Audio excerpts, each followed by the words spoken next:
Hey, howdy ho. Good morning, good evening, good afternoon, wherever you are, whatever you are, whoever you are, and all the normal greetings. Hope all of you had a wonderful evening and have slept well and are ready to get into this. And hopefully today we'll have a little more court time and a little less. The baker is just going to yabber on for a couple of hours' time. 250 a day up till then. They got compensated any pay they would otherwise get from their job. And it seems to be also very similar to for a period, no law education needed, and so on. You just need to command the Norwegian language, basically. Convictions of a certain type of crime in the past may prohibit. Yeah, it's the same, but we get 1,100 something a day before taxes, or you can get a comp for your work, I believe. Christine, good morning. None is your business. And Jude, good morning. Tracy is here. That's nice. And Iris, she's probably wrapping up over at Sissy. She is the mods of all mods. Så både morgen to you. Wondering. Well, at least you found home again. Well, I made it a little American in me. And because I believe Tennessee is like a cowboy state in my head, so I put some cowboy music into it. Tracy Violet is here, so good. Sammy Joe, yeah, Justice for Harmony. Well, sadly, yesterday we got confirmed that she has passed away. That's what we have to infer from his, not his plea deal, but his admission of the two, let's just call them lesser charges, because as we saw yesterday, he pled guilty to falsifying physical evidence and abuse of a corpse, which are both very minor compared to the second degree that comes with a life sentence. The other two will, at maximum, land him 8 years in prison. So, but sadly, poor little Harmony is dead. I know some people were hoping that she might be alive, but after his admission of guilt yesterday, we sadly must realize that that beautiful little 5-year-old girl only got 5 years on this planet, and it's always a tragedy. Hey, Peter, and hey, Panilla, and Haley. That's a bad way to start a stream. Doggy Daddy, good morning to you as well. Jamie will be joining later. She has a thing called work.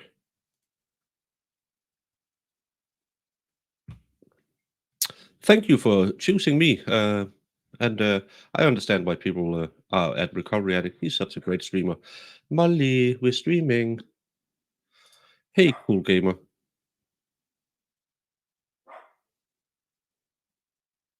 I don't know what's wrong with that dog. Hey, Christy G. All the way from Colorado is the Rolling Stone. Baumschell. Guten Morgen. Restless Mom. How are you this morning? Just Chrissy to the Crone. Thank you, Haley. That's your picture doesn't look like a crone. Tony Green, how are you? Well, thank Recovery Addict for sending you over. I'll hope I can live up to his great performances. I can't. I'm not as good as he is because he's amazing. Hey, Psycho Doll. And KDP, our own Miss Young. And Lynn Dalton. Good morning, Nanya. Golden Girl. Thank you for hanging with me and giving me a try. Hopefully, I can live up to it. And Chris Mullen is here as well. She's up late. She lives in Aussie land, which isn't the real land, but We play pretend here a lot. Hey, Dave, how are you this morning? Christy G. Old line, your country gives $30 a day. Imagine being on a 6-wheel. Yeah, that's kind of stupid. Not that 1100 for a day's work in Danish, which will be roughly $180, I believe, is that much compared to what you could be making. But imagine doing jury duty and get $100 a day. There would be people thinking, well, that's an okay waste of my time. Instead of saying, well, we'll give you $30 a day. You have to pay taxes. You have to pay for your own parking and bring your own lunch. I would think that's raising that would be good. And Shizzy Raiders, how you all doing? I would guess if he dropped her in that marsh area where they were looking in 2021 when they start looking for her, and he dropped her there in 2019. I don't know much about the wildlife in New Hampshire, but unless she buried her, probably wouldn't find anything. Hey, Big D, Doug. How are you doing this morning? And Hospice Jess, good morning. So very glad to see you. You live in Massachusetts, so it's well covered here. Such a sad story. Yeah, it'll be very hard for him to get a fair trial. But with the change in his story, it's going to be interesting to see what evidence they have to point the finger at someone else. Hallo, Schöner, wie geht's? Geht's gut heute? Mimsy, how are you doing this morning? And Amos, guten Morgen. Yeah, sorry, Valhalla. You'll have to come back in about an hour or 2 hours. Then Jamie will be here. Fast group, you ready? Let's go today. No, that's the beauty about his channel. No accents, just like on my channel. Absolutely no accents. Rabbit is here. Good morning, Rabbit. So, Carleen, Lexi, you came from Shizzy's. I'll need to do a quick, yeah, but I'll try to say hi to everyone. That's the biggest problem with having all these wonderful new people here. It takes me too long to say good morning to all of you. The maiden, the mother, and the crone, each of which symbolizes both the separate stages in a female life cycle. Isn't that also some of the gods in Game of Thrones? So the mother is. I'm not sure. I haven't read that in a long time.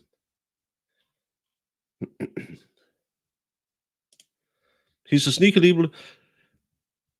Well, my theory after watching it yesterday is he's going to say it's Kayla who did it.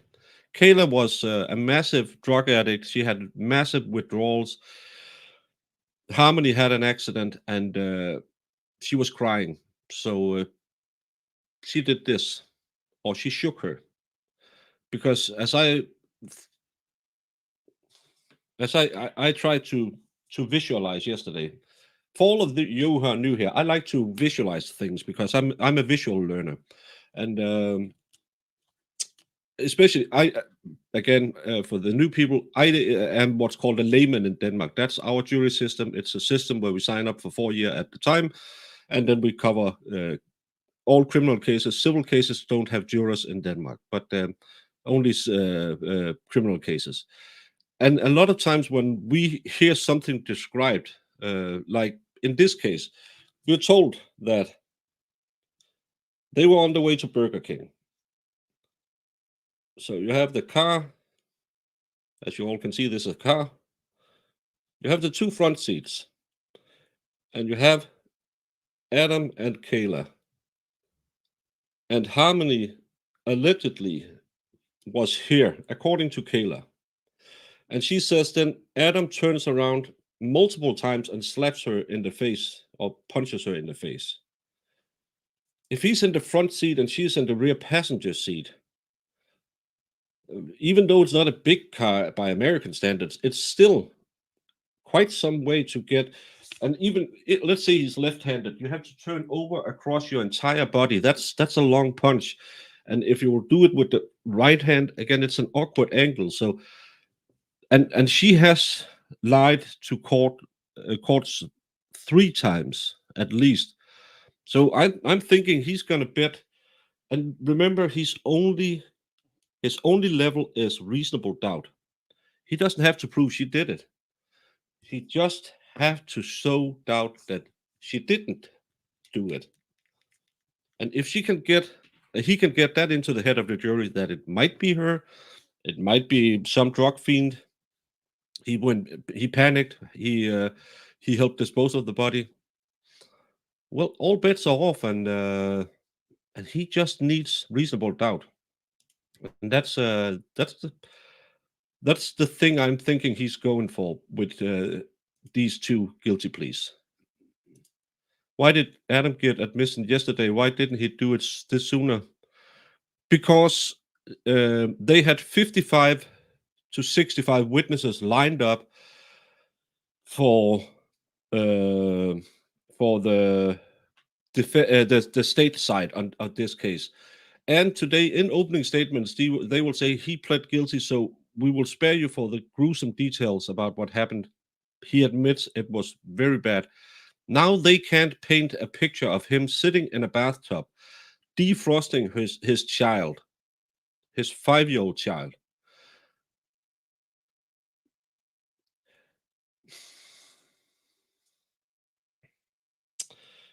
Doing something to her body which made it fit into a maternity bag.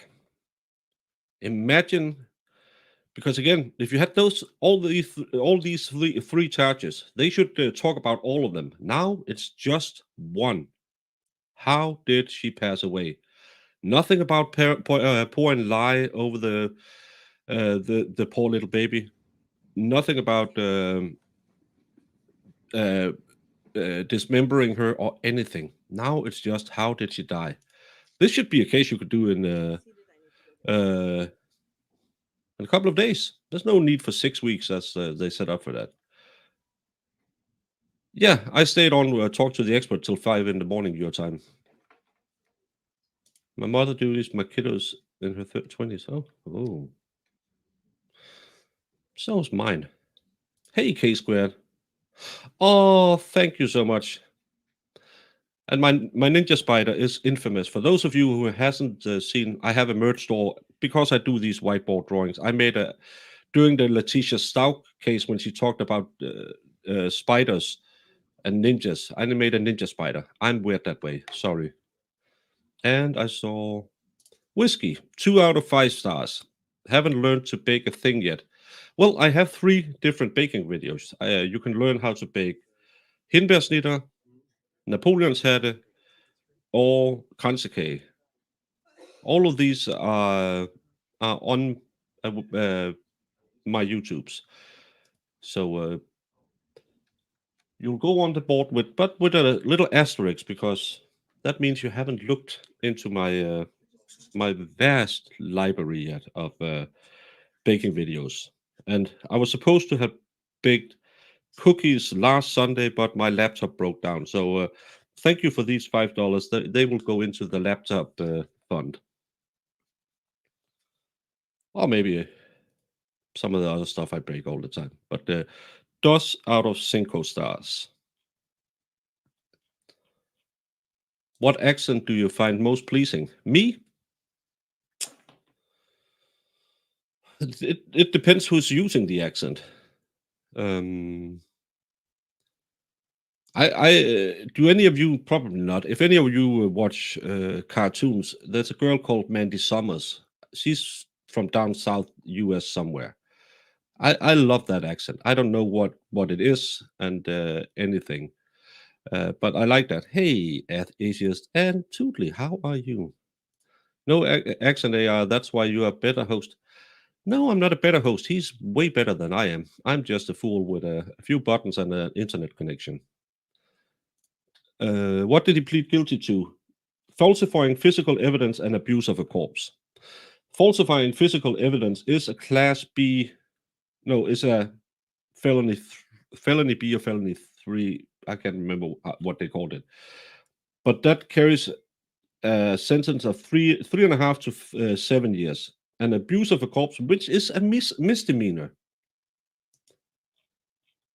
Abusing a corpse is a misdemeanor in New Hampshire. That's maximum 1 year. So if he gets found guilty in those two things, he gets 7 years. If he gets the second degree murder, he's away from life. He has his 65 years for his gun problems, but he's appealing those. And if they go, I thought he was charged way too harshly for that.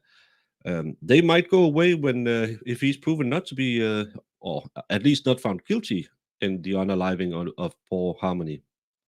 Then he might have a reduced sentence on that one too. Then he has the possibility of seeing daylight again. Not a high possibility, but a possibility. If they get him for second degree, he'll die in there.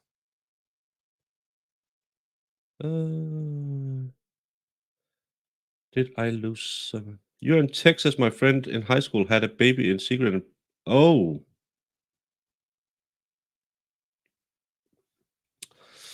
Yeah, that's. Oh, I hate those cases. A southern drawl. Yeah, that's a good one too. Chicago accents. That's more. Boston accents. That's everything. You. If you want to make Jamie happy, find someone from Boston. She loves that. Hey Ruth, how are you doing this morning? Did someone? No, Molly is. She was yapping before. She is. She finally fell asleep. Normally, I'll go to the gym in the morning, and then we'll have an hour nap before I stream because again, I'm 6 hours ahead of you. But then the expert and I started talking, and we started talking about my dead parents, and then it got emotional, and I didn't go to the gym, so Molly and I have just finished our walk. So she's a little riled up. You're from south of Boston. Jamie would love to talk to you. Adam gets to choose if he wants to come to court every day. It's his choice. That's unreal. Henry should be made to come. He should be made to come and sit in that courtroom. Yeah, but again, he's not guilty because the presumption of innocence says, as the judge said yesterday, just because you're charged, you're not guilty. So, can they force her? I know some judges will, but this judge, I felt like when she talked to him yesterday, she doesn't mind he's not there, especially if they're gonna go attack Kayla. That's what I'm thinking. Good morning, genitals. How are you this morning? Well, because the jury isn't your accuser.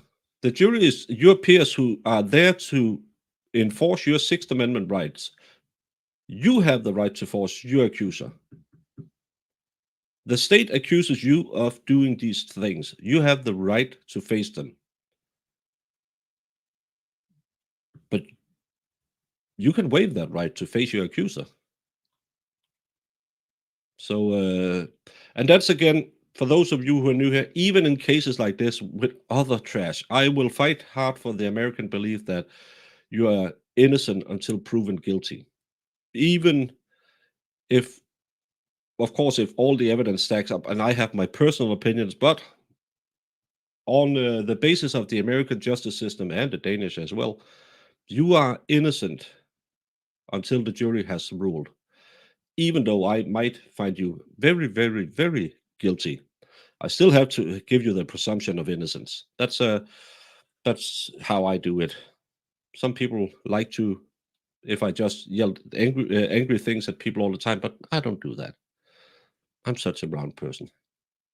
Court isn't late. They are having a sidebar right now. Jamie was lost in an unfortunate eyelash accident. Yeah, it happens. No, she's working. So his addie can argue his case, witness, etc., without defendants in court. Yes, because he's represented by his attorneys. That's why you don't say a word, doing, because you have chosen people to speak on your behalf. That's why pro se litigants don't have an attorney, because they technically could run the case and just have, and they are allowed to have standby counsel. But you can choose to say, I don't want a lawyer there to represent me. Then you're pro se, then you do it yourself. But if you have a lawyer there, they are your representatives. So he doesn't have to be there.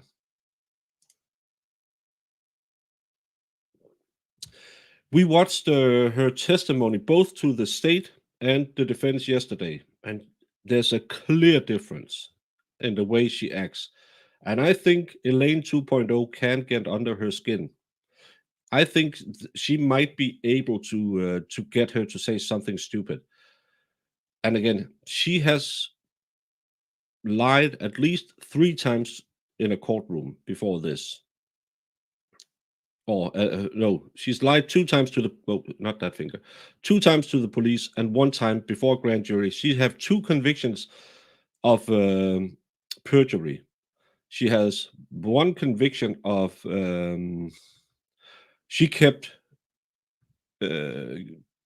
getting the welfare checks for Harmony after she was gone, and that's the angle I think the defense will take. You made Adam help you hide this, and you were the one who took the benefits even after she was dead, right? And they just have to reach reasonable doubt. They don't have to prove she did it. They just have to put it into the mind of the jury that someone else could have done it. I think they are very bad people, and I think behave yourself, but I think they are a waste of oxygen. Blaster's mom is never wrong. Probably not. I missed it because I went into I talk too much sometimes. Everyone is getting to know everyone. That's so nice. Opposite way of Newbury, Lexington. I know none of these places. Thank you. It is all of the welfare check stuff that throws me off exactly, Baker. He didn't want anything to do with that little girl until he married Kayla in the mid-2017s. No. As I told yesterday, because I looked into him a little bit. Normally, I don't do a big deep down. But when she was born, he was in prison for shooting a guy over a drug deal gone wrong. He was buying drugs and shot a guy or tried to rob him. So he didn't see her until she was 6 months old. When he got her, when she was nearly 5, he had seen her for 40 hours her entire life. 40 hours is all the time. And then a judge who fortunately retired right after he gave him custody, with 40 hours of knowledge of his little girl, with a massive drug habit, with prior convictions, he still thought, nope, those foster parents, they don't do no good. I don't like that. You can see that from where you are. Why didn't she scream, stop the car, if she believed he was beating her? Yeah. Why didn't she do anything? I can't see it, so if there's an issue, you need to draw it to the court's attention. Prosecutor they must have been up all night trying to move around the chess pieces on the board now, because they were having a totally different case than this That one. would be fine. Yeah, thank you. After grumbling, my confidence in the jury to find reasonable doubt has crashed and burned. Yes, totally agree. I have done, I don't know, 10, 15 cases I have been following. Now we're having the Eskimo box up. We don't need that. I really don't trust the jury. And as I always say, it has nothing to do with the law. It's all about how you talk to the jury. 131 right now. You don't see Adam? No, he chose not to come to court today, probably. Brokeback Baker reporting for Jubilee. Nice to see you, Brandon. Welcome, welcome. Hope you are doing absolutely amazingly today. Let's see if we need the Boone's Farm later. But you'll get nailed the first thing when they start talking.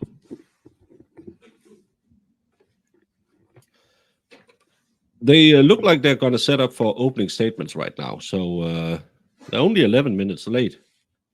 And she even said yesterday, if you're here early, we'll just start early.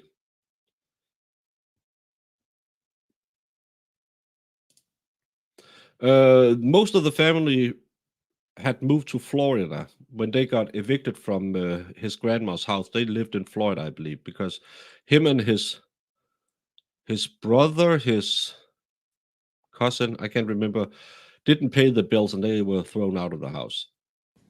The cooler is still there, and yeah, they're probably going to try and use the same opening, but they have to prove a whole nother case. This should take weeks off the case. Yeah, he is a very, very big man. Well, think about what you would say is roughly the average intelligent person you know. And remember, 50% of the earth is stupider than that man. Because that's what average is. And I believe the American average IQ is just below 100. And there's only few Einsteins out there.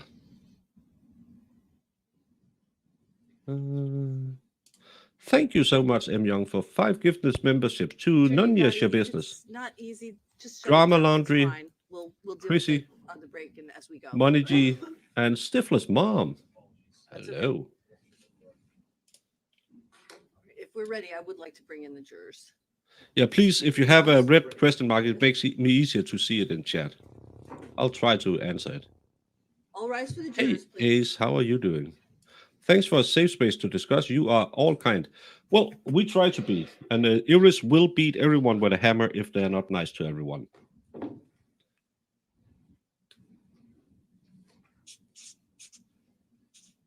She's the only one who's allowed to be mean on here.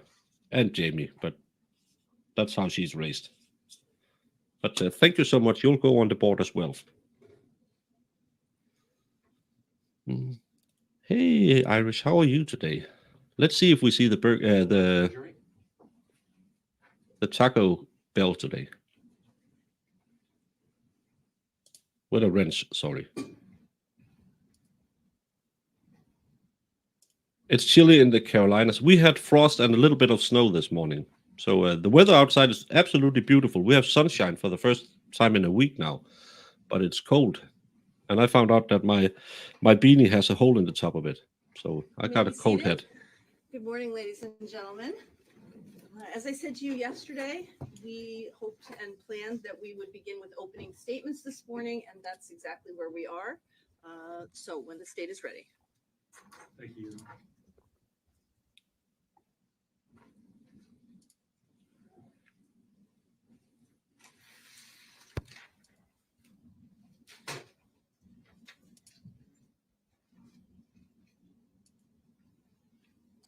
Where is Harmony Montgomery? Where is Harmony? When people across this nation, from Florida all the way up to Alaska and everywhere in between, were looking for Harmony, there's one person who is not. One person. The one person who should have been looking for Harmony was not.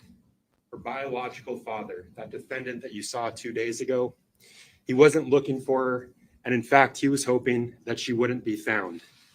His concern was not with finding this innocent 5-year-old girl. His concern was that she would be found, and that his heinous and depraved actions would be brought to light.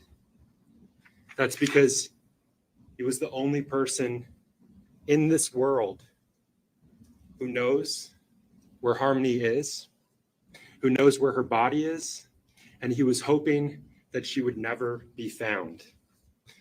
The one person, the one and only person who murdered Harmony, who butchered her body, and who disposed of her like yesterday's trash. This case is about Harmony Montgomery. I don't want that to get lost as we progress throughout this lengthy trial. This case is about Harmony Montgomery. but it's also about the defendant, his actions, his rage, his brutality, and his escalation in violence. The murder of Harmony Montgomery, that was just the beginning of the depraved actions of this defendant and what this case is all about. It's about a man who, for 2 years, evaded apprehension, didn't have to answer for his crimes, had no appreciation or concern about Harmony being missing because he already knew she was dead. For 2 years before the Manchester Police Department initiated their search for Harmony Montgomery, that man got away with murder. His only concern, other than Harmony's body being found, was to keep his wife, Kayla Montgomery, from coming in here and telling you all what he did to her. His heinous actions, his cover-up, what she witnessed. For 2 years, he got away with butchering a 5-year-old girl. And that defendant made sure that Harmony would never be found, that she'd be gone without a trace. You'll see, he believed that if there was no body, there could be no evidence of the horrible things that he did to her, and he would get away with it. And so he went to great lengths to cover up his crime, to cover up beating Harmony to death for a bathroom accident. He went to great lengths to cover up his conduct. Beating Harmony to death because she soiled herself. And he thought that if he destroyed the evidence, what remained of Harmony, if he destroyed Harmony, he could never be charged. He was careless in this meticulous cover-up. He made mistakes. We're going to hear about those mistakes because it's evidence of his crimes. It's evidence of what he did. So let's talk about the evidence in this case. On December 7th, 2019, Yeah, that's the defendant what I think the beat defense Harmony to will death force on. because she had Focus on. a bathroom accident, something she had no control over.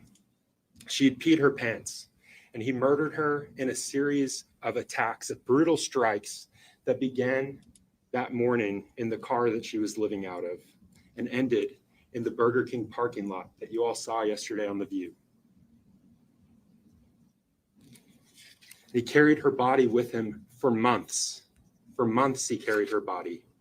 And he discarded her with zero appreciation for the life that he'd taken, just a fear of being caught. And in the months that followed, he beat, he injured, he terrorized the only witness to his crime, the only person that could come in here and tell you what he did. She was his loose end, Kayla Montgomery, his wife. He conditioned Kayla through force and through threats with the purpose of making sure that she would never come in here and tell you what she'd seen, what he did. Beating Harmony to death for another accident, destroying her body, freezing her, thawing her, squeezing the liquid out of her, compressing her body into a bag like this one.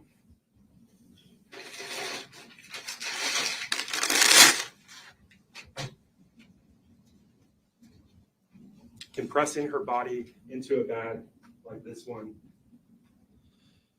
That's why they put the big guy up there, so the to bag further looks smaller. decompose her. Unspeakable things. And this is what he did to the only witness he left alive.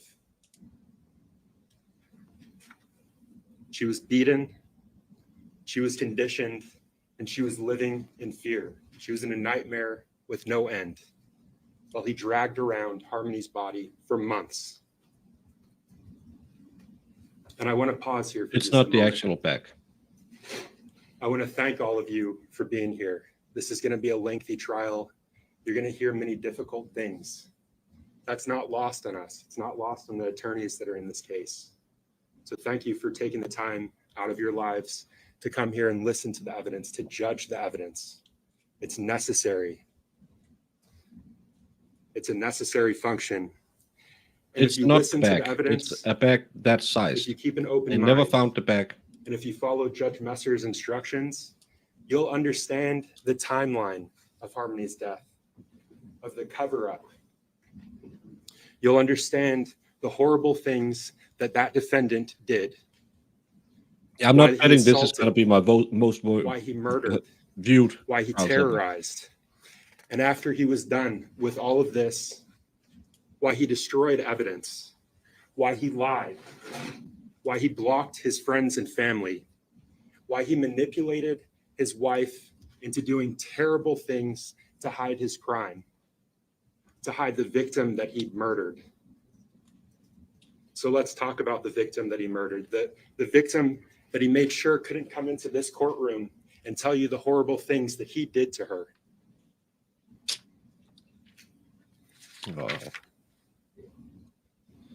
Her name is Harmony Montgomery.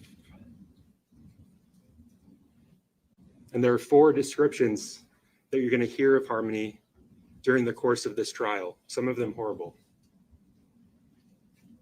Harmony was born to the defendant, Adam Montgomery, Not in and her the mother, courtroom. Crystal Sorey. She was born on June 7th of 2014.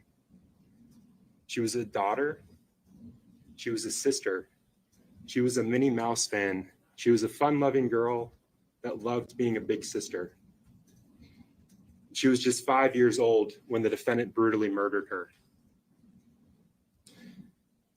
During the course of her brief life, she was a fun-loving girl. She was someone that defied all odds. She Haven't spent seen most her. of her life with Tim and Michelle Raftery, her foster parents, who she called Daddy and Mommy Michelle. And those odds that she defied. When Tim and Michelle got Harmony, when they got custody of her, she was just 2 months old. Michelle was told she's not going to live past 7 months, told that she had learning disabilities. And still, you'll hear that Harmony was an intelligent girl. She was a curious child. She was a child that You're ran with other represented by children, counsel. played with them. She was potty trained at a very early age. At a very early age, she was potty trained, and that'll become important as we progress throughout this trial. So keep that in mind. Harmony was potty trained at a very early age. She wasn't someone that was bound by limitations. And you'll hear that when she lived with her mommy, Michelle, and her mommy, Crystal, she was thriving. She was thriving in school. She was thriving with her peers. She was a child like any other. She was full of life. But that's just one description of Harmony, and I told you there are more. Yeah, right now they are just getting him The defendant convicted got by custody field of fields. Harmony in February of 2019. At that time, she was only 4 years old. And the second description is darker. It comes from the 10 days before the defendant murdered her. And we'll talk about that more as we go along. The 10 days before he murdered her. In the second description, not the one where Harmony's thriving. In this one, she's scared. She's skinny. She's constantly exhausted. And she's bruised. At this point in Harmony's brief life, she's not able to control her bladder. She's not able to control her bowel movements. She's soiling herself. And during this period, the time when the defendant had her, those 10 days, she went from living in their home on Guilford Street at 77 Guilford Street to being homeless and living in a car, in the family's car. And when they were living in that car, those bathroom accidents got worse and worse, and they came more and more often. And you'll hear about the defendant's rage, this rage of the defendants that was building and building with each and every accident. And each time Harmony had an accident in that 10-day period, the defendant would strike her. That rage only growing, adding to that fear. And the next two descriptions come from the actions that the defendant took after he had murdered Harmony, after he beat her to death. You'll hear that she went from this little girl full of life, a girl that radiated happiness, that radiated joy, to a scared girl, broken, bruised. And from there, she went to the dead girl in the duffel bag.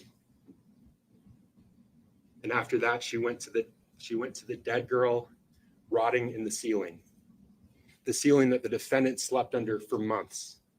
For months, as Harmony's body fluid, her blood, leaked through that duffel bag and was absorbed into that ceiling, he slept under her.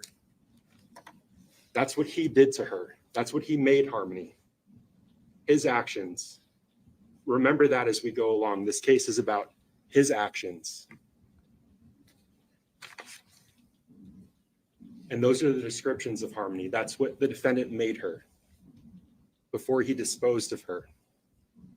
Harmony was just 5 years old when the defendant beat her to death, but her story continues long after her death with the gruesome actions that the defendant took, the things that he did to her, the places that he took her. 3 people witnessed Harmony's death, her murder, and they survived. Her 2 younger brothers, one just 5 months old, the other 2 years old, and her stepmother, Kayla Montgomery. Back then, Kayla was the defendant's wife. She was mother of his 2 small children, his 2 boys. They met when they were kids and they married in 2017. And eventually they moved to Manchester, New Hampshire, and they lived at the home on 77 Guilford Street. The defendant stayed home with the children and Kayla worked. She was a cashier at Dunkin' Donuts. And during the 6 months leading up to Harmony's murder, their marriage was on the rocks. But Kayla tried to make it work. She wanted to make it work for her family. She wanted to make it work so that she didn't lose another person that she loved. But this case, it's not about Kayla. It's not about what Kayla did. It's not about what Kayla didn't do. Remember that as we go along. It's about what the defendant did. Kayla was the defendant's loose end. She was the witness to his crimes. She was the witness to his confession to an assault that took place against Harmony by the defendant in July of 2019. She was witness to Harmony's murder. She was witness to the defendant compressing Harmony into bag, smaller bag, compressing her more and more over the months that he had her. What does Adding this have lime to do to with that the murder? bag. Because he agreed to He those. was witness last to, two. and she was witness to the defendant disposing of Harmony. She was the witness that was left alive. So let's talk about that first event, the assault on Harmony from July of 2019. That summer, the summer of 2019, was Harmony's first time living with the defendant. It was her first summer with the defendant. And again, they lived at this home on Guilford Street. You'll hear that they lived there with Helen Montgomery, the defendant's grandmother, and the defendant's uncle, Kevin. We have to prove it's him and not her who did it. And Helen and Kevin left that summer. They went down to Florida, and there Helen had a triple bypass surgery, and Kevin stayed with her. He accompanied her to help her in her recovery. And you'll hear that Kevin was gone for 3 weeks. And when Kevin left, when he left that home, Harmony was uninjured. No bruises. Well, she can't. She has a plea agreement But when he that she came must back, testify. Harmony had a large black eye. A black eye such that was so swollen that the profile of her face had changed. It was horrible. This girl was bruised. She was injured. And her face was swollen. And when Kevin walked through that door, he saw Harmony. And this immediately stood out to him. This was his niece, his great niece. And the defendant was standing next to Harmony, and he said, "Harmony, what did you do? What happened to you?" And Harmony didn't even have time to answer. The defendant interrupted and said, "She didn't do nothing. I bashed her around this house. I beat the dog shit out of her." That's what he told his uncle about Harmony, what happened to her. how she got that injury. I beat her. I did that. The defendant in this case. You'll hear that this shocked Kevin. It frightened him. And that was the last night he stayed in the house. He never went back there. Nope. No questions, no He spent notes. that night in his house, and he got out of there. And in the time that followed, he did everything he could to get Harmony help. He contacted authorities. He contacted DCYF, contacted Child Services. You'll hear that he was unsuccessful.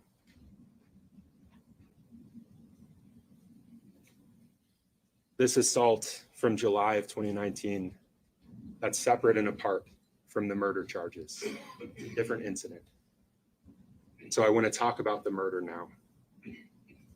And to do that, again, we have to talk about the 10-day period before the defendant brutally murdered Harmony. Those 10 days where Harmony had major life changes. You'll hear that the family went from living in that home on Guilford Street to being evicted and living in their silver Chrysler Sebring. And while they were living in the Sebring, especially the Harmony's, social services. they were parked. This While they were living in the to a man Sebring, who they had parked seen in her that for parking 40 lot we saw yesterday, hours. Colonial Village, the apartments. They stayed there in their car. And Harmony, at this point, 6 had weeks. another major life change. She started having accidents. She started peeing herself. She was incontinent. She couldn't control when she had to go to the bathroom. She was peeing It was herself, 6 and weeks. she was pooping herself. To start with. This girl that prided And it seems herself like they're on gonna do it being the able full to trial. control her body, basic functions. She was a big girl, but she started having these issues with her bladder, with her bowel movements. And you'll hear that when they moved into that vehicle, when they started living there, those accidents got worse and they came more often. She wasn't letting the defendant know when she had to go, and she was creating a mess each time. And that rage, the defendant's rage that you'll hear about in this case, grew and grew. And he would hit her, he would strike her each time she had one of those accidents. And that was Harmony's life. For 10 days. For 10 days, she lived in a car. For 10 days, she had bathroom accidents. For 10 days, she was unable to control her own body. For 10 days, she was in fear. She was scared because each time she had one of these accidents, the defendant would hit her. The defendant that you saw 2 days ago, a large This is man, prosecution opening, and he would hit this. so far it She hasn't was been very 35 heavy on pounds in June evidence. It's of just 2019. This again emotion. is in December. She was tiny. He would hit her. He would strike her with a fist over something she had no control over. And those accidents were getting worse and they were coming more often. And she was so bruised before her murder that the defendant had to hide her when he went out in public. He would literally take a blanket and cover her up so that she couldn't be seen, and that so no one would know what he had done to her. No one would see those bruises. And that brings us to December 7th of 2019. That day began like any other day for Harmony. They were living in that car. She woke up and she was scared. She was scared because she'd wet herself. She didn't want the defendant to know. She'd wet herself first thing that morning, and she was afraid. And just as she feared would happen, the defendant smelled what she had done.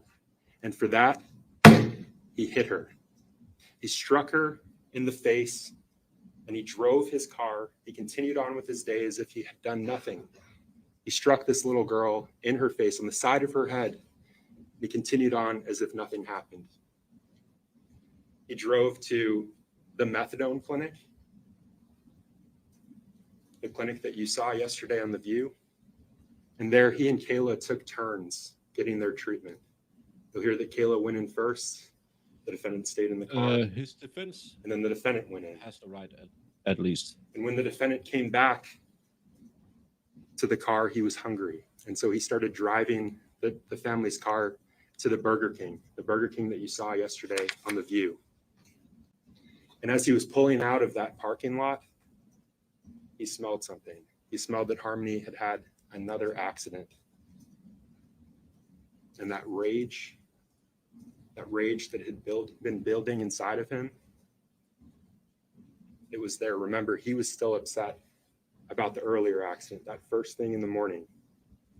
And he looked back at Harmony as he was driving, and he said, "Really, Harmony? Again?" And he began striking her. As he was driving, holding onto the wheel, he began punching this little girl repeatedly for something she had no control over.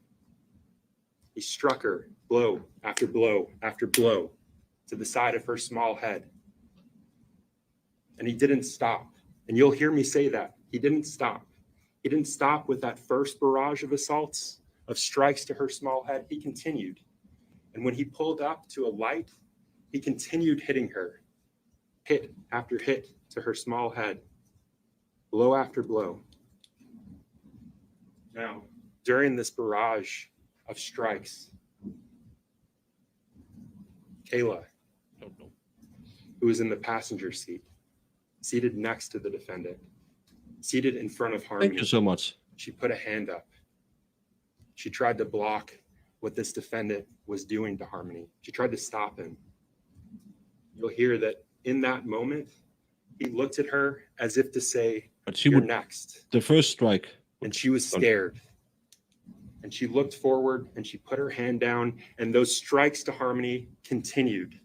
And when he pulled up to another light as he was driving to that Burger King parking lot, he continued striking her. This absolutely that doesn't last line up strike, with He looked what's at in the Kayla affidavit. and he said, "I think I really hurt her this time. This time. I think I really hurt her this time. I think I did something." And he didn't stop. He continued with his drive. Pulled into that parking lot at Burger King and he ordered his food.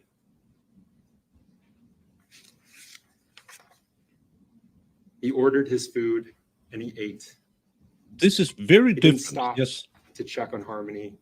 He didn't look back at her. He didn't show any concern for this innocent little girl, the child he'd just beaten.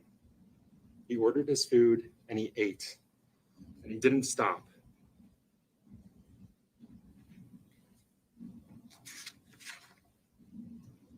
You'll hear that at that time, after that last blow, after that last strike to her small head, she began moaning, making a gurgling sound. Sounds that continued on and off for several minutes. And he didn't show any concern. Ate his food, and he continued driving Burger King too. towards the Colonial apartment parking lot. And while he was there, he did drugs for 20 to 25 minutes, All that. showing no concern for the child that was dying in his back seat, just feet away from him. And Kayla, you'll hear, was too scared to look back. She couldn't look back. She was frozen. She was terrified to see what he had done to this small child. She could just hear that moaning, those gargling sounds that eventually stopped. What? After the defendant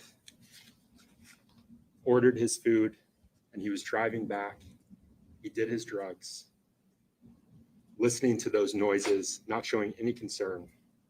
He pulled into the Colonial Village parking lot and he did drugs for 20 to 25 minutes. He ate his food and he did his drugs, and Harmony slowly died. And when he was done with that, still showing no concern for Harmony, he pulled out of the parking lot where they'd been living. And when he made it to the intersection of Webster and Elm, which you saw in the view yesterday, his car died. It died just as Harmony had died several minutes before.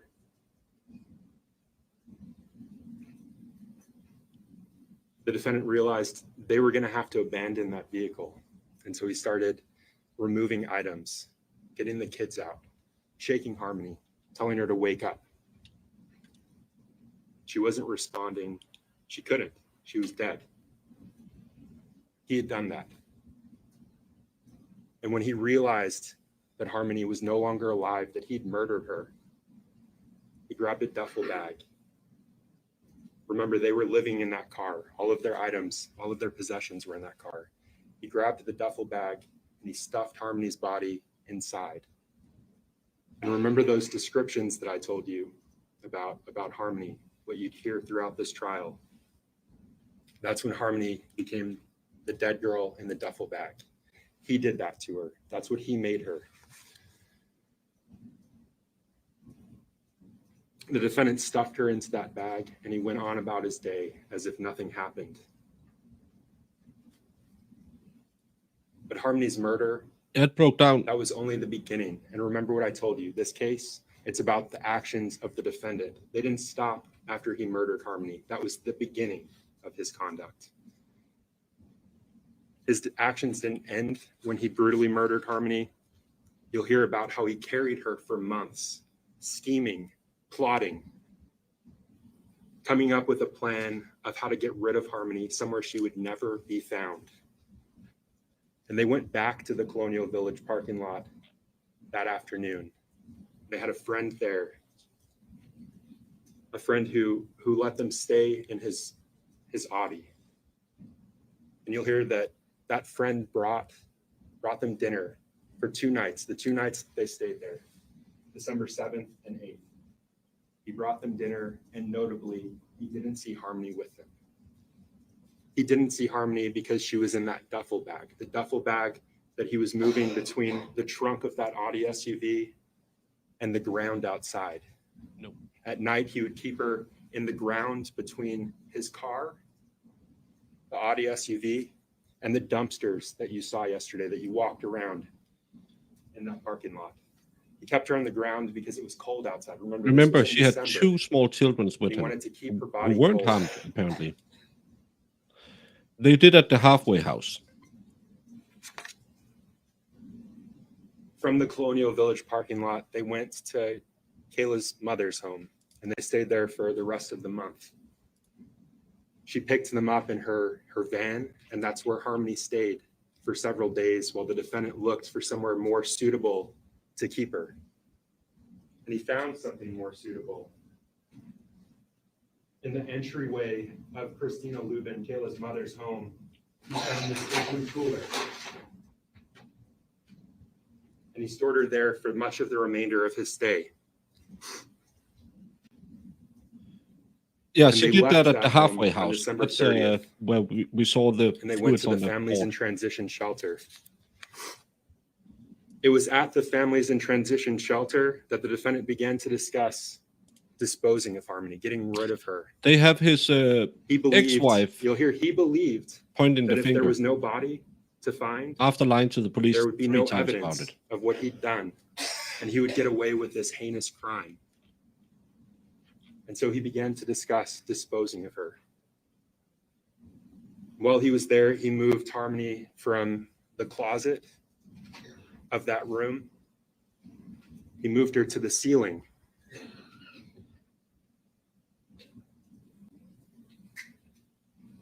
He removed that vent cover and he stuffed her body inside. And that's when Harmony became the dead girl rotting in the ceiling that he slept under for months. Now, the defendant faced another problem at the Fit Shelter. Harmony's body began to rot. It began to smell. He was storing her body in the ceiling above his room, and the heat was on. And the heat was causing her body to decompose more and more by the day, to rot more and more by the day. And it was smelling. And other tenants, other people that lived there were complaining about those smells. So he had to take her body out of that ceiling. And he brought it to the bathroom. She was He in compressed rehab. it.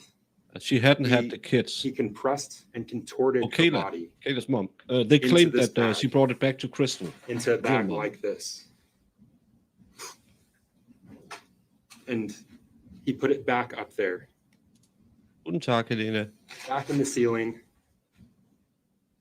And when he was taking her body down, when it was still in the duffel bag, before he'd added trash bags and put her inside a bag like this one, she was leaking. She was leaking. Her liquids were pouring through that duffel bag.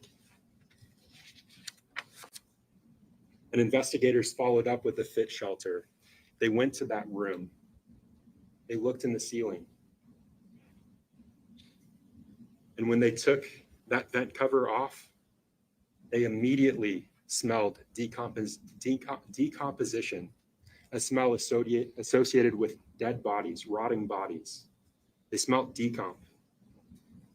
Still present 2 years after the defendant had removed Harmony's body from the ceiling. And they saw deep stains in the drywall. I think they're actually only Where Harmony's blood separated. had been absorbed.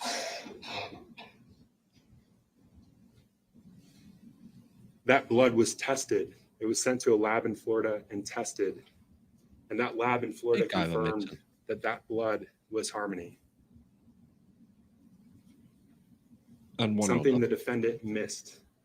Remember, he was careless in his meticulous cover-up. He made mistakes. They have DNA from That's gonna be one the of ceiling them. fans. That Oh, blood ceiling in board. the ceiling, Harmony's blood in the ceiling, all that remained of Harmony. The defendant made sure of that. And surrounding that blood, surrounding this blood, surrounding what was left of Harmony, the defendant's fingerprints, his palm prints, frozen there for time. So at the shelter, the defendant had a problem. He was living in a shelter. He didn't have access to a freezer, and Harmony's body was beginning to rot and stink, and it was getting worse and worse by the day. People were complaining. This wasn't good for him. And it was around this time he started working at the Portland Pie Company, which used to be here in town, since closed. He worked there for just over a month. He was a dishwasher and a cook. And that CMC bag, the one that looked like this, that accompanied him to work. It stood out to people because he placed it in the freezer during his shifts. No, He Kayla brought it brought with to him regularly to work, and he stored it in a freezer where the company kept food, ingredients. People saw him bringing that in and out regularly. They couldn't have imagined what that bag contained, but they saw it. And after they left the fit shelter, after the defendant left the shelter, he moved into an apartment on Union Street. And it was in the Union Street apartment that he began to discuss dismembering Harmony, squishing her, further contorting her body. He discussed using a saw to cut her up. He discussed using lime to further decompose her so that there would be nothing to find. Remember, he believed that if there was no body, there could be no evidence, and he would get away with this horrible thing that he'd done, beating this little girl to death. And it was in the bathroom of his Union Street apartment that he compressed Harmony. Already in that CMC bag, filling that CMC bag, he compressed her further, and he added lime to the bag, thinking that it would eat away at anything left of her. He spent most of the day in that bathroom compressing Harmony. He took her out of the CMC bag and he placed her in the tub. She was frozen at that point, so he turned the hot water on and ran it over her so that he can manipulate her body, further compress her. Kayla walked into the bathroom as he was doing this. She saw what he was doing. She saw Harmony. Harmony at that point was skin and bones. And she saw the defendant squeezing Harmony, squishing Harmony, trying to remove the liquids that that's a remained good question. from her small body and down the drain. Yeah, they did that last Just Thursday. When Kayla walked into Third that degree bathroom, felony, told her tampering to with help him. evidence. you'll hear that Kayla obeyed. She held Harmony's arm while the defendant used the scissors to cut off Harmony's clothes. Not according to This the was too affidavit. much for Kayla. She couldn't take what she was seeing, what the defendant was doing, the sick and grotesque things that he was doing to this child's body. And so she went to the living room to be with her two sons, to make sure that they didn't walk in and see what he was doing. So in that bathroom, the defendant shut the door behind her. That once bulging CMC bag, the bag that Harmony's body filled, he compressed it enough to I add would. much of a 40-pound bag of lime. And he took breaks from the horror show in that bathroom. And during one of the breaks from working on Harmony's body, he said, I can put her in pieces. I can put her in pieces. I can cut her up. And while he was working in that bathroom, working on Harmony, he clogged the drain. Remember that as we go along. He clogged the drain. While he was squeezing her, getting the liquids out, he clogged the drains of the Well, bathroom. thank you so much. And investigators learned that the defendant went to Home Depot on February 26th, just 6 days after they moved into that apartment. He went to Home Depot where he bought a saw, a backup saw blade, diamond cutting saw blade, a backup battery, and lime. That was on February 26th, just 6 days after he moved into that apartment. On February 27th, he placed a work order to And again, unclog his drain. 40 hours of prior knowledge to this baby. Now, from- it was around this time that the defendant began to suspect that Kayla was working with the police, trying to give them evidence to put him away for what he'd done to Harmony. He was suspicious of her, and he was pulling out outlets. He was pulling out light bulbs, light sockets, thinking that there were listening devices planted to get him for what he'd done to Harmony. And it was around this time that he started beating Kayla. He started threatening her that if she reported him, he would kill her. And that if he went to jail for what he did, he'd have someone else kill her. The abuse was constant and it came regularly. And Kayla documented the abuse as shown here. Less than a week after the horror show in that Union Street apartment bathroom, Lee Holland, apparently she did, but I'm reading the original affidavit and it doesn't line up with what's being told. The Portland Pie Factory, as I understood it, he carried the bag in and out multiple times. They say they saw him having that bag in the freezer, the two witnesses who's mentioned in the affidavit. The punches to the face, the moaning afterwards lasted for 5 minutes, not for the 20 minutes they were doing drug in the parking lot. She never mentioned being beaten up or threatened to lie.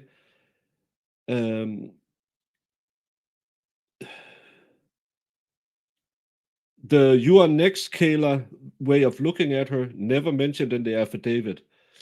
And remember, she has a plea deal. You must testify in this case to put him away, or you will get your full sentence.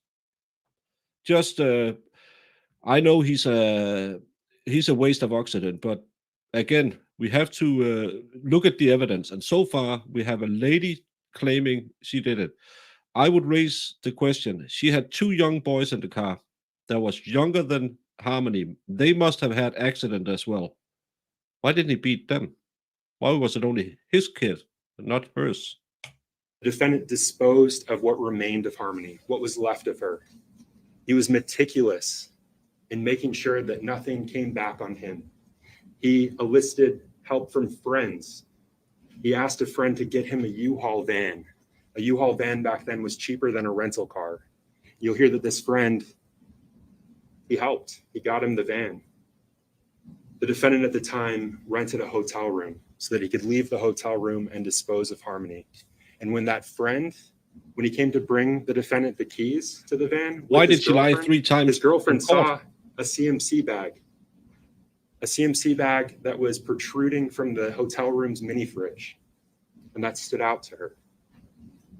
And when the friend gave the defendant the keys to that U-Haul van, the defendant said, I fucked up, and he repeated it over and over. I fucked up, me, the defendant, I fucked up. But he couldn't say how. He couldn't say what he'd done to fuck up. I stumble over those sometimes. That was on March 3rd of 2020. The defendant left in the middle of the night, headed south. And when the defendant left, he told Kayla that he wasn't going to tell her where he was going Do to they dump seem Harmony, like parents who where he was change going to many dispose of her. diapers? He didn't want her to have that information that she could later use against him. He was in control. He had all the pieces. I don't get it He either. wasn't going to have someone know where evidence of the girl that he had brutally beaten was. He made sure that he was the only person that knew what he'd done with her. Remember, he believed that if there was no body, he could never be charged. He could never be charged with this heinous crime. And when he left the hotel room that night, he headed south to Mass, and he made another mistake. That U-Haul van that he rented, he blew through tolls on the Tobin Bridge, and a camera captured that van.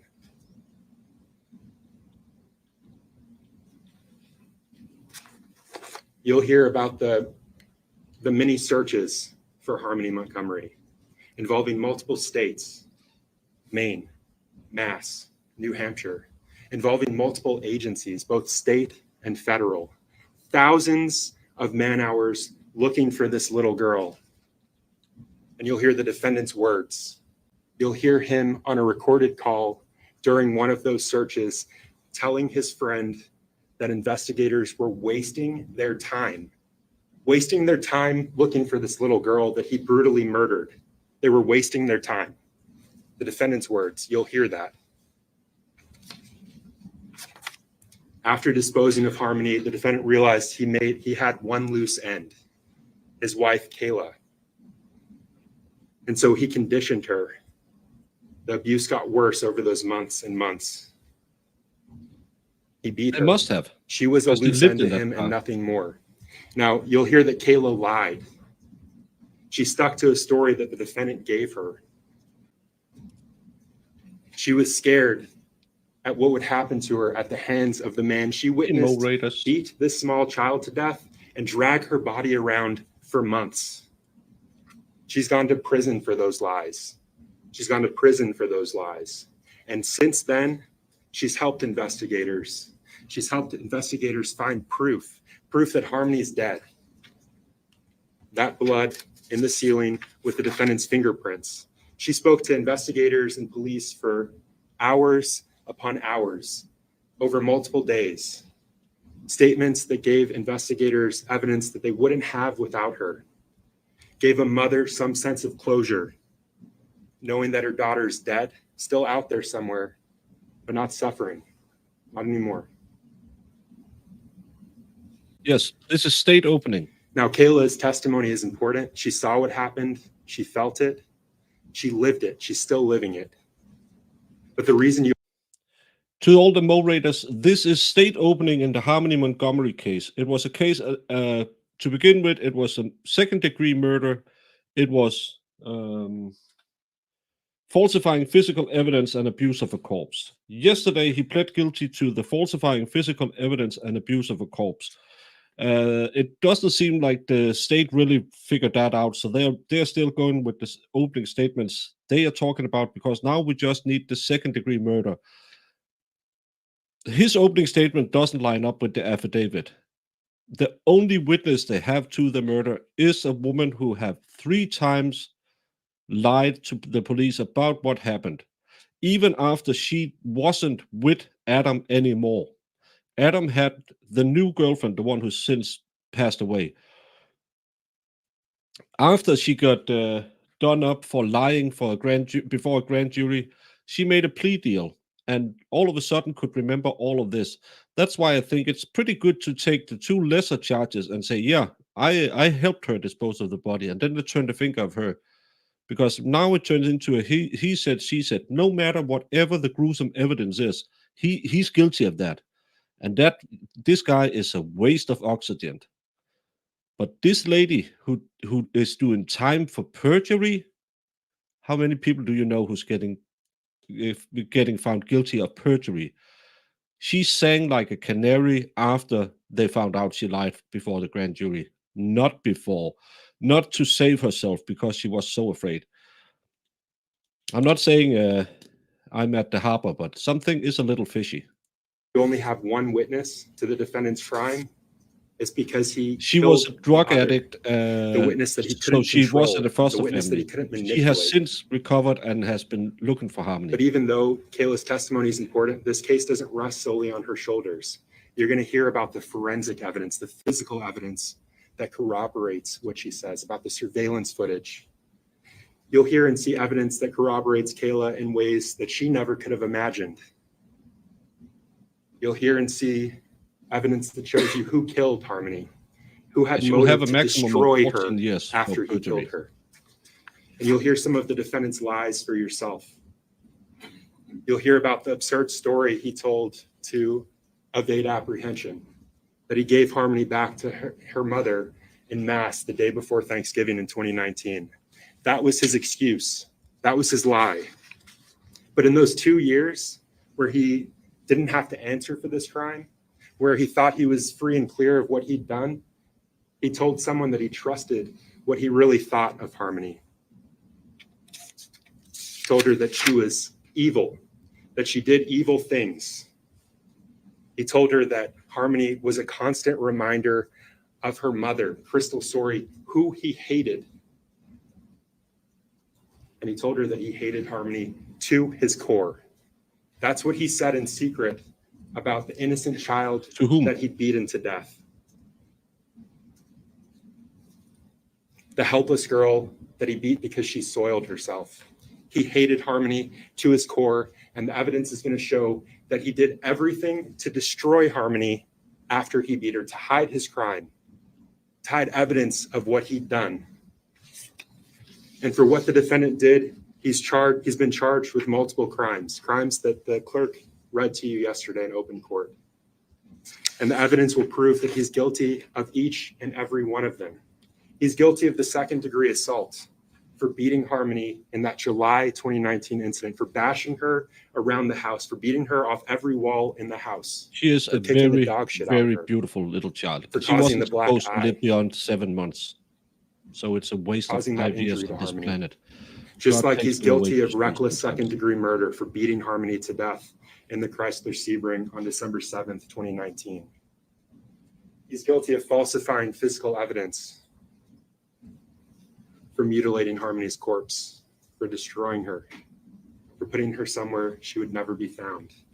And he's guilty of tampering with a witness, for beating Kayla, for threatening her, for compelling her. They're not allowed to say it. His defense will say, and he's guilty of abuse of a corpse. Pled guilty. For his conduct in the Union Street apartment bathroom, for compressing Harmony into that small bag, adding lime to it.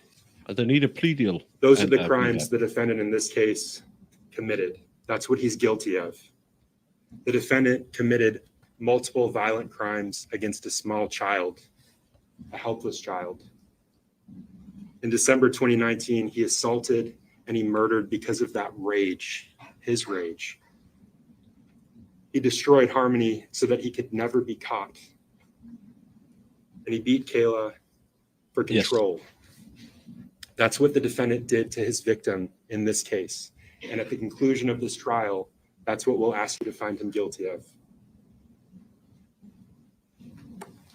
I think the reason they are putting all of this up here is because they're not allowed to say he pled guilty. That's the defense job. So, but he pled guilty to the falsifying and abuse of a corpse.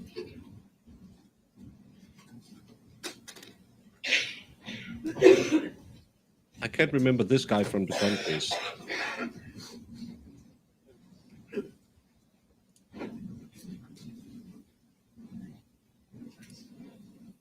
No, but again, he's not allowed to change. Well, he could stop talking about it, but then they would wonder, why did they bleed him? You were just left with that picture of Harmony, and seeing that picture is heartbreaking. Question: with all of his criminal past, does anyone know if any of the charges are violent? Yes. When Harmony was born, he was in prison for shooting a guy doing a drug deal gone bad. He tried to rob his drug dealer, as you do, and with a gun, the drug dealer grabbed the gun. He shot him in the face, head. He didn't die. That's why he didn't see Harmony till she was 6 months old, where she was brought into the prison so he could see her. And when he got custody, the girl he hated so much because she looked like her mother, he got custody over because he hated her so much.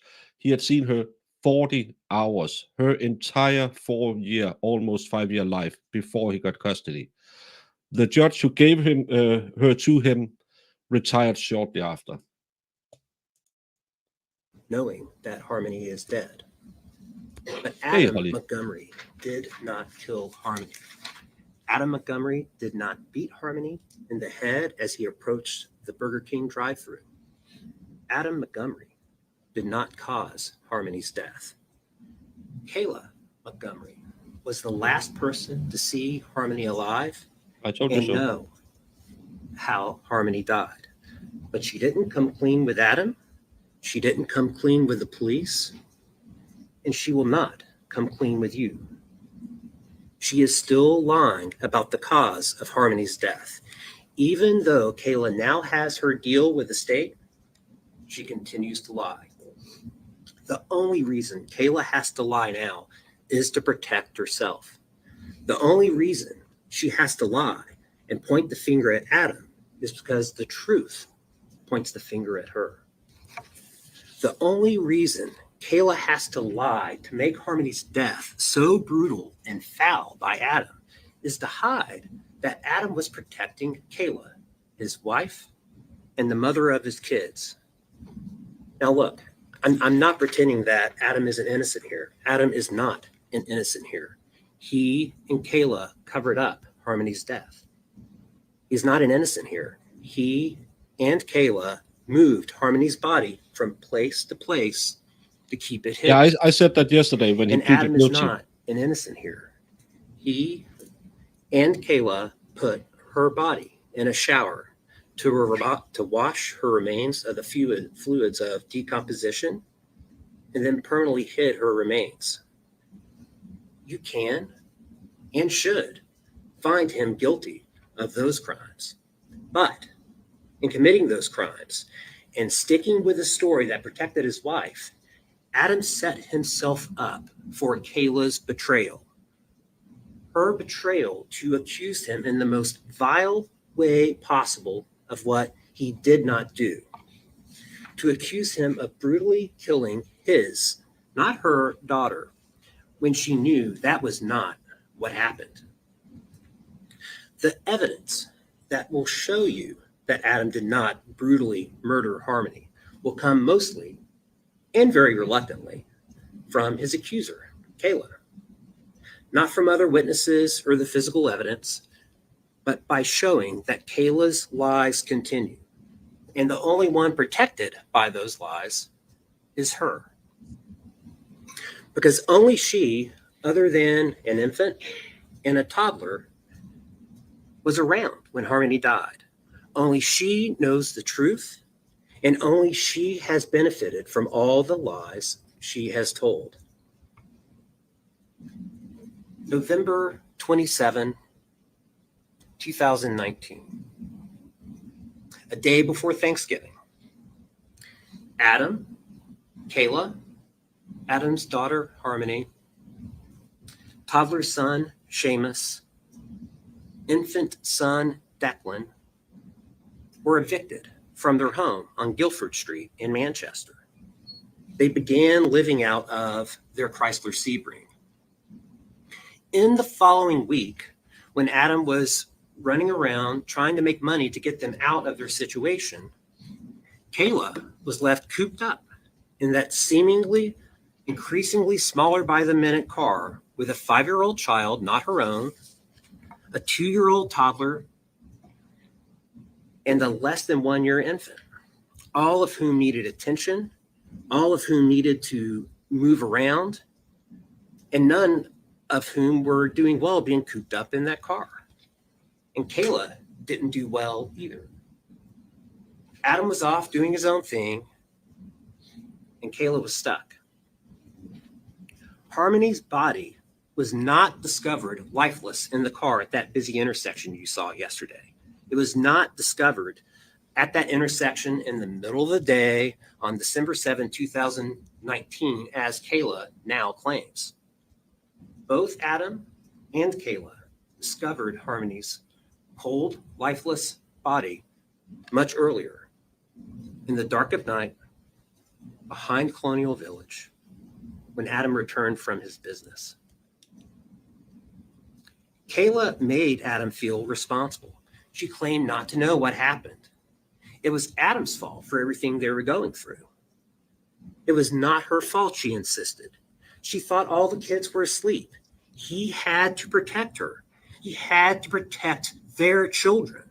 If anyone found out, their children would be taken. Adam stood by Kayla, and together they covered up Harmony's death. By that decision, Adam became so intertwined in Harmony's death that he could not get out. Neither Adam nor Kayla knew what to do, so they put the decision off. Adam placed Harmony's body in a duffel bag from the car and placed that duffel bag in the trunk. And Harmony's body was in that bag in the trunk of the car when it broke down at the intersection of Webster and Elm. They had driven off from the Colonial Village apartments to try and figure out what to do, where to put Harmony's body.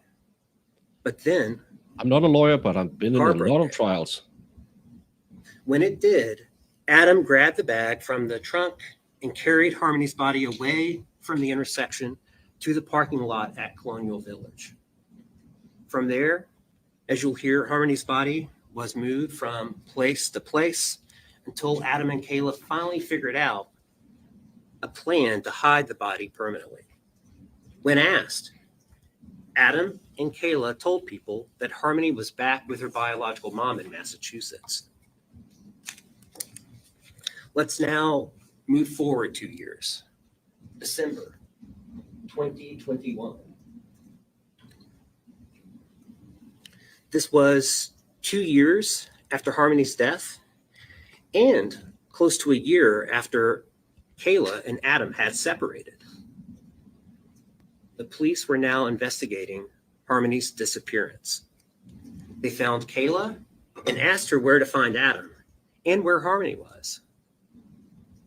Kayla gave the lie she and Adam had used to explain why Harmony was no longer living with them after Harmony died in December of 2019. That Adam had returned Harmony to her mother in Massachusetts. Kayla also told the police that she believed Adam was in Maine. Yeah, and to protect the After speaking with the two police, small kids she they had. contacts Adam. And she told him, quote, "You need to come down here." She told him he needed to return to New Hampshire and deal with the police because she was not going to deal with all this by herself. Adam did what he wanted to do and returned. But unfortunately for Kayla, he also brought another woman, Kelsey Small, with him. Adam met up with Kayla and they talked about what to do. That New Year's Eve 2021, Kayla talked to the police again. This time, it was at the Manchester police station.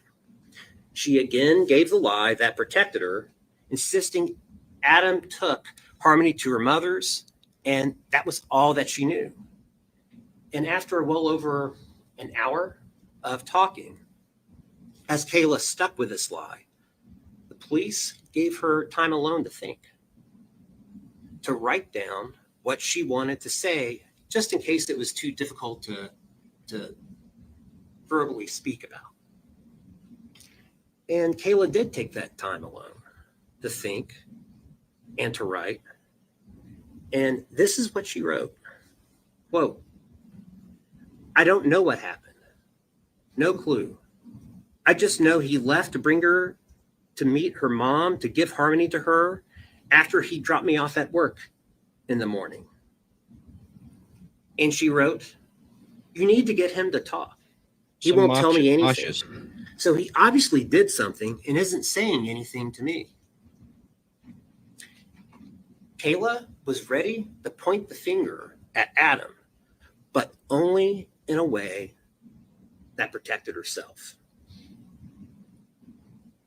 5 days later, January 5th, Kayla was arrested anyway, but for something different than what the police had wanted to talk with her about.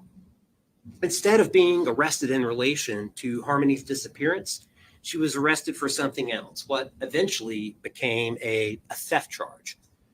But she knew the arrest was to pressure her. While in jail, Kayla had more time to think and to scheme. How was she going to get out of this mess that she was in? She knew that the police thought she had information about what happened to Harmony, and she knew that the walls were closing in. Kayla also knew that pointing the finger at Adam was worth something, and pointing the finger would help get her out of this mess, and she thought about how to use Adam to get out of it.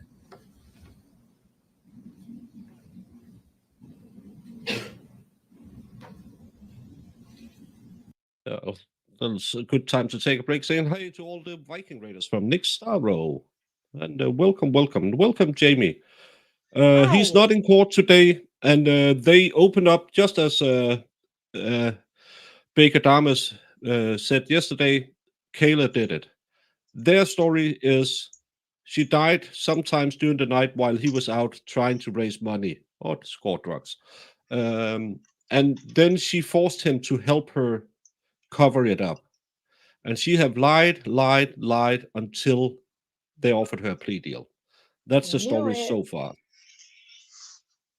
We knew they were going to Sorry? do that. I Yeah, said we knew they were going to do that. Again, the first year I was a layman, they told me after 1 year you will have heard every excuse, and you'll just hear regurgitations of the same lie, and that's truth. Yeah, she lied at least two times to the police and one time to a grand jury. And the story that the the state told today doesn't add up with the affidavit they put in. So that's going to be very interesting.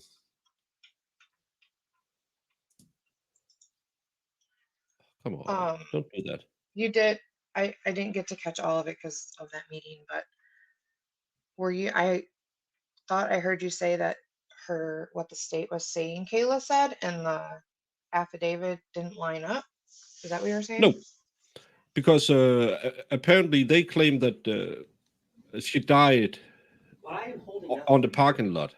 That's not in the affidavit. Defense's G for identification. This plastic bag contains a note. I blame you, Nick. You brought it with you. This note is written by Kayla, and it reflects what she wanted for a bargain. A few weeks after her incarceration, this note was found in Kayla's cell. Oh, I haven't heard about this one. And in her musings, she writes of her willingness to, quote, betray Adam. Not to finally be free of Adam, not to finally be safe from him, not to tell the truth, to betray, meaning stab him in the back. But she also wrote of her longing to be alone with him one more time, to kiss, to make love, if she could. She didn't write of fearing to be alone with him. She did not write of any fear that Adam would hurt or kill her for her betrayal. In her She was fairy looking for a tale man to hug and musings, kiss. Adam would understand and protect her to the end. Their children needed their mother, she wrote. But as this note also shows, Kayla wanted more than just one last time with Adam. She had a whole wish list, a set of demands. She wanted, quote, immunity from everything. Everything being in all capital letters. She wanted immunity from everything, all charges I'm facing, and what I'm going to say about Adam.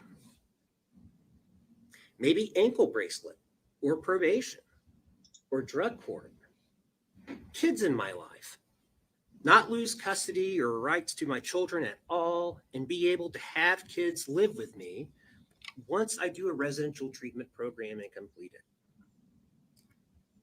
Kayla was willing to sing for her supper, not for truth, not for harmony, but for Kayla. Kayla was all about protecting herself to wiggle out of accountability for her own conduct. After that note was discovered in Kayla's cell in January of 2022, January 29th to be exact, Kayla told a correctional officer that She has wanted to 3 speak kids of her with own. the Attorney General's office. All 3 with But him. no one came to her I with a believe. deal. Hmm. And instead of a deal, she got a subpoena. She got subpoenaed to appear before the grand jury in March, and she remained in jail. Now, Kayla finally got out on bail on May 6th, but she still had been subpoenaed to testify before the grand jury, this time on May 20th. Still no deal. And when Kayla finally appeared before the grand jury, she still had no deal. It was explained to Kayla that she could choose not to answer a question if it would incriminate her. Instead, though, she chose to lie under oath, the same oath you'll see her take later, trying to make herself look innocent while pointing the finger at Adam. She told the grand jury that Adam had dropped her off at Dunkin' Donuts on November 30th with Harmony and the 2 boys in the car, and said that he was returning Harmony to her mother in Massachusetts. But even as Kayla insisted that she didn't know what happened to Harmony, a bombshell drops. The Attorney General's office, the AG, told her as she was testifying, she was working at Dunkin' Donuts, that they had her employment records. Was she sure? They asked. Kayla knew then that she was caught. She was caught in a lie. The AG had her employment records, looked at them, and knew that she was not working. And this was not just a simple, honest mix-up of days. Those records showed that the AG's office had, those records showed that she had been fired from Dunkin' Donuts for stealing even before the family had been evicted on the 27th of Yeah, May. he needs She to knew she talk was caught in a more lie. interesting. She knew the AG's office could prove it, but she had not developed a new lie and couldn't change course in midstream without a plan. So that day before the grand jury, May 20th, she kept marching forward, hoping that maybe they would believe her anyway. Her Nothing plea deal happened at first says she must testify in this case. after her grand jury testimony was over, but I can't Kayla remember knew this it was guy. coming. I only remember Elaine. And roughly 2 weeks later, on June 3rd, Long when time no Kayla see. checked in Warrior as part of Biatch. her bail conditions, it did. It came. She was arrested for lying before the grand jury. Kayla had a new story prepared, But with the new charges, the state had the upper hand. She was allowed to give her new story with the agreement that her statements could not later be used against her. But there was no guarantee of a deal, and instead, Kayla would only get that deal that she wanted if her statements helped the police figure out what happened to Harmony. And if the state decided that Kayla's statements were not helpful, she would be facing not only the charges she was already facing, but now 2 more felony charges, this time for perjuring herself before the grand jury, plus any charges that could come about if the police were able to figure out what happened to Harmony without her statements. And Kayla knew that the police were going to follow up on what she now said. It was for a little And pickle. without something to corroborate this new story she was going to give, there wouldn't be any reason for the police to accept it. After all, she had already lied to the grand jury to point the finger at Adam. So instead of the truth, she told a lie. Actually of been a pretty good, brutal Julie. killing where she was also a victim. But because there cannot be any corroboration for the lie itself, Kayla intermingled some of the truth of how Yeah, you don't put she a face on and evil covered until up she Harmony's shows up. death. The lie itself cannot be corroborated, but there would be corroboration in the truth of the cover-up.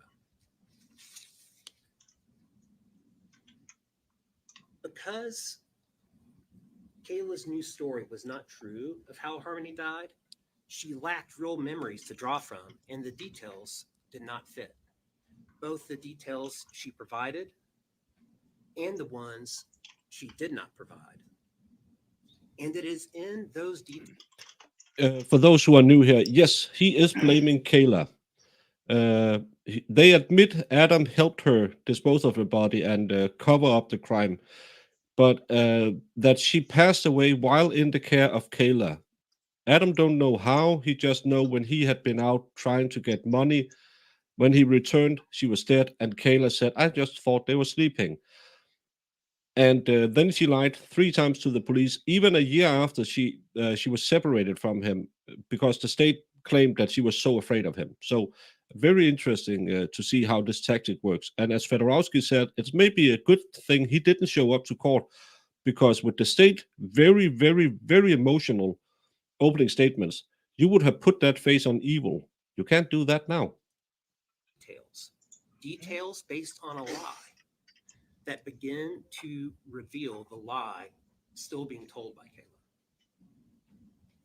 At first, Kayla's new story for the police, when she gave a proffer on June 3rd of 2022, her new story was that it was the middle of the night, 2 or 3 I'm dyslexic in a.m. every language. Harmony had been having trouble controlling her bodily functions while the family had been living out of the car, and Harmony went to the bathroom again.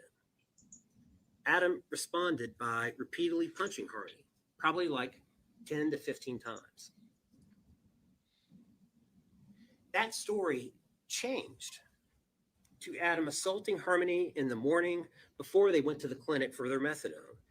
The story then continued by saying that Adam struck Harmony again after getting back in the car from the clinic.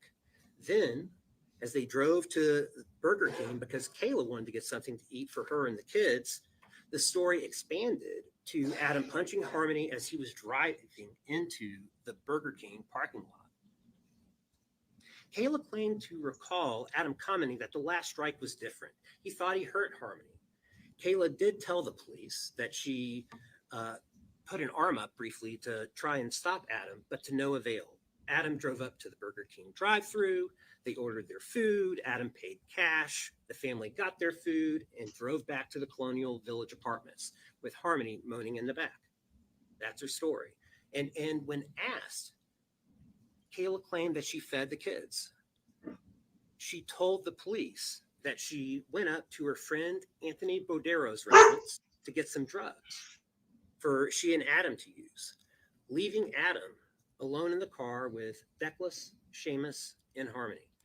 This whole entire story was not true.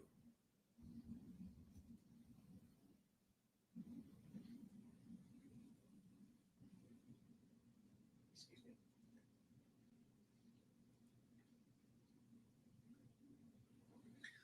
One of the things that you'll see that reveals her story about punching to be a lie is that she is unable to describe a true scene.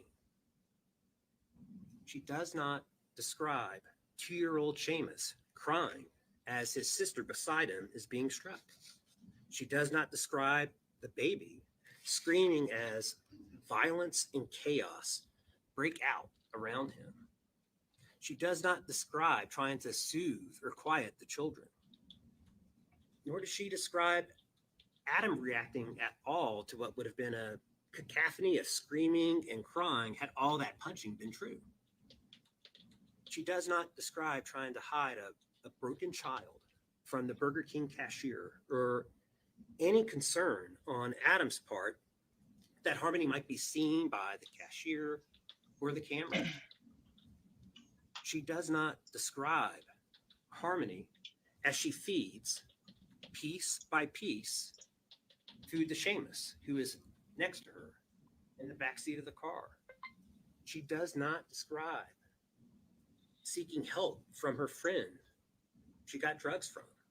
She doesn't describe any concern by her friend, Anthony Bordero, that she seems upset. And please keep close attention to Kayla's various descriptions of the car breaking down, where she claims that she and Adam first discovered that Harmony is dead. Kayla told the police that with Harmony in what would have been a critical, perhaps fatal condition in the back seat, the family decided to drive away from their corner in the back of the Colonial Village apartments. Yet Kayla did not remember where they were going. Then the car broke down at the intersection of Webster and Elm, and they discover Harmony's dead body in the backseat. Kayla talked about waving, honking, agitated drivers behind them around the car as Adam manhandles a dead child in the backseat into a duffel bag. A drug addict. And no one notices. Their car did break down on December 7th at the intersection of Webster and Elm. That is not in question here. And the family did walk back to Bodero's. But Harmony's body was already in the duffel bag, in the trunk, from when they discovered her death in the early hours of the night before. Yesterday, before we broke, the court gave you a partial set of instructions on how you are to go about deciding this case. Among them was an instruction on assessing the credibility of witnesses. It is up to you to determine the credibility of witnesses. 3 kids. But the 3 judge kids. did suggest an illustrative list of factors to consider in making that determination. One factor is whether what the witness said appeared reasonable. In discerning this, details matter. The details And please that chime are in, because given I've read too and the much about it to details be that are totally not. open. Is the witness pulling from a well of true memory or just making it up?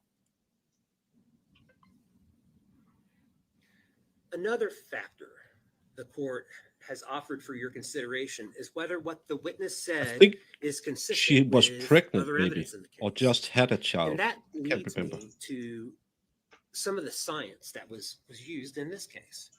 I think she had a 10-month-old was Kayla youngest also one. described Adam cleaning up blood spilled by Harmony with a kerchief. That lie was exposed by a special test that can reveal blood traces, even blood that was supposedly cleaned up. Luckily for the police, they were able to locate the broken down Sebring 2 years later. They're able to bring it to their lot at the police station. and they were able to search and test it. This is with a his special defense. test that could detect invisible blood that cannot be seen with the naked eye. No traces of blood, including on the back passenger seat where Kayla said Harmony bled and Adam cleaned it up. This is opening. Offering guidance in assessing witness credibility, another common sense factor offered by the court is whether the witness had a bias or motive to lie. There will be time during Kayla's testimony, during direct and cross, to explore the changes, the inconsistencies, and details within her story, both those that are Thank you, there guys. and those that are not. And you just heard about the science to also assist you in evaluating Kayla's claims. But here, what follows is Yes, they were on a tour yesterday. That's why we didn't get openings. Kayla's motive to lie at play, of Kayla taking something true and twisting it to point the finger at Adam, yet hide her own involvement. In telling the police how Harmony's body was finally removed from their lives, Kayla described an incredibly disturbing treatment of Harmony's body, her remains in the refrigerator before being placed in the shower, under hot water, washing away the fluids. Kayla at first said it was all Adam, and he wouldn't even let her in the bathroom. But she Jackpot. slipped up, and fortunately the interviewers caught it. They caught the slip and they probed. Kayla had to admit that she was part of it too. She cut off Harmony's hoodie in the shower, and she and Adam bagged up Harmony's clothes. And when that was done, Kayla and Adam put her remains in another bag, with Kayla helping Adam to zip that bag up. Mhm. You will hear that after Adam and Kayla permanently hid Harmony's remains, that their relationship became more frayed. Adam struggled with the loss of Harmony and his mental health suffering. Adam and Kayla separated briefly. That was in the spring of 2020 before reconciling. But Adam continued to spiral, and a year later was arrested after another episode. He went to rehab, then stayed at a sober house before going to Maine with Kelsey Small, which was where he was in December of 2021 when Kayla told him to return to New Hampshire and help her deal with the police. Joined with the murder and related charges is a second-degree assault charge. That allegation is that Adam knowingly caused bodily injury to Harmony in July of 2019 by striking her in the face with a fist. Harmony did get a black eye during the summer of 2019, and no question about it, Adam did react when he saw Harmony trying to smother her brother, jerking her away to stop her. But that is not what caused the black eye. On July 22nd of 2019, Kevin Montgomery, Adam's uncle, came up from Florida to the house. He saw Harmony's black eye, prompting a conversation about her. During this conversation, Adam told Kevin about a time when he walked in to find Harmony smothering then 5-month-old Declan. Harmony had her hand wrapped around his mouth, causing him to turn blue. Adam pushed Harmony away while checking on Declan. Then, a week later, upon returning to Florida, I believe it was July 29th, Kevin made a report to New Hampshire DCYF, and he told DCYF that Adam gave Harmony a black eye, conflating what Adam had said. A veteran caseworker, Demetrios Saros, responded that very same day, the 29th, to investigate. Though the encounter was brief, he did see Adam and Harmony outside the house getting into a car, and when he saw Harmony, he observed no concerns. He also followed up, paying another visit on August 7th. This time he did see a small red mark in Harmony's right eye and faded bruising under the eyelid.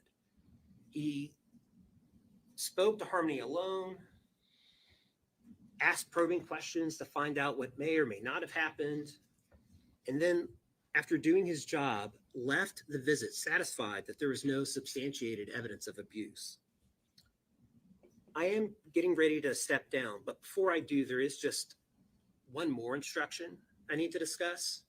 The court has instructed you that you are to decide this case not on sympathy, but on the evidence and the evidence alone.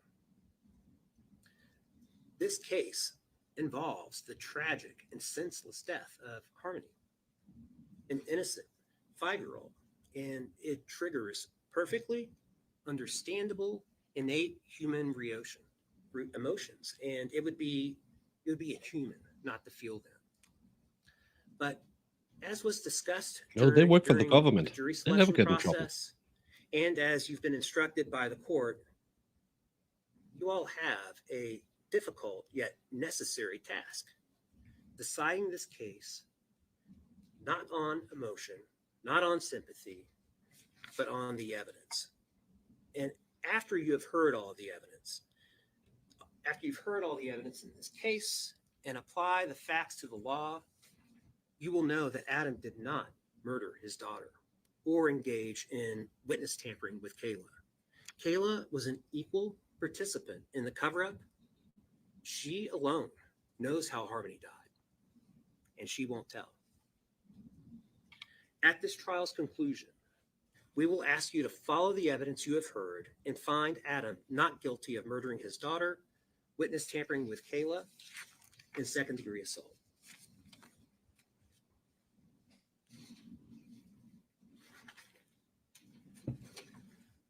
All right, ladies and gentlemen, you've now heard opening statements. As I told you when I gave you my preliminary instructions, we would generally be taking a mid-morning and mid-afternoon break, and I do look for natural breaking points in a trial to do that. I think this is one of them. So what we're going to do is we're going to take a 15-minute break now. So use the restroom, have a drink of water, and we'll come back in 15 minutes and begin the evidence. All right, all rise for the jurors, please. So now we're caught up again. I took down some of the ones because I didn't want to break up, as it sounded like he was about to finish. Mhm. The benefit of the road trip yesterday was to make the jury visualize where everything happened and who could have seen anything at that place. They talked a lot about, look how the access to the Burger King was, look how much traffic there is in that intersection. And that's why you do those trips. It's like going to the Murdoch's farm. It's just to try to visualize how it could have happened. Maybe it's better than show people some aerial photos, but I don't know how much. If you live in the town, don't you know it? With this opening, it's hard to imagine they can manage the theory without putting Adam on the stand. Yeah, but I think because Fedorowski made me think of that. Thank you, Fed. Anyone, if you like Norwegian nature, go sign up for Fedorowski's channel. It's a great nature channel. But what I was thinking was, as I said before, when he's not in the courtroom doing these heinous opening statements, they don't put a face on evil and put that on him, because the opening statement from the state was pure emotion. It was he hated his daughter because he looked like her mother, and he beat her because she was peeing in her pants, and the rest of it was just, then you move the body around a lot, and Kayla absolutely did nothing. So it was pure emotion. I think it was reasonably smart not to be there, because they would know that was what the state was going to do. I think the defense, and again, the presumption of innocence goes to even the biggest a-hole on the planet. I think they made a pretty good first move in trying to blame shift to Kayla. That's my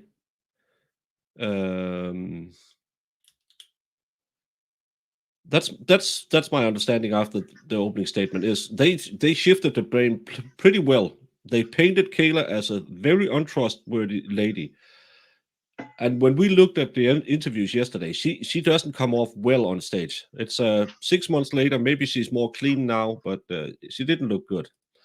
Maybe you can make yourself a note to compare the state's opening to her testimony during this trial. I'm willing to bet it'll be different. Druggies don't remember stuff well. She will, just as she did in the other case, have perfect recall when the states ask her and can't remember anything and get testy when Elaine asks her. For sure. Missing 5-year-old girl, no body. The state claims he did it. He claims her stepmom did it. He has pled guilty to falsifying physical evidence and abuse of a corpse. They still have him for second-degree murder and second-degree attack. Assault, sorry. You were cooking, so missed what you said. Did you say he has been in jail for killing someone else? No, he has shot another guy in the face. A drug dealer he tried to buy some drugs off. He tried to rob him. The drug dealer grabbed his gun and it went off in the face somewhere on the drug dealer. That's why he never saw Harmony until she was 6 months old. And when the judge decided to give him full custody of her, he had seen her in almost 5 years, 40 hours, her entire life. And he got full custody with a criminal history, with a history of drug abuse. He got full custody. That judge retired 14 days later. He's a government worker. He's probably has immunity as a judge as well.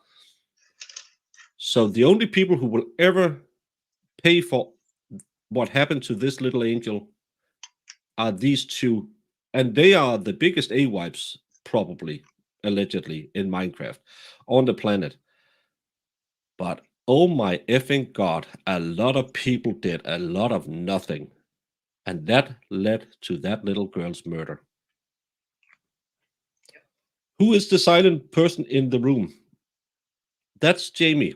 Jamie's working.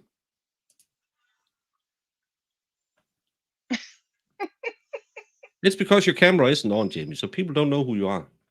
I know, but it's easier for me to work real hard when I'm not there. But I'll be When you're not looking hot and smexy for all the viewers. Yeah. It's his only defense, but it's definitely, at least in part true. They were both in on it together the whole way, in my opinion, until Kayla saw her only white out. That note from the prison, I didn't know about that. Did you hear that, Jamie? That she wanted to have one more go at his pickle. Yeah, and she that wanted was. full immunity. I mean, I want her to pay. I'm telling you that right now. Yeah. She shouldn't just be getting out on perjury charges. She should be in jail for murder. Yeah.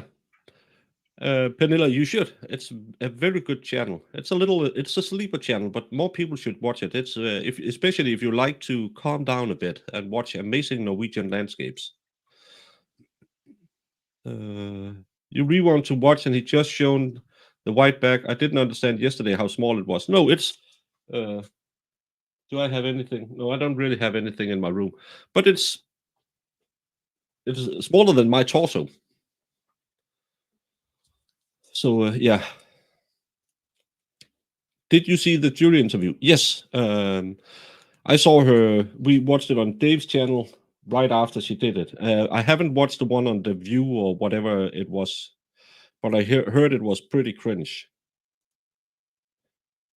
Oh no, the bathroom talk.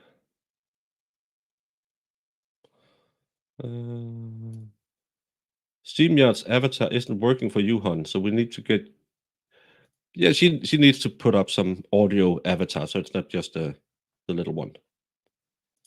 Yeah, you know, I did, Jamie. but every She's time my phone, goes off, it like kicks it out. I don't know why.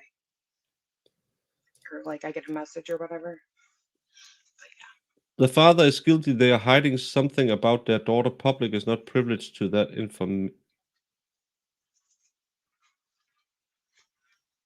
This trial, did I miss something? I might misunderstand something.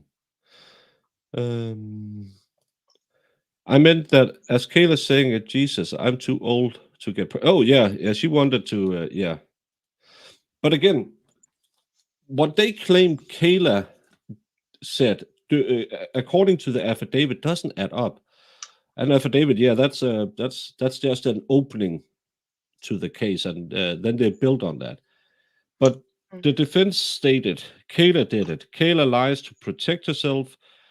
She made him by threatening him with they're gonna lose their kids and all of this. She makes him help. And the defense, like I did, mentioned it was his, not her daughter. She got a deal. She just thought they were asleep on the backseat. He must protect them. He must protect their kids. They would take the kids. And they claim she was so afraid of her, but she didn't talk until a year after they were separated.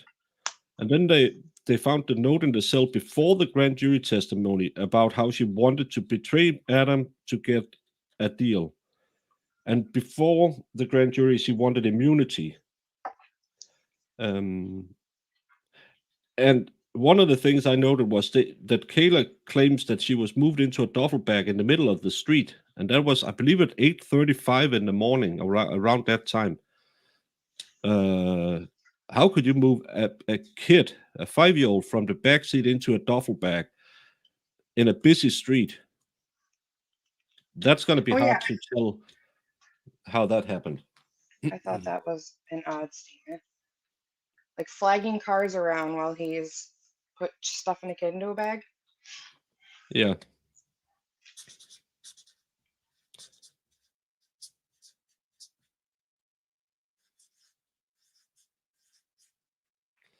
Whiskey 77, thank you for the super chat, saying, remember, folks, for every $5 you super chat, Baker, I will take my shirt off for 10 minutes. I will. As soon as I end my stream, I will take both my shirt and my pants off. And you don't have to pay me for it. Because pants and shirts are prison. But thank you so much for the super chat.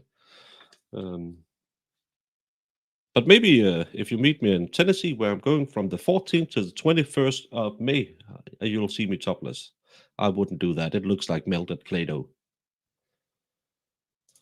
If the Crumbly is somehow guilty, then Kayla should definitely be guilty. Yeah, with the new standard you have for parents' guilt, everyone is guilty in this case. I mean, for real. Kayla's mother is on the witness list. Yes, she will testify that Kayla wasn't with them when they arrived at her house.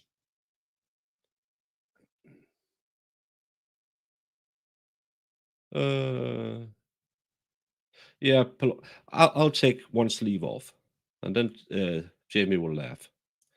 Hey, Renee, late as I had work meetings. Well, Jamie has work meetings all the time. She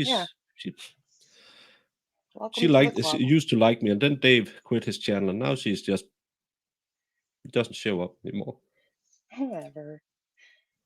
Yeah, for a girl who was so afraid she didn't dare talk to the police, and she just wanted the stinky pickle one more time. The stinky pickle. Rogue Mama, my theory is he knew they were gonna paint him as a monster, so he didn't want to show his face in court. So whenever they saw that face, they wouldn't associate it with the monster, because the state opening was very, very heavy on the heartstrings, not so heavy on the facts. So I actually think it's a good idea he didn't show his face, because and if you look at him, yeah, he looks like a criminal. He got the neck tattoo, the tear under the eye. Having him sitting in front of you while you watch a 5-year-old kid with the sweetest face and hear about how she was moved around decomposing, he would never get a fair trial. I hate that he has the ability to stay away, but if we're talking court tactics, it's pretty good. Yeah, I agree, McBarkinson. Good. Do they not know I have things to do? I don't know how many of the crackheads will come here today with lawyers or during this trial, but I really hope they won't spend weeks of going into testimony of the things she already pled guilty to. They have given her immunity. No, they haven't given her immunity. They've given her a plea deal. If she testifies in this case, they will give her. Well, she got 3 to 5. No, her perjury charges carries 3 to 5, 3.5 years to 7 years for each of them. So she got 14 years, and she's now serving the 3.5 years on one of them, and the other one she wouldn't have to serve if she does this. So she got 3.5 years out of a 14-year sentence if she talks to them. Mhm. Here's what you think. They to cover it up, they kill. I hope not. That's the only thing I can say. I really, really, really effing hope not. I know there have been some rumors that happened in. I heard them during the gun trial, but no evidence of any SA. Yeah. I pray to God, none of that happened. None of that, hopefully, ever happened. Well, I'm not sure how long we have because they were going on a 15-minute break and they've begun for 20 minutes. Well, we can do a little Glenn to clean the mind because we need some good old Glenn. While I'm waiting for this, did you, whether it's true or not, believe that Mr. Randolph had slept with your wife? Please be seated. I wouldn't care. You wouldn't have cared? No, Did you believe he had slept with your wife? no, Did you believe he slept with your mother-in-law? probably did. Everybody has. Everybody has. The judge is like, the hell did you just? Yeah, good old Glenn. And the Good magically old fit Glenn. with the court.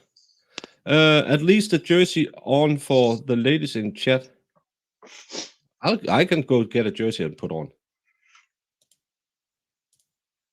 I'm coming to Tennessee. Welcome to the South. You're in Nashville. You'll love it here. Well, I'm going to Knoxville. I'm going to Dollywood. It's going to be amazing.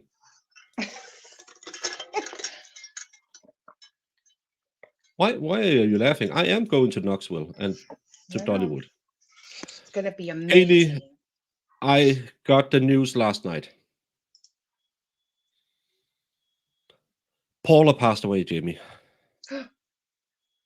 Did she? No more Swaysha for Paula. Yeah, she passed away. Oh, R.I.P. Paula. Okay, so if you have a witness advocate, they can bring them in. I'm going to bring the jurors in now. Okay.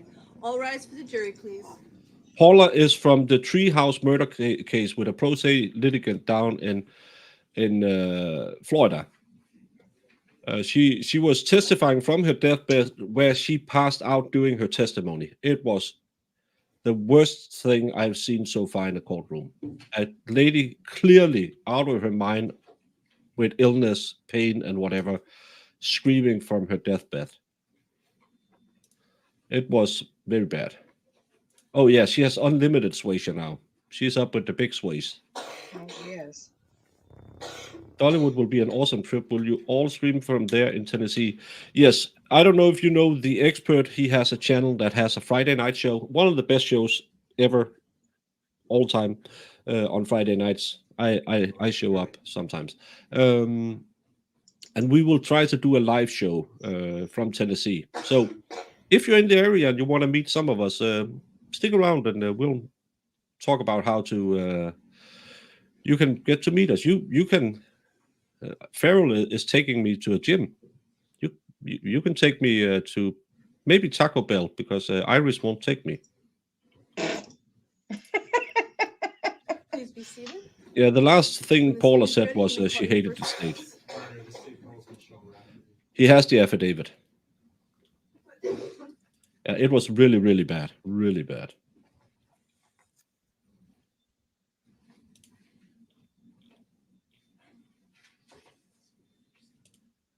Live Blue played special radio show in Knoxville. I'll try that. It does look like Night Court. Yeah, because she has a statement set down because she was dying. Testimony that you will provide will be the truth and nothing but the truth under the pains and penalties. Don't hate. Mexican food is great. You can make yourself comfortable in this Raftery. There's a microphone in front of you, but I'm just going to ask that you speak into that so that everyone can hear what you're saying. Yeah, Can please you do this. begin by stating and spelling your last name for the record? Michelle Raftery, Raftery, And what's your date of birth, Ms. Raftery? 9/11/70, Oh, that's Where a do you bad birthday. currently live? Haverhill, Massachusetts. And how long have you lived there? In Haverhill, about 25 years. Who do you live there with? My husband and 3 of my children. And what's your husband's name? Timothy. And your children? What The are their ones that are home? ages? Oh, their ages? Yes. Ben's 25, Jaden is 14, and Claire is 13. And do you have children that live with you? Those are the ones that live with me. Yeah. What do you do for a living? I'm a behavioral health partner And how long have you done that? for a year. Prior to that, what did you do for a living? I was a FRL, a family resource liaison. And can you explain what that is to the jurors? Yes, I work with foster parents and I help support them and run support groups and trainings for them. Do you have any experience as a foster parent yourself? Yes, I do. Over 13 years. And can you tell the jury about that experience? Yes. So she's We the had foster privilege mom who of had being- her. We had the privilege of being Harmony's foster parents. Oh, And you I mentioned the hate name this Harmony case. just now. Yep. Who is she to you? She was our foster daughter. What did she call you? Mama. Your husband Tim, what did she call him? She called him Dada and Papa. You said that you'd been a foster parent for 13 years? Yep. What point in that timeline, those 13 years, did you take Boy. Harmony in? Like probably halfway through. Probably halfway through the years. Yep. So she came to us at 2014. And tell us about that. So you always start off, you get a phone call from DCF and they tell you a little bit about the child. And Harmony was 2 sadly, months old everything at is the time, boosted. and she had a pretty intimidating diagnosis at first. So, I did a lot of Google research, but I still knew that we wanted to say yes. And Harmony came and lived with us when she was 2 months old. Pretty intimidating. What were you told about Harmony before So you took her? we were told that she has hydroprocephaly, which is like a disorder with her brainstem. And we were told that she was legally blind in both eyes and that she probably wasn't going to live 7 months. I'm sorry, can you say that last thing? Yeah, that she probably wasn't going to live past 7 months old. Hydroprocephaly was the original first diagnosis. You mentioned this blindness. Mhm. What can you tell us about that? So at that time, she had a whole team of doctors and she was considered legally blind in both eyes. However, I started to notice when I would feed Harmony that she would track me with one of her eyes, at least one of her eyes. And, then we went on to get different diagnoses for her. You mentioned having Harmony since she was 2 months old. Yes. What was Harmony's date of birth? 6/7/14. June 7th, 2014. That's correct. What kind of child was Harmony Montgomery? She was a loving child. She was very sweet, very happy. She was super social. She loved to be with people. We used to joke around with her to leave a sparkle wherever she went, because wherever she went, she left people happy and you knew that you met her. How long was Harmony in your care for? So which time? We took care of Harmony 3 times. She came back into care 3 times. So for the first time, she was with us for about 2 months. Then she returned to her mother, and then she returned to us. And then she stayed with us for about a little over 2.5 years. And then she went back with her mother and then came back 10 months later. You mentioned these disabilities. Yes. Was Harmony developmentally delayed? She was not. It definitely could have been a possibility. She started off with that original diagnosis, And through going through testing, she had a neurologist, endocrinologist, ophthalmologist, and we had a whole team of specialists that worked with her. And they changed the diagnosis to septo-optic dysplasia. And were you taking any steps when she was in your care to treat her needs? Yeah, absolutely. Harmony had, like I said, a team of doctors, but she also had early intervention workers. So she had two. She had a nurse that came weekly, and she had a vision specialist that came weekly, and we did all the treatments and the programs that she needed with I can that. try and switch over to that. Was she meeting benchmarks at that time? She was meeting every benchmark. She was succeeding. Yeah. Ms. Raftery, when was the last time you saw Harmony Montgomery? The last time I saw Harmony was December of 2018. Your Honor, may I approach the witness? Yes.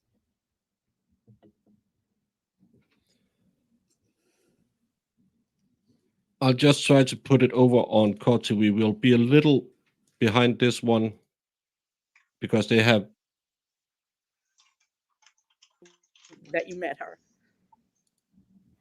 How long was Harmony in your care for? So which time? Is the audio better? took care of Harmony 3 times. She came back into care. Sounds better. So for the first time, she was with us for about 2 months. Then she returned to her mother, and then she returned to us. And then she stayed with us for about a little over 2.5 years. And then she went back with her mother and then came back 10 months later. We stay on this one. You mentioned these disabilities. Yes. Was Harmony developmentally delayed? She was not. It definitely could have been a possibility. She started off with that original diagnosis, and through going through testing, she had a neurologist, endocrinologist, ophthalmologist, and we had a whole team of specialists that worked with her, and they changed the diagnosis to septo-optic dysplasia. And were you taking any steps when she was in your care to treat her needs? Yeah, absolutely. Harmony had, like I said, a team of doctors, but she also had early intervention workers. So she had two. She had a nurse that came weekly, and she had a vision specialist that came weekly, and we did all the treatments and the programs that she needed with that. Was she meeting benchmarks at that time? She was meeting every benchmark. She was succeeding. Yeah. Ms. Raftery, when was the last time you saw Harmony Montgomery? The last time I saw Harmony was December of 2018. Your Honor, may I approach the witness? Is it better now, Whiskey?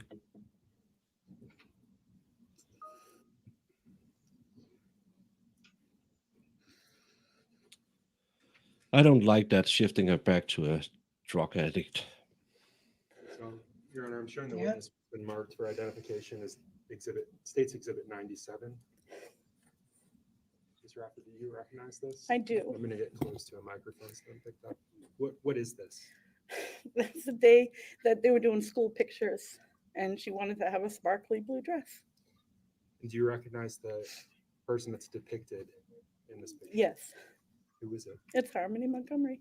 Is this a fair and accurate representation of Harmony as you remember her? Yes. The Your state Honor, took her this away. to admit as State's Exhibit 97. All right, the ID is stricken. It's entered as a full exhibit. Can I move As to a guy publish? who only saw her for 40 days, 40 hours.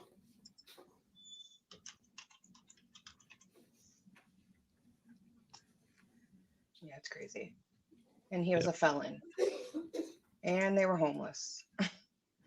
No, not at Mrs. the time. Raftery, do you know someone named Adam Montgomery? Yes. How do you know him? He was Harmony's biological father. Would you recognize the defendant if you saw him again? Absolutely. Your Honor, may I approach you? Yes, you may. Too late. Showing the defense was been marked for identification as State's Exhibit 101. Can I approach the witness? Yes, you may. Ms. Raftery, Yes. do you recognize this item? Yes. Can you tell me what it is? It's Adam Montgomery. And Your Honor, at this point, is this It's a fair a picture. is Yes. this a fair and accurate representation of Adam Montgomery as you remember him? Yes. I move to Marcus Full, Your Honor, to strike ID on Marcus Full States Exhibit 101. Any objection? No objection, and we agree that that is a photo of the defense. Thank you. The ID is stricken, it's entered as a full exhibit. Yeah, but the only Publish it as people a full not public. being punished are the state. Think about this lady. She knew she gave her a good life, and they took her away to give her to a drug addict, and she Ms. passed away Raftery within was- months. I'm sorry, Attorney Knowles, would you return the exhibits back to the table when you're done with them, just so that everything remains there unless you're going to use it shortly Absolutely. again? Thank you.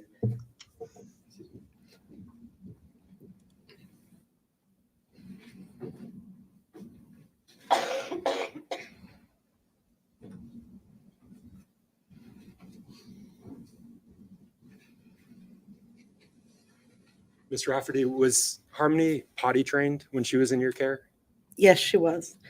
She started at our house and then she finished when she moved back with her mother.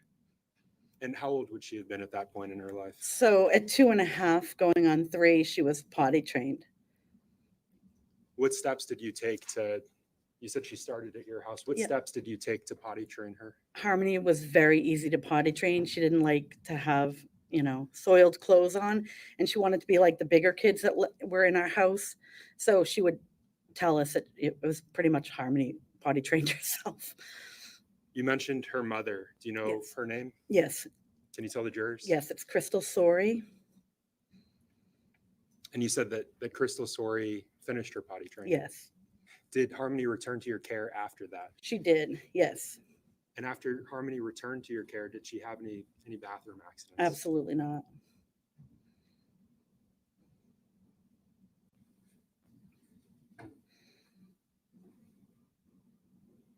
If I could have just a moment, Your Honor.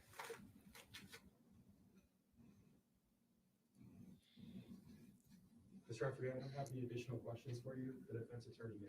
Okay. Thank you. Thank you. I don't know, Sue. I just know that a judge gave her Good morning. Good So- morning. guy who saw her for 40 hours. Oh, and Elaine hates a microphone.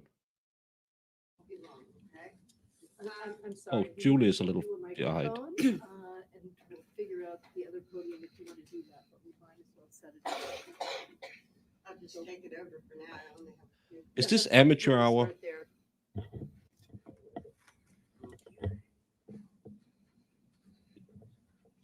Yeah, it's oh, Shizzy Wisness. Great channel. If you like a little morning wake up call, he has a great little roundup show in the morning. I've been pronouncing your name all this time wrong. Raftery, It's Raftery. Yes, and quite a birthday that you have too. that's right. Yeah. So you said that you had Harmony placed with you 3 times. Yes, In between, she was with her mother, yes, and then she would be returned to you. yes. And how long was the most recent time that, how long was she with you the last time she was placed with you?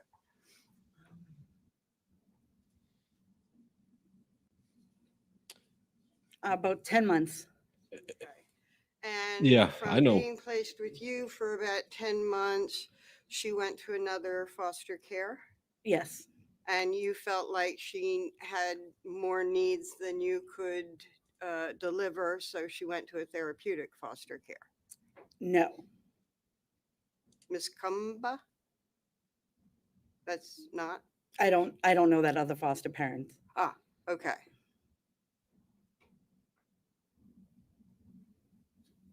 So she didn't go to therapeutic foster care? She went to another foster home, Okay. Not a therapeutic one? not that I know of. Okay. Had you asked that she be placed in a therapeutic It's just foster the home? Elaine voice. No, Okay. She left your home for another foster home for what reason? Hey, Jamie. Hi. it's a long story. Co-parenting a child that has trauma, first of all, is very difficult. Co-parenting a trauma with DCF involvement and co-parenting with them is extremely difficult. Okay. So Harmony was placed with you 3 times, and that last time she was then placed to a therapeutic foster home. She was placed in another foster home, yes. Okay. I'm sorry. I Yep. did misspeak. Speak. She went to another foster home. Yes. Okay. Thank you. It's not fun being old. I know her name isn't Elaine, but she is on my channel. All right. You may step down and Thank you are you. excused.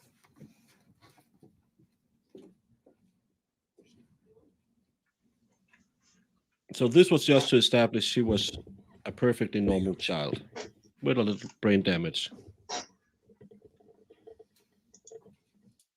Didn't like dealing with Crystal. Yeah, that's probably a good bet.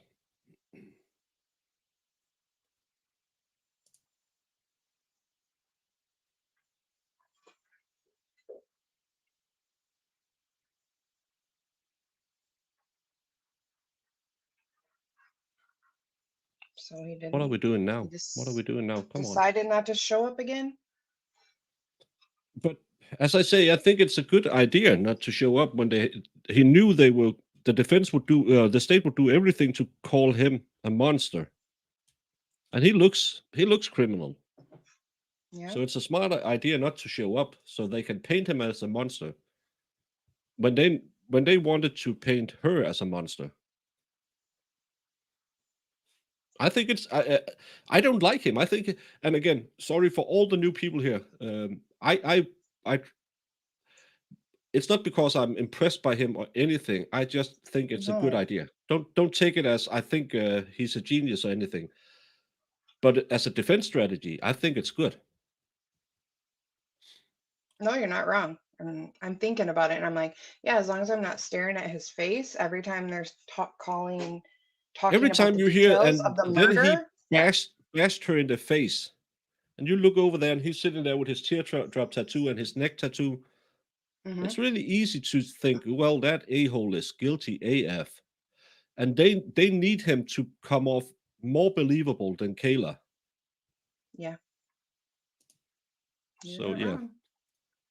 As I have stated many times, I think it's to not be associated with bashing a 5-year-old in the face multiple times. Julie is a little behind. It's fun when things pop up. We talked about 5 minutes ago. Yeah. Being a foster parent in Massachusetts, you encounter way too many incompetent DCF workers.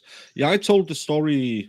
Did I tell it yesterday about the very, very bad case we had just before I got elected, where they had rented their girls out to multiple people, and they just move around from county to county, so no one kept a tab on them.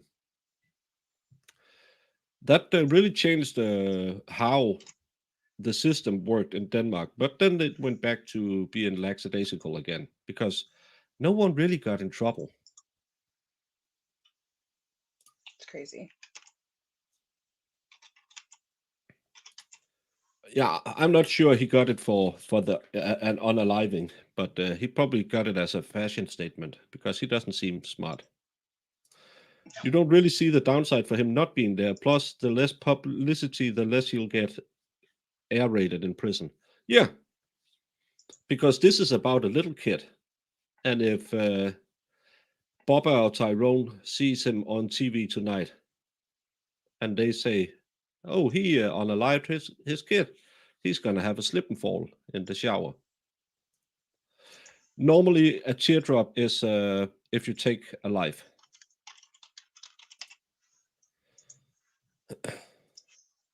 Well, Sue, again, to be fair and to uphold the Sixth Amendment or Fifth Amendment and all that, you are innocent until proven guilty. But I know in some cases they forced him to be there, and he pled guilty to 2 of the crimes yesterday. So she could put her foot down, but I kind of think that she doesn't want the hassle. I don't know. But she told him yesterday, you have any right, and we will call you every morning and send a car for you if you want to be here. But you can't show up saying, well, I just had a good lunch and a nap. Now I want to go to court. No, they will phone the prison every morning and he will tell them, I want to go or I won't want to go. Mm-hmm. It was a strategic decision as well. I think they knew his look, behavior, and court exactly. And he has some very weird mannerism. State may call its next witness.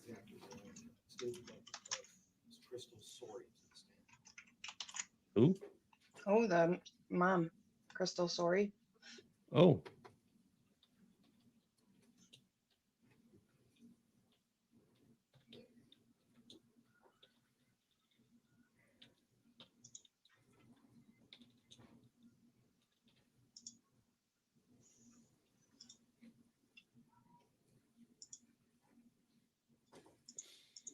they're starting out with all the tearjerkers today. Mm-hmm.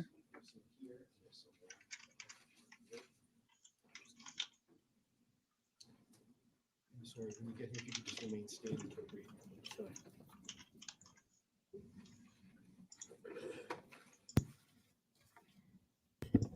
If you would please go ahead and raise your right hand. Do you solemnly swear to this jury that you will tell the truth, the whole truth, and nothing but the truth? So help you God. I do. Thank you, Ms. Sawyer. Please feel free to have a seat.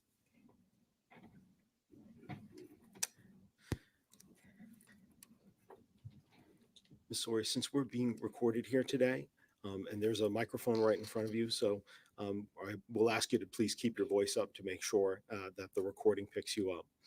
Would you please state your full name and spell both your first and your last name? My name is Crystal Renee Sorey, Crystalsorey. And Ms. Sawyer, what town do you live in? I live in Fitchburg, Massachusetts. How long have you lived there? A year and 5 months. And how far did you go in school?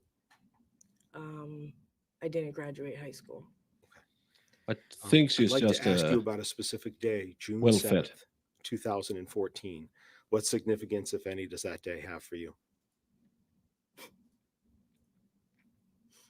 It was the day my daughter Harmony was born. And Harmony was a girl, correct? Yes. Have you had any other daughters besides Harmony? No. And what was her full name? Harmony Renee Montgomery.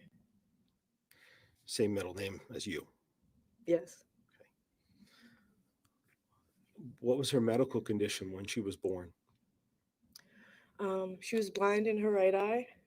She was misdiagnosed twice before that. Yeah, just blind in her right eye. And after about 3 months after she was born, who did she go to live with? Michelle Raftery. And do you know Michelle? Very well. Why did she go to live with Michelle? I am a recovering drug addict. I was struggling at the time, handling her diagnosis. I was struggling. Is it fair to say that who you are now in 2024 is different than who you were in 2014? Very.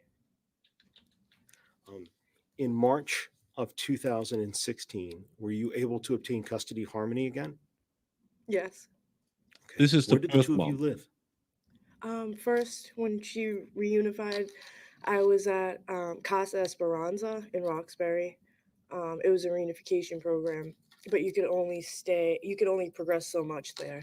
So then we moved to Ruth Kelly Umi's house on the other side of Roxbury, Dorchester. Okay. When the two of you were living together, how was Harmony? Amazing, rambunctious, very smart. By the time she was 2, she could tell you her whole life story. She was talkative. Yes. People didn't believe she was 2. When you got custody and were reunified with Harmony in those two places, did you work and finish potty training with Harmony? Yes. Okay. I did. And how did she take to that?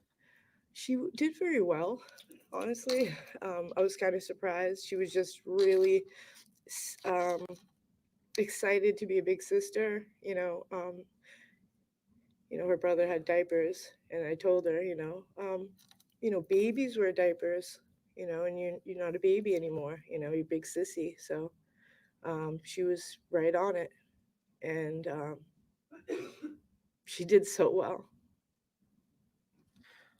In September and then October, I know you were reunified in March of 2016. In September and October of 2018, did she go to live again with Michelle Raftery? Yes. And when she left, then that would be the fall of 2018. How old was she?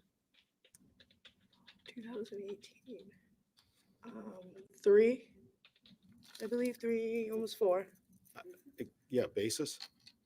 It's leading in with, I think, the dates. Your Honor, I believe the question was how old was she in the fall of 2018? Objections overruled. Thank you. So she was born in 2014, is that correct? She was 4, yes. Okay, so she was 4 in 18. Yes. And was she fully potty trained when she left you? Yes. I'm going to ask you, who was Harmony's birth father? Adam Montgomery. And how did you meet him? Through a mutual friend. Was he living with you when Harmony was born? No. Were the two of you living together when Harmony went to live with the Rafteries? Never.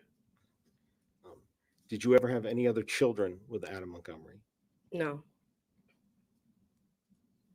At some point in 2019, who got custody of Harmony? Adam. Where was Adam living at the time? Manchester, New Hampshire. Do you remember what street he was living on? Guilford Street. And is that where Harmony was as well? Yes. What, if any, visits did you have with Harmony after if she any? went to live with Adam Montgomery? I had 2 physical visits with her. And then I had 2 FaceTime calls, both very brief. The physical visits, where did you visit her? Excuse me. Guilford Street. Did you visit with her outside the home or inside the home? Inside the home. Inside the home. Great success. Read the banner Did you in see the where her bottom. room was? No, Thank you, Renee, for becoming a member. he never showed me. When you say he, who is he? Adam never showed me. I was only allowed in the living room or the bathroom. How did you communicate with Adam at that time? Facebook. Facebook? Yeah, he wouldn't give me his number. When did you last see Harmony?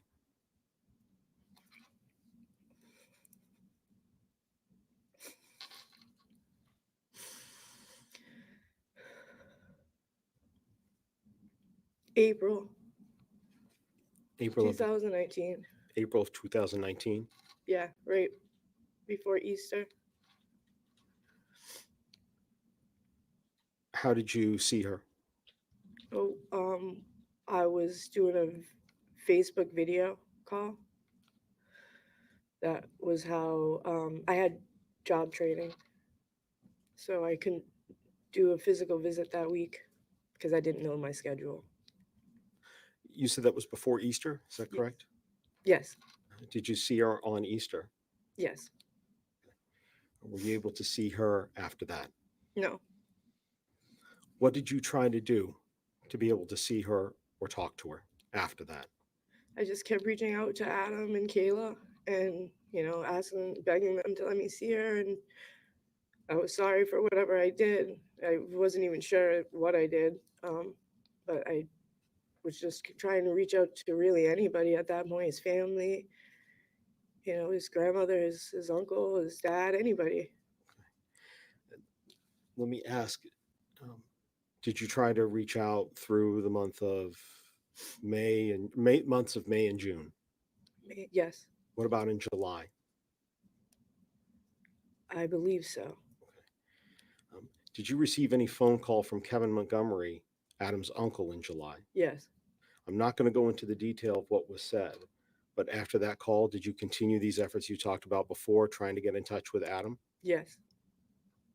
And what about September of 2019? Were you trying to get in touch with Adam then? Yes. What about October and November of 2019? Were you trying to get in touch with Adam then? Yes. Christmas of 2019? Yes. Get in touch with him then? Yes. Were any of those successful? No. Did you see or hear from Harmony at all during that time period? No.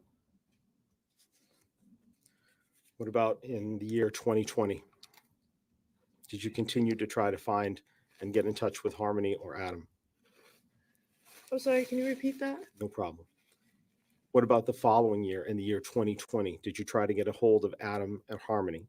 Yes, I had made a new Facebook hoping, because he had blocked me and so did Kayla, I was hoping to get through to him that way. Did you try also through 2021? Yes. By December of 2021, what else were you doing to try to find Harmony I and was Adam to respond? calling DCF. I was, telling my therapist, talking to anybody that I knew Yeah. was either a mandated reporter or had some type Real. of leverage because I wasn't getting anywhere. I had wrote also to the mayor.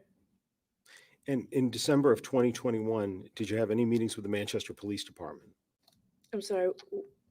In December of 2021, did you meet with the Manchester Police Department about trying to find Harmony? Yes. And with regards to that, did you provide them with any permissions to try to get more information to help find Harmony? I signed whatever they needed me to sign. Less than half a year, I believe. Did any of that include medical authorizations for medical records? Yes. Did you provide a DNA swab for them? Twice. Did you provide permission for them to look at your Facebook account? Yes. Did you provide permission for them to find out where you had been living and contact those places to confirm your dates there? Yes.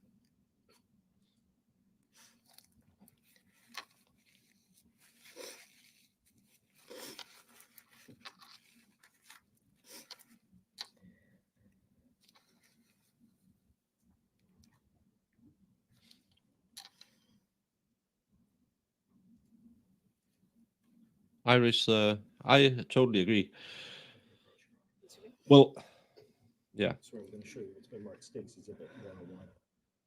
She lost custody because she was drug addict, and I'm sorry, that's full. Thank you. and she was apparently in recovery, but Yes. still.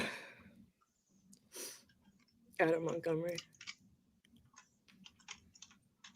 This is the person that you were trying to get a hold of. Yes.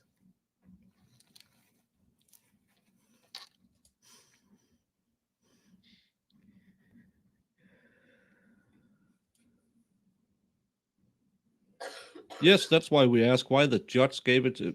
He saw her 40 hours before he got custody of her. In 4 years, 40 hours. That's my girl. That's Harmony. In fall of 2018, she went back to Raftery. Do you know that she was going to school, taking classes? When she was with Michelle, she was, but not after. Not after. No. Can you explain what you mean by that? When she went with Adam, she never went to school.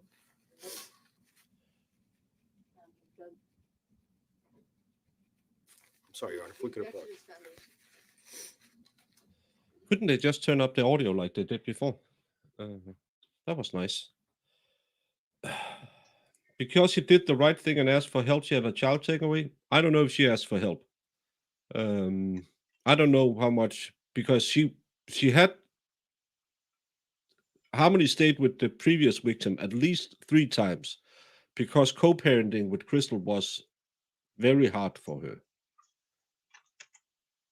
To me, that sounds a little bit Crystal might not have been the nicest person while she was intoxicated. Because she had to go to another foster home because it was hard to co-parent. So, but most drug addicts might not be the most reasonable people. But my heart goes out for this lady. Yeah.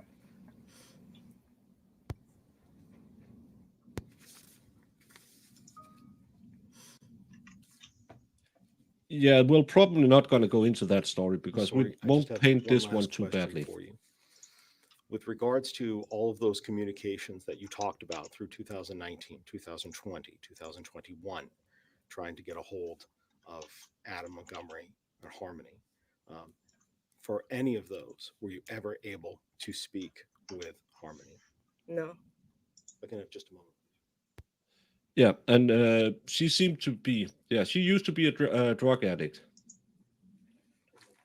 Well, clarify, Ms. Sori, the last time that you saw her, I believe your testimony before was April of 2019. Yes. So it was not around Thanksgiving time of 2019. No. Thank you. I have no further questions for you, Ms. Sori. I believe Kayla states that they had a FaceTime with her at that time. No, I believe she claimed that she had a FaceTime with them, but didn't see her. I'll pull it out after this because I only have a couple of questions. And it sounds like Harmony was a lovely child and a joy. Is that right? Yes. And you described on direct her getting potty trained People make and mistakes. you comparing her to her brother, Yeah. your son. Yes. And I think she loved being a big sister to her brother, your son. Yes. Right. And you described how old Harmony was in September of 2018, I think. Harmony was not living with you at that time. Is that right? That's right. Okay. Thank you. Nothing further, Your Honor. You may sit down. Just be very careful of the water. Okay. Remember, this mother didn't start looking for her daughter till 2 years after. I feel very sorry for her losing a child, even if you made that as a oopsie baby or because of massive drug use, losing a child is bad. I feel for her, but still, she wasn't actively looking for her till at least more than a year after she passed away. In this case, there's no good people other than the foster mom, to me so far. Everyone failed poor little Harmony. A girl who didn't stand a chance, had 7 months to live, and still got to be 5 years old. That seems like she was one who could beat the odds, but everyone, the state, the bio family, police, everyone failed that poor little girl. Mm-hmm. Yeah, but why did they give him to a dad who was a drug addict? Well, yeah, I'm not going to move you anywhere. I'm not doing that, but still, it's yeah. And now, why can't they keep that sound level all the time?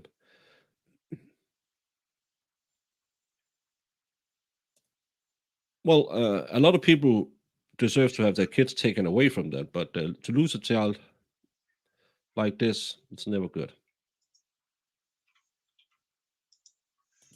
Well, fashion have changed. It's the same as 10 years ago, me with a visible tattoo wouldn't work in a courtroom either. Well, the foster mom had too much of a hassle to co-parent with the real mom, so, but she tried. I believe she's the only good person in this trial. Yeah, she is, and that's the fact.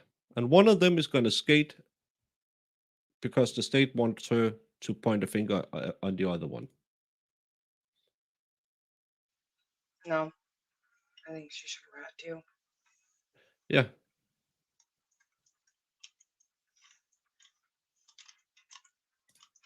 Yeah, personal choices. I don't like that Valhalla has pink hair and I love Biden tattoo across his chest, but I'll still have a Bud Light with him in Tennessee. No, Sean Bird, it's her stepmom.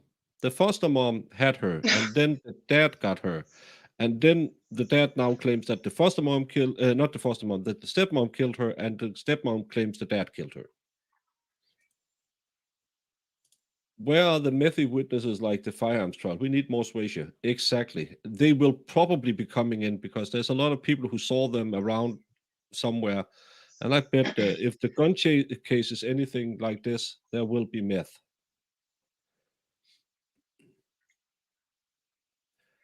There's only two parents. Sean Bird, I know this is No, I think he's confused by all the different parents we're I'll talking about. draw you a picture. Sean Bird.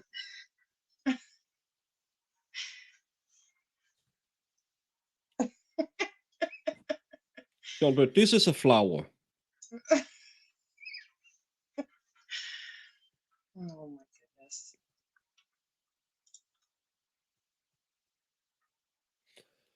This is a bee. And sometimes when a mommy flower and a daddy bee likes each other, he flies over to the flower and sucks nectar out of it. And then little baby flowers come out of that. They are delivered by a stork, but I can't draw storks. Is this So the Sean Bird, discussion you had with your kids? There's only two parents. There's a mommy flower and a daddy bee. But then sometimes daddy bee gets angry at mommy flower and she moves out of the picture. And then a new mommy flower comes into the picture.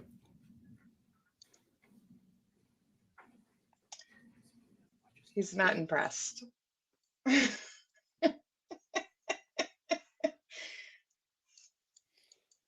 No, Kayla and Adam, that is stepmom and biological dad. They're the ones that did what they did. Yeah. The lady on the stand was the biological mom.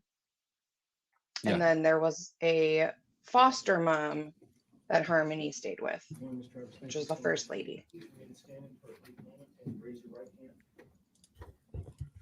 Do you solemnly swear that the testimony you give this jury will be the truth, the whole truth, and nothing but the truth? So help you God. Yes. Thank you. Please feel free to have a seat. I think Sean Bird's going Ms. to Travers, beat me up. let me just ask you, since you're being recorded here today, would you please state your full name and spell both your first name or the initials you go by and your last name for the record? Sure. My first name is DD, just spelled as DD. Last name is Travers, TRAB as in Victor, ERS. And Ms. Travers, do you live in the state of New Hampshire? Yes, I do. How long have you lived here? Approximately 20 years. 20 years. And currently, where do you work? I work for a Catholic Medical Center in Manchester. What do you do for them? Currently, I work as a nurse practitioner. And how long have you been working as a nurse practitioner for them?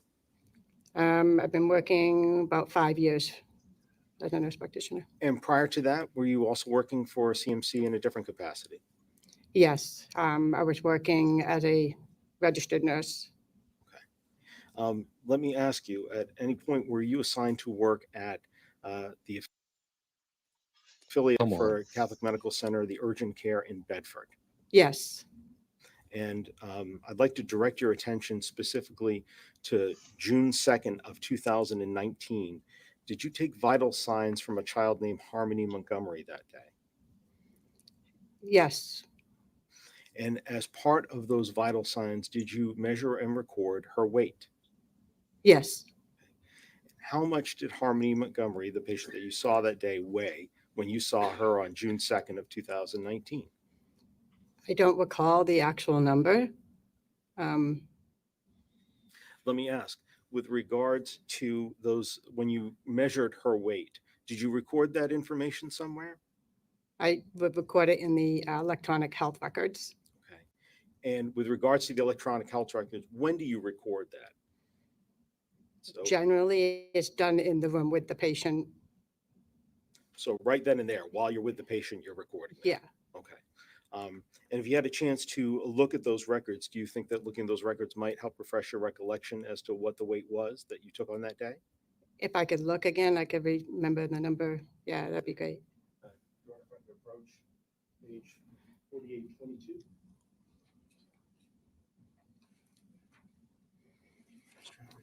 She has that weird way Do you deaf recognize people that to speak, include, where they don't really the pronunciate medical the records words. that you entered that day? Yep, it has my name right there. Okay. And And I'm about to say, I'm going to have you go ahead and take a look at it for a moment. And when you're ready, just look back at me. I'm going to ask you what her weight was. okay. And does that, looking at that, does that help refresh your recollection of the weight? Yes. And how much did Harmony Montgomery weigh in June of 2019 when you measured her? 35.20. 35.20. And are those grams, those pounds? The I'm sorry, I didn't 35.20. look at that. I apologize. That's all right. I'm sorry. The 35.20, is that pounds? 35 pounds? Or 35.20 pounds, I should say. I didn't actually see that it said pounds on there, but Okay. Let me ask, do you typically, when you do your measurements, are they in pounds or are they in kilograms? they're usually in kilograms. Usually in kilograms? Mhm. Okay. Well, I want to make sure that your memory is fresh. So with regards to the record, do you recall off the top of your head whether it was 35.2 kilograms or 35.2 pounds? I don't recall. Okay. And having a chance to look at the vital signs again, do you think that might refresh your recollection? Use your machine. Sure. Same page?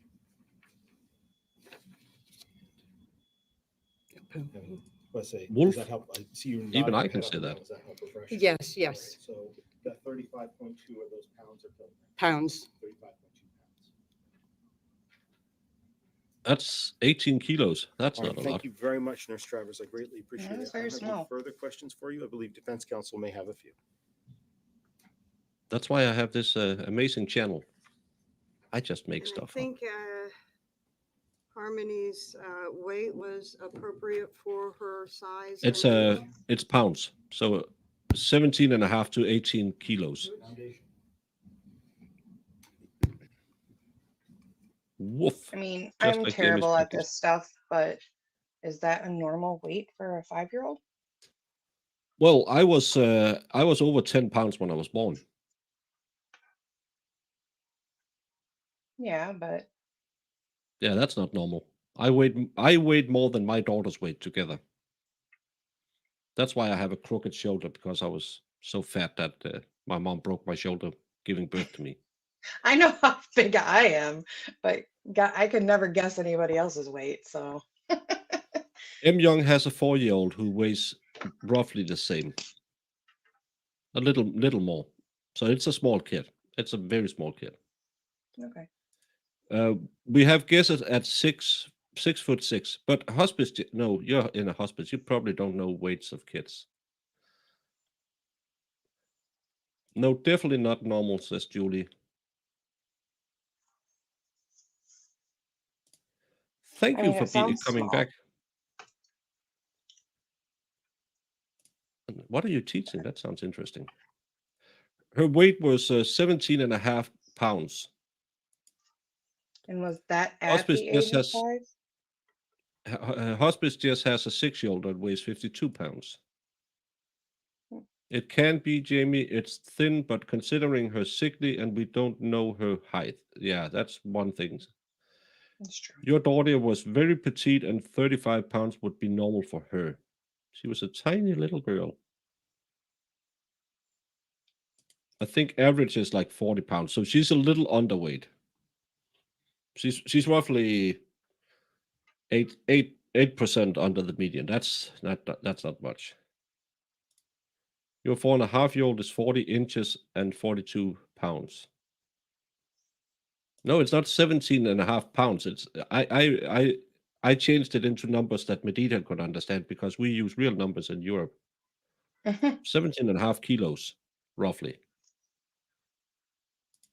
Your 7-month-old weigh 18 pounds, so that's half the size. Yeah, I have to do the math for Medita. Your daughter's weight and height were consistent. You do private lessons to prepare children for national exams. I will be teaching a Latvian language class. Oh. Latvia, another place Denmark used to run. Actually, we got our flag over there. The oldest national flag still in use. When we fought them damn Latvians and yeah, we won that.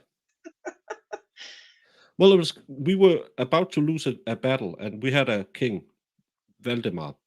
He was called Valdemar Victory. Not at that point, but he was praying, and then our flag fell down, and as you can see, it has a cross on it, and we won. We beat them. Just a couple of more questions. Did you stay in the room until the doctor came in to look at Harmony?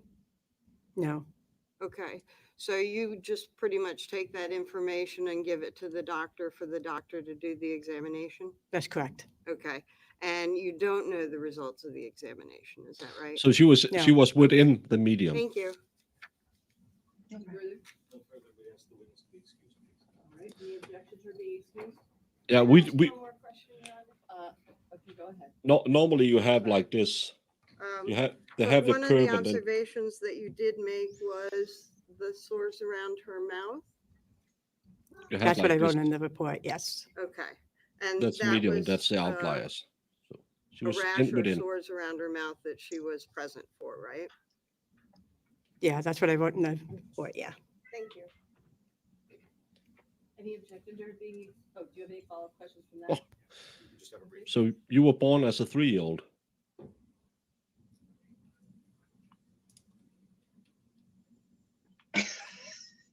Richard.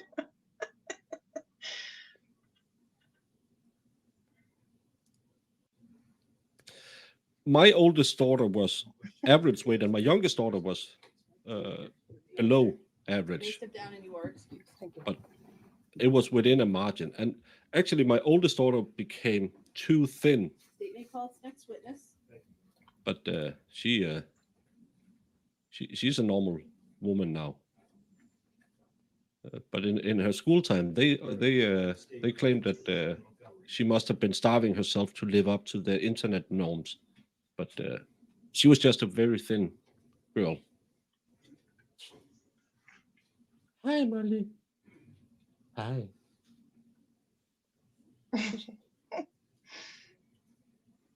Skal du sige hej? Jamen, vi skal bare have en pause, så skal vi ud på en tur. Om det vil. Hvad så? Vil du sige hej?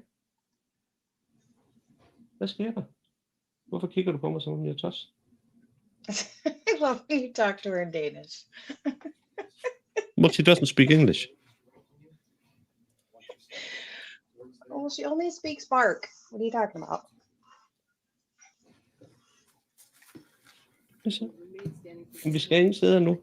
Prøv lige om lidt. Mr. Montgomery, if you would please go ahead and raise your right hand. You solemnly swear that the testimony that you will give this jury will be the truth, the whole truth, and nothing but the truth. So help you God. Yes, sir. Thank you, sir. Please feel free to have a seat. They said this. Mr. Montgomery, heard him as say we are you- being recorded here Mr. for the record, could you please go ahead? And I'm going to ask you to please go ahead and state your name, both your first and your last name. Sir, hang on one second. Could you carefully open that? Otherwise it sort of comes. Is that water or coffee?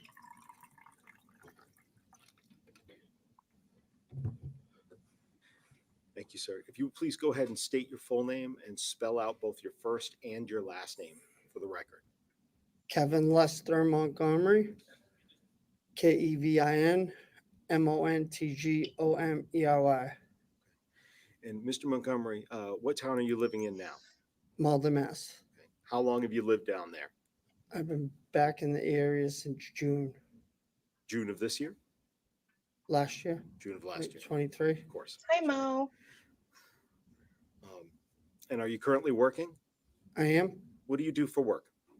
I am a plumber. And Mo, they're all going to Snake Island. how far did you go in school? 10th grade. How long have you been a plumber? Roughly 3.5 years ish. What are some of the other kind of jobs that you had before being a plumber? Landscaping.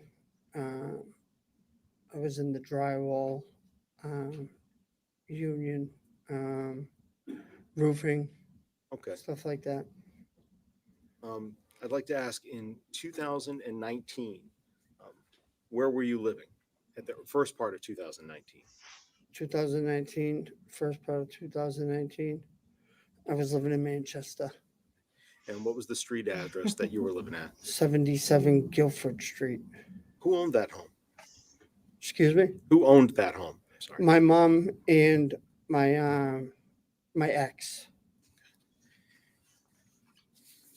And who else lived there? Let me ask, let's say in February or March of 2019, who else lived there?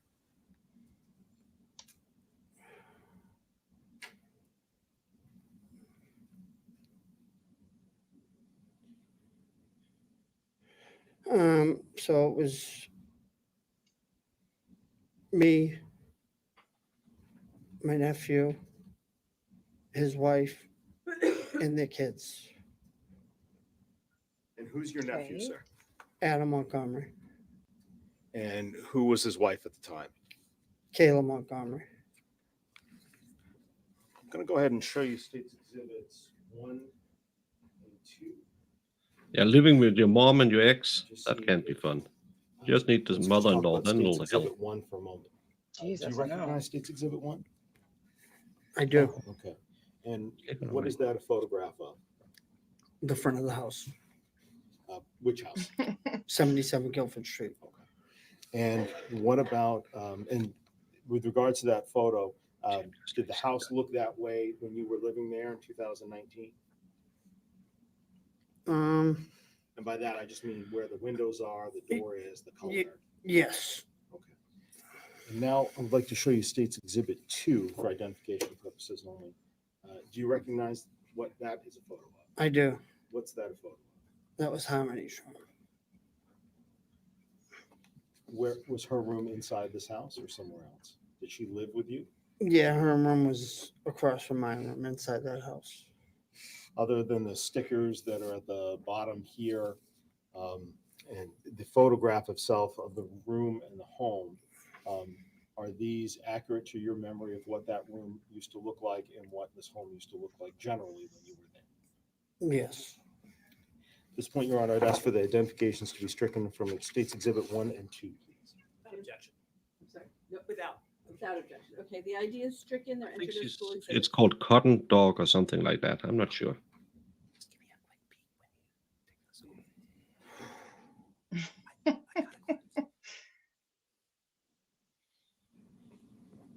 Oh, we can hear him whispering.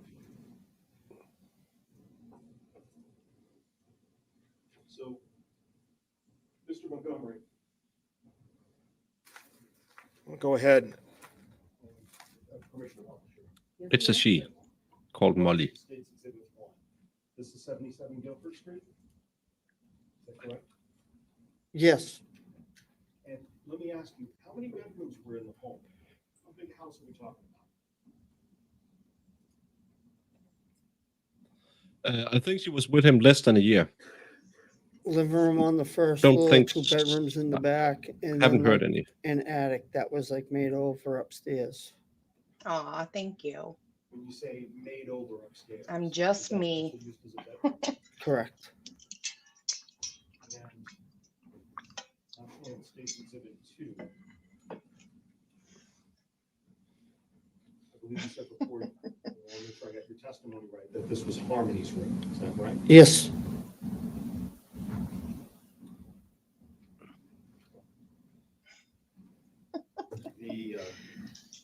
Molly the farts on your stickers head. on the wall. You know what that's a sticker of? Yes, that was Minnie Mouse. You're very scratchy.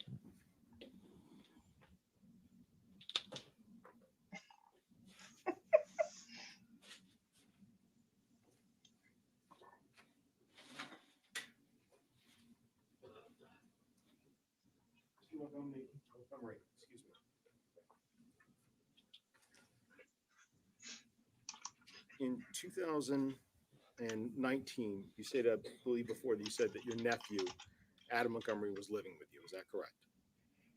Can you speak up, please? Yes, certainly. And let me move closer to the microphone. In 2019, I believe you testified a moment ago that you said Adam Montgomery was living with you and he's your nephew. Is that right? Yes. Okay. And so nephew in terms of, so who's his father? And I would assume his father or mother is a brother or sister to you. So his dad's my older brother, Michael. And with regards to Adam, how long have you known Adam? His whole life. Were you subpoenaed to be here today to testify? I was. And let me ask you, do you want to be here today testifying about your nephew? No. When Adam came to live with you at Guilford Street, I believe you said before that he had kids with him and that he had his wife. Could you tell us what her name is? Adam's wife, Yes. Kayla Okay. Montgomery. And the kids that moved in with him there in 2019, who were they? Um, Do you remember their names, I should say? I do.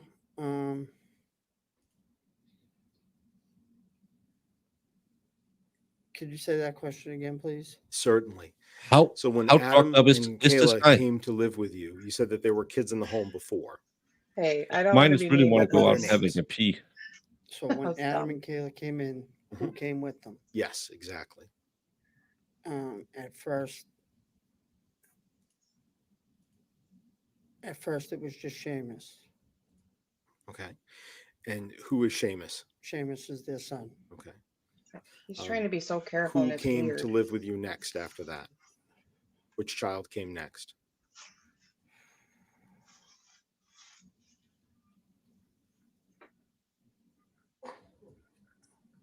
I believe 2019. So I believe a baby was born somewhere. And then No, we are Harmony. genetically made then not Harmony. to remember So those. Harmony was the last child to move in? I believe so. Okay. We looked at a picture of Harmony's room. Where was that room in the house? Was it upstairs? Was it downstairs? So it was downstairs at the end of the hallway on the right, Okay. And where was your room in the home? right across the hall. I don't know. But I could be wrong. Where did you see Harmony spend most of her time when she was in the house? I think he has either massive brain damage or have had massive drug use. Yeah, that's true. Yeah, It vi just skal nok gå his tur lige om demeanor lidt. to me feels like he's trying to like he doesn't want to be there first of all, and he's just kind of like Look at his shaking. yeah. To me, Well, and I nerves. think he's high right now. Jesus, people. I'm sorry to say it. I think he's high I do feel bad if that's the case. because he has the shakes and yeah, he doesn't want to be there, but he's still sitting like there's something wrong. I have to try and get her out in the yard to pee because she's that's she's what crying. you're fine. That's what it came across to me, Farrell, is that like he's super nervous and he doesn't want to be there. I didn't think it was anything else.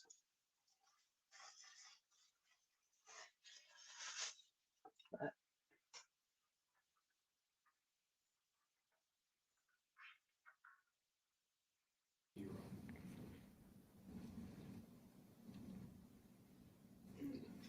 So, Mr. Montgomery, let me just restate that question for you. So the question that I had for you is that when you saw Harmony, primarily what parts of the house did you see her in? Where did she spend most of her time that you saw?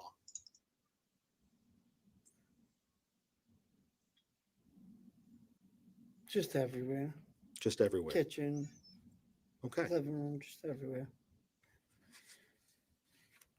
In July of 2019, did you stay in New Hampshire or did you go to any other state? I lived in New Hampshire, Mhm. and then I went for roughly 3 weeks to Florida. Okay. And let me ask you about that trip to Florida. Did any other family members go with you on that trip? My son. Your son? Okay. And when you were in Florida, did you visit any family members? I did all my family. Okay. Is he falling asleep? Let me ask you, sir. When you were down in Florida visiting family, tell us some of the different family members that lived down there that you saw. So the trip was primarily to go see my mom because my mom had some health issues. But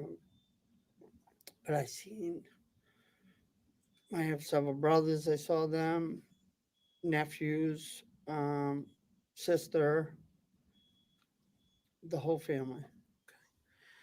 And I know testifying can be very difficult. So if you need a break or anything, you just let us know and let the court know. Okay. Okay. All right.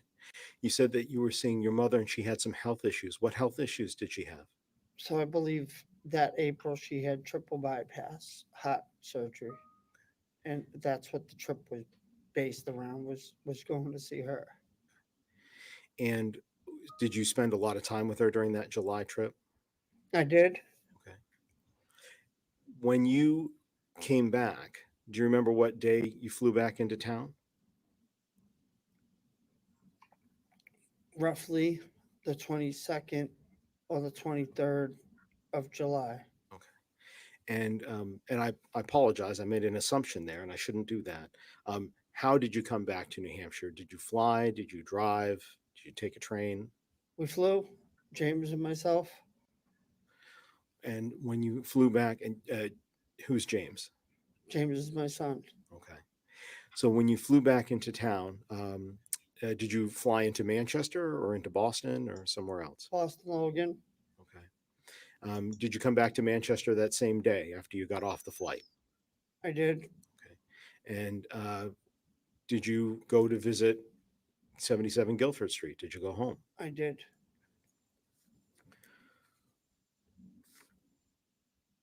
Let me ask you, when you got home, did you see Harmony there? I did. Where did you see her? I seen her standing in the kitchen. And when you saw her in the kitchen, how did she look to you? She had a black eye.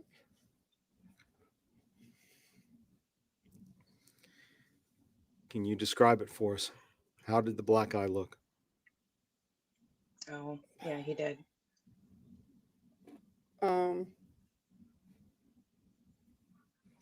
Full, like a raccoon's eye, black and blue. Black and blue? Yes. And when you say full, what do you mean by full? Can you give us a good All the example? way around. All the way around. And I see just there you were pointing to your right eye. Did you see it on her right eye?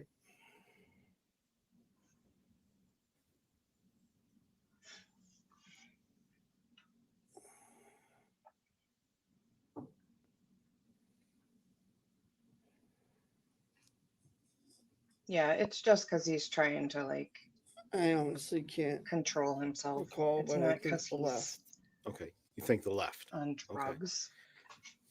I appreciate that for your honesty there. You said you saw her in the kitchen with this black eye? Yes. Okay. So when you saw her in the kitchen with this black eye, what, if anything, did you say?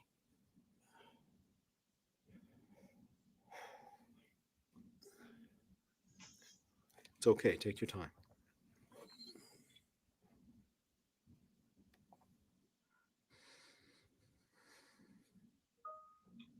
Something along the words of,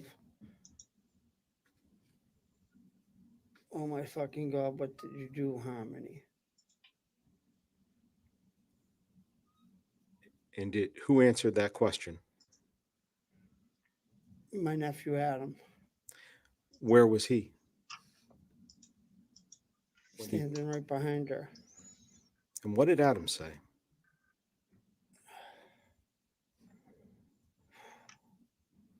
She didn't do anything. I bashed her around the fucking house.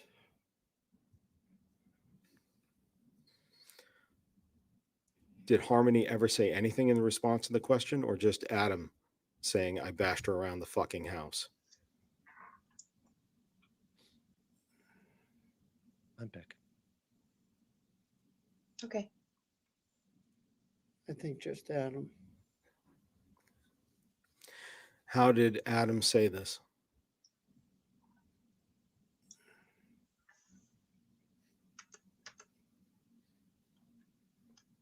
How did he say it? Yes. Well, let's put it this way. Can you say it the way that he said it so that we understand? I'm not sure if I had to describe it to the best of my ability. It would be like a cocky son of a bitch.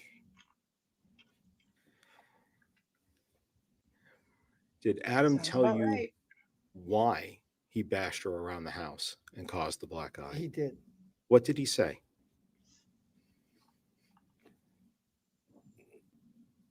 He said he was in the bathroom moving his bowels, and that he put Harmony in charge to watch Declan. And when he came out, Harmony had her hands over his mouth, and I guess his lips were supposedly below. That's what was explained. That's what Adam explained to you. Correct. And after he explained that, how did he say he caused the black eye? I bashed her around the fucking house. Was there anybody else in the kitchen when Adam said this to you? Just the three of us. Just you, Adam, and Harmony. Harmony. Let me ask you, did you stay at your house that night? I did.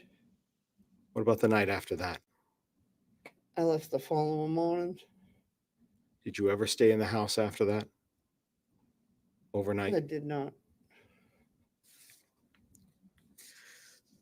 When you heard this from Adam, who did you tell about what Adam told you and seeing the black eye? Who did you tell? You want names? Yes, please. Told my mom. Told my son's mother, Christina.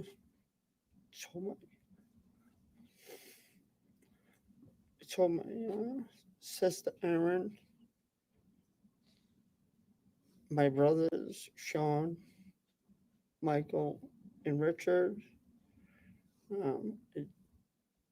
I told one of Adam's friends, Nick and Aaron. I told Harmony's mom, Crystal. I told Harmony's foster mom, Michelle. I think I told my sister Janine, my mother Helen. This doesn't make That's it better kinda what that I he told so remember. many people and no one did anything. I know he reported it, but still.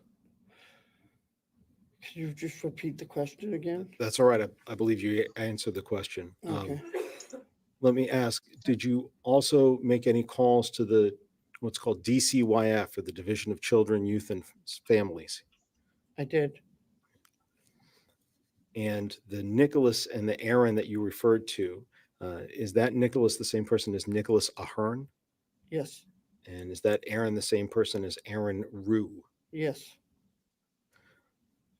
Why did you tell all these people? Why did you call DCYF about this? Say that again. Yes. Why did you tell all of these people?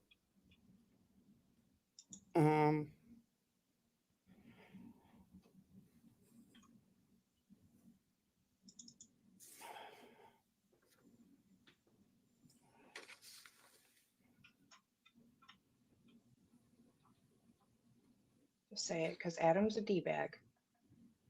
To get help Help for who? for Harmony.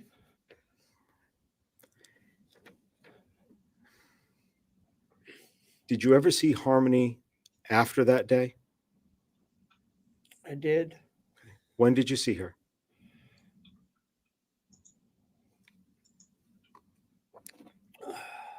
And by when, I mean what time of year? What time of year? Yes.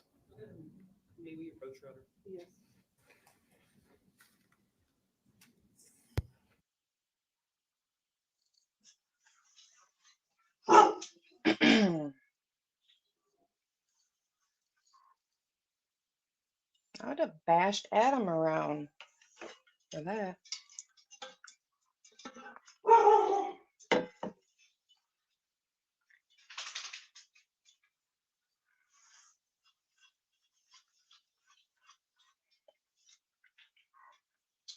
Welcome, everybody. Hi, Texas Jen.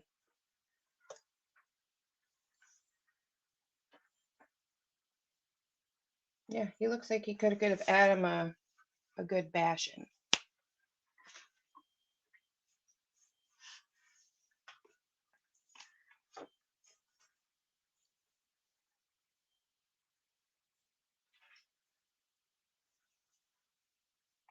It's okay, Mo. We're going to sentence them all to Snake Island.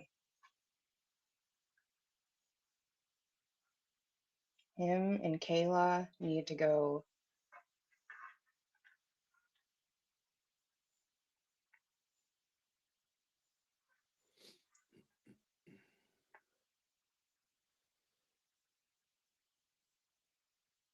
Yeah, he's just trying to hold back his emotions. I think that's Yeah, all it I is. don't know. I don't know. I think it's a mix of all of it. I don't think he's the cleanest guy in the world. But Mr. Montgomery, he's got to did come and you- talk about a and really let me terrible change thing. my questions a little bit for a minute here. Did you see Harmony again in September of 2019?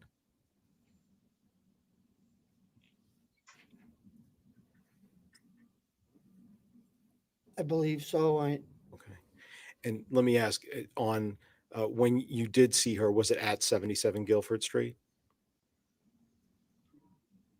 Yes. And was that before Adam was evicted from the home? Yes. Did you see Harmony after they were evicted from the home? No.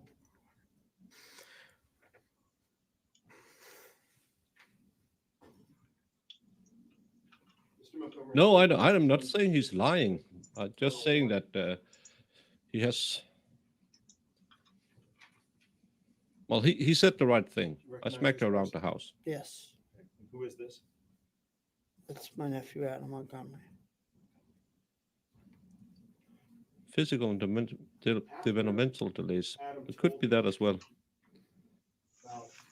Yeah, it's possible. Do you have any further conversations with him about that incident?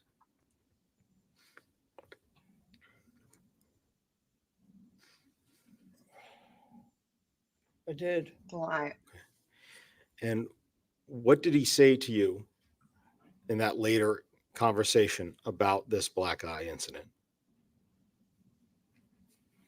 What did he say to me in the later conversation about the black eye? Yes, sir.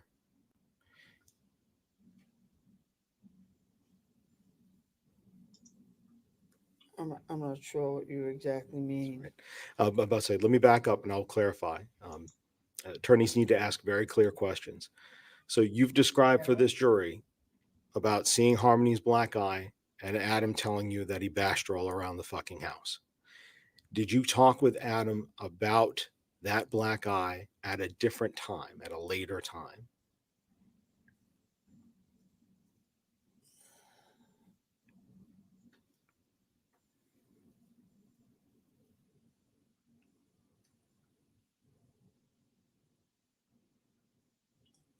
I did.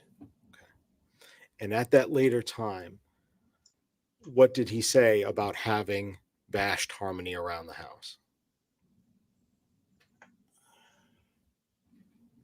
Can I explain? So if we could approach for a minute, Your Honor.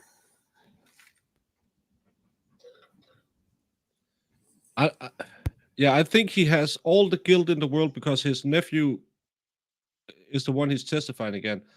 But I don't think he quite understands the questions. They probably talked to him before and said, you said this right. Yes, remember that, that the bashing around. But he seems lost here. It's a high stress situation. I know that. I'm not bashing him. I'm just saying, as a juror, you're seeing this. This is the most important witness for the second degree. Help me out, Jenny. Assault, second degree assault. assault. Yes. Assault. This is the only witness to the assault charge. So they need to have him, and I don't know how Elaine is going to tackle him, but he's not. He comes off as he doesn't understand the questions. Well, I want to nervous, hug yeah. him, and his accent is great. So Yeah. let's just Thank you, love Mr. on that Montgomery. We part. just needed a minute to talk there. What I'd like to do is I'd like to ask I apologize. Let me ask a very clear question about this second conversation. When you were later speaking with Adam about this black eye incident, did he apologize to you for having hit Harmony?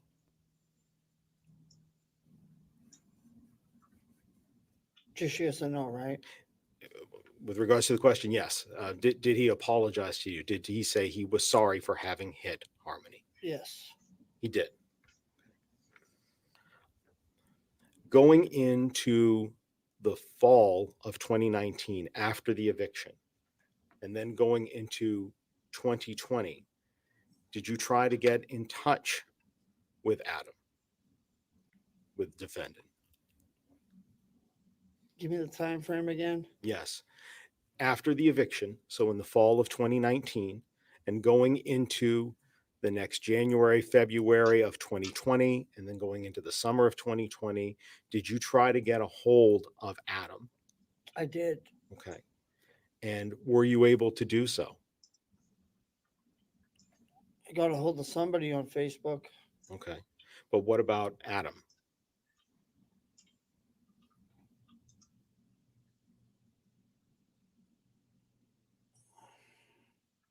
It's hard to remember. Well, if I can withdraw that question, Your Honor, I'll ask a different question. With regards to that, you said you got a hold of somebody on Facebook. Were you able to go into a conversation on Facebook, or were you ever blocked on Facebook?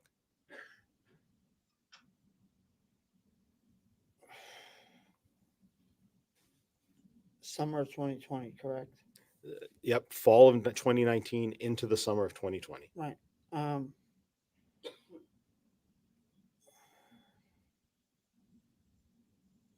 pandemic happened in 2020, right? Yes, sir. Like March, right? So that's like my first summer in Florida. Um, Hey, James, how are you doing today? Hi, James. yes, I got, What's happening? I believe I got in touch with someone on Kayla's account through Facebook Messenger that summer. What about with one of Adam's accounts?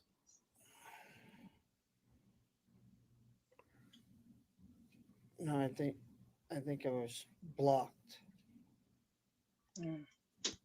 Blocked.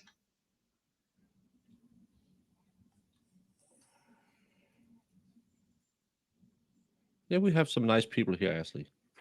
We'd And so, love Mr. to have you Montgomery, too. I just have one other quick set of questions for you.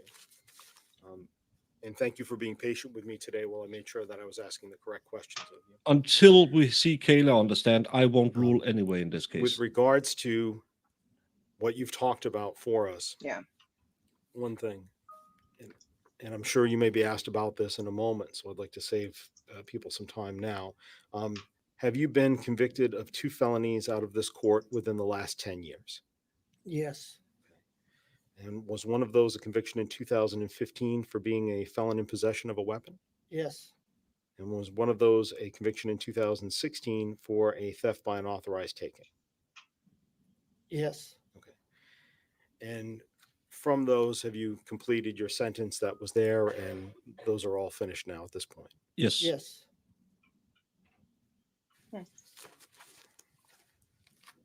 We have nice people here. And Iris. She's very nice. Welcome, Ashley.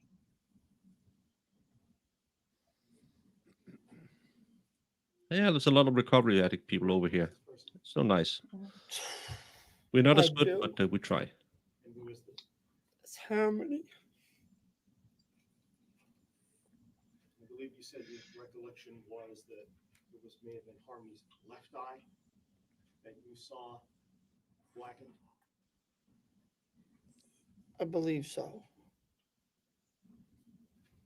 Thank you. I have no further questions for Mr. Montgomery. Thank you very much for your time. I believe defense counsel may have a few after we speak to the board.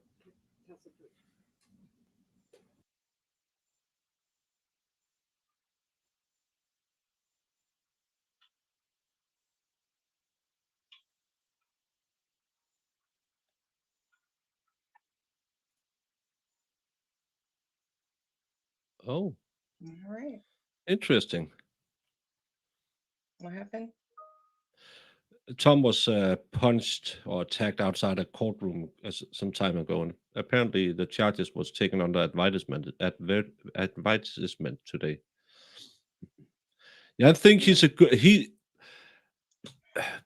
This whole family tree has its roots in soil ground. There's no doubt about it. Mhm. But I think he's here to do the right thing. That's and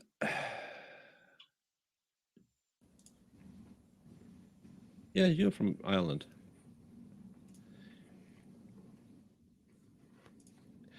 Yes, I'll hopefully we'll have a lunch break. I'll round off what they have been going through today before I take Molly out because she's really peeing, need to be Good peed. afternoon, Mr. Montgomery. Are you able to hear me okay? Right now, yes. Great. Let me know if you can. My name is Jamie Brooks, and I represent Adam, okay? I'll also ask you some questions, but I'll try to be fairly quick. You indicated that you returned to the Guilford Street address on the 22nd of July, 2019. I believe I said the 22nd or the 23rd. One or the other. Could have been the 22nd, could have been the 23rd. Excuse me? So it would be either the 22nd or the 23rd of July that you were there, Correct. and you ended up having a conversation with Adam. Correct? Yes. And this conversation included Adam, yourself, and Harmony in the kitchen, right? Say that again? The conversation took place in the kitchen. Correct. Harmony was there? Nope. Right? Yes. You were there. Yes. Adam was there. Correct. Yes. Nobody else, to your recollection, was there. No. No other adult was within earshot of this conversation. I as far as believe you knew? it's because Kayla said No. she heard it. She heard this conversation. And the conversation was prompted because you saw a black eye on Harmony. Correct. You indicated that Adam said that she didn't do anything. Correct. In response to your question of, oh my God, what happened? He said, Oh my Harmony didn't God, do what the anything? fuck did you do? I think I said. Okay. And as part of this conversation, Adam talked about finding Harmony, suffocating Declan.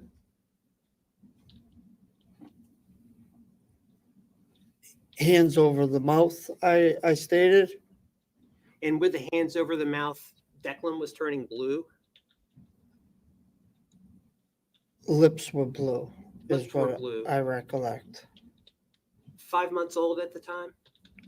Declan, roughly something like that, yeah.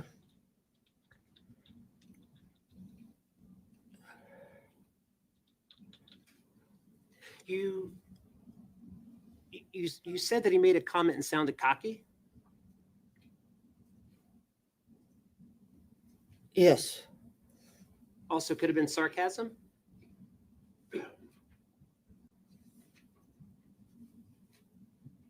Not in my opinion, if that's what you're asking.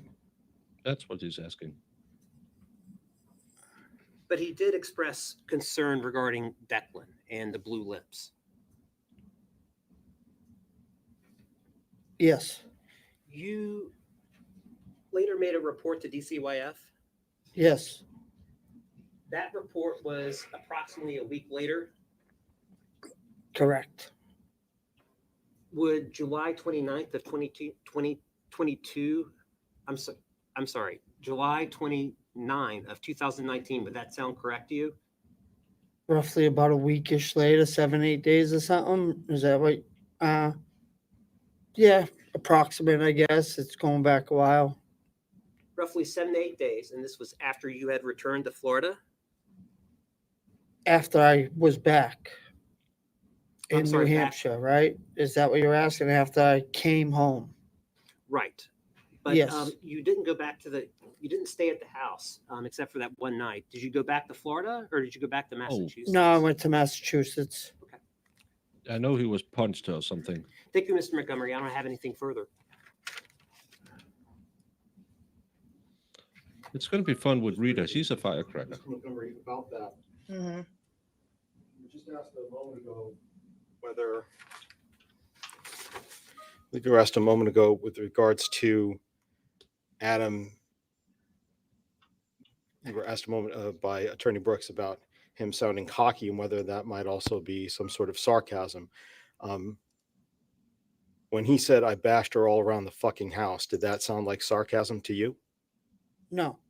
And when you asked Harmony, oh my God, what the fuck happened to you? Were you asking about her eye? I did. I was. At any point, did the defendant tell you that he had just jerked her away from Declan? No. And at any point when you asked a moment ago on cross-examination about Declan's lips being blue, I want to make sure that's clear. That's not something that you saw, right? That's what the defendant told you had happened. Yes, correct. That's what I was told. From the defendant, that's what he says. Correct. Let me ask one last question with regards to your understanding. When Adam said that he bashed him all around the fucking house, do you feel that you have somehow conflated what Adam had said? Conflated?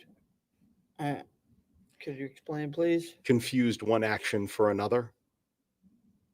Do you think that Adam, when he Say said that- about, yes. State it again, So let me please. restate that. With regards to confusing one issue for another or conflated what Adam had said, With regards to that, do you feel that you may have been mistaken that when he said that he bashed her all around the fucking house with regards to the black eye, that he was actually talking about just jerking her away from Declan? I wasn't confused. Thank you. No further questions. Nothing further. All right, you may step down. Thank you.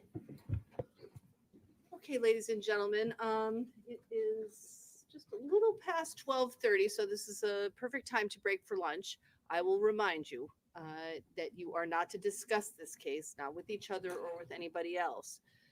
While I've indicated to you that you can check your phones on a break or during lunch, you cannot read any media. Make sure all your banners or notifications are turned off. You are not to view any media related to this case. Don't do any independent research. Don't look up any of the names that you've heard Absolutely don't go throughout to the this Broken case. Baker and follow this And case. I'll have you come back at 1:30 and we will resume evidence at that time. Please rise for the jurors, everyone.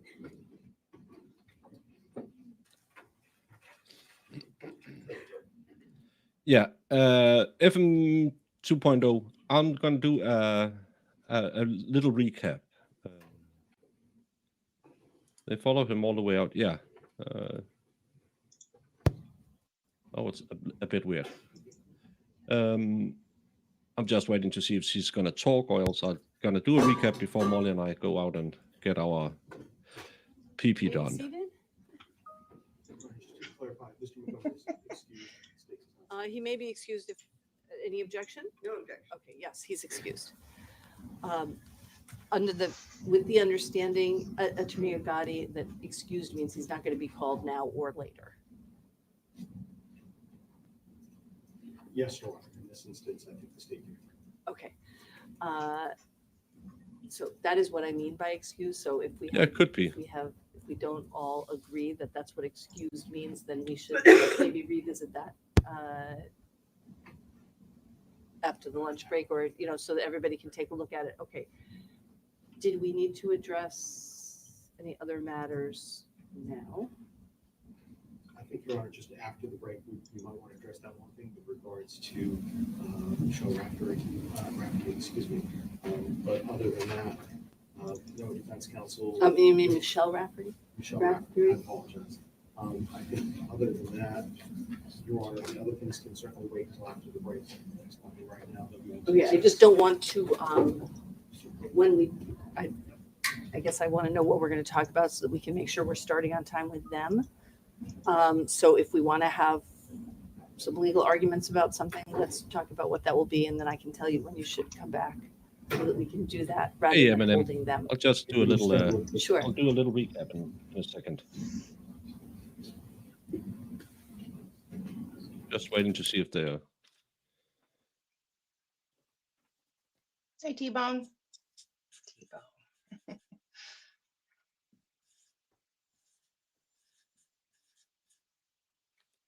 Who's T-Bone? It's McKinley. She's Eminem. We gave her a nickname. Yeah, I gave her a nickname, Eminem. Because she's a vegetarian, so we call her T-Bone. FMMN 2.0, thank you. Thanks for streaming and you and Jamie's comments. Well, thank you all for being here. Let me just. That we should probably need to come back and discuss. One is with regards to Michelle Raftery's ability to sit in along the rest of the trial. The state feels that she is entitled to do that under the Victims' Bill of Rights, specifically RSA 21-M:(K-8). She is considered to be a family member, and so as a result, she has that right to do that, even though she has been a witness. And even though she may be a witness, depending on what the defendant puts forward in their case in chief, if they choose to present one, if he chooses to present one. So I would say that's issue number one that we would have to discuss. Issue number two is, at this point, based upon the defendant's representations regarding Anthony Badero and his behavior as alleged, Mr. Badero, I believe, already has counsel for a different matter, but we should probably set some time aside to have a very quick Richards hearing, because we do anticipate that Mr. Badero is going to be called as a witness in this case. Wait, do you have any sense of when you might call him? I mean, Not this week, Your Honor. I can say that, certainly not tomorrow. So I believe it would not be until next week. I I really hope they are not stretching this out to prove all the stuff he already agreed to. No, it seems like they want to bring someone in as a witness, and they need a Richards rule. I don't know what the Richards I would rule is. anticipate the early part of next week, Your Honor.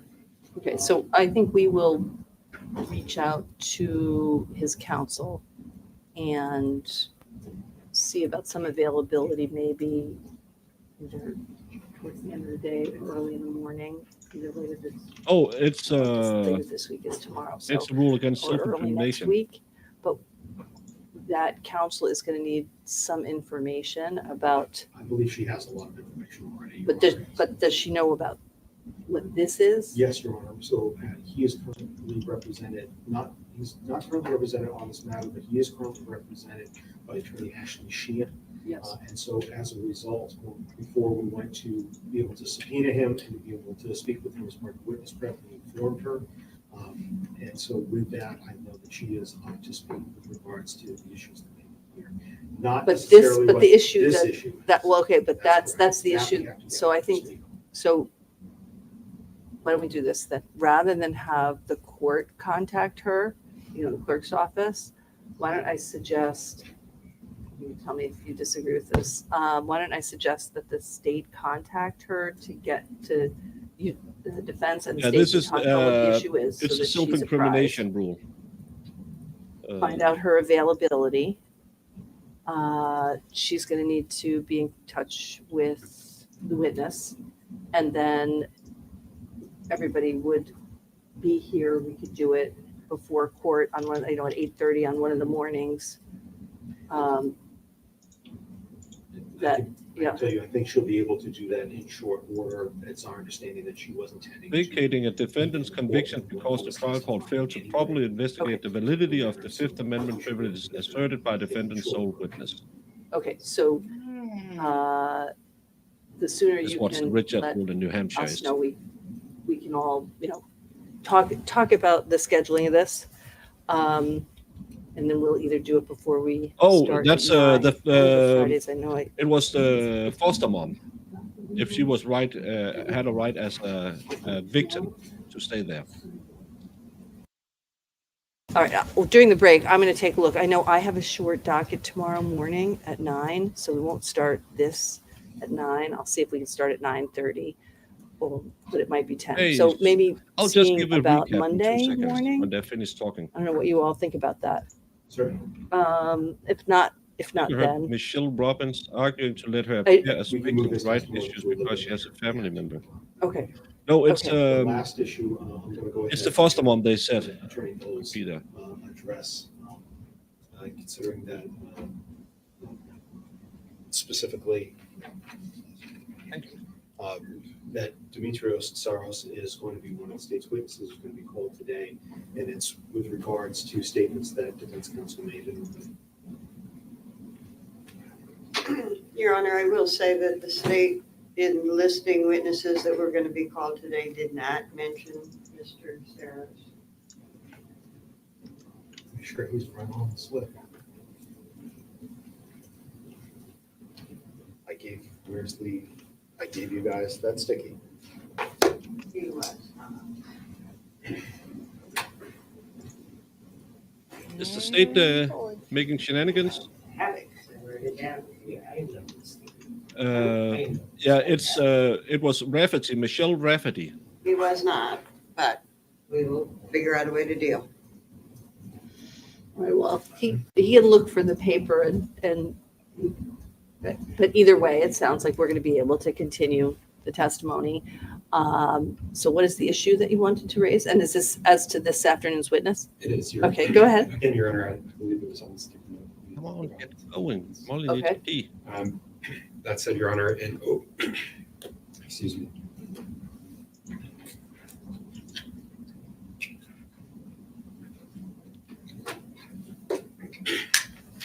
I apologize. It's okay. In opening statements, defense opening statements, the defense mentioned an opinion offered by this witness as to his findings regarding any abuse or neglect that occurred regarding the call that we just heard about from the last witness. Excuse me. And it's the state's position that that opened the door to the basis of that opinion. The state being able to challenge the basis, the information that that witness had. This case is regarding a the 4 regarding the 4 p.m. case, so that's 10 o'clock my time. information that he received prior to authoring that opinion, the witnesses that he spoke with, the information that he learned from them, as well as his observations, who was presently. Yeah, that's why they talked about if he had a lawyer. Again, that information was offered by the attorney. Basically, what they said was that he would say that he did not notice. What was it that you said? I can go back and look, but it was both that he did not notice, that essentially that the report was unsubstantiated, which is the terminology that DCYF uses in closing a report, that it's either substantiated or unsubstantiated.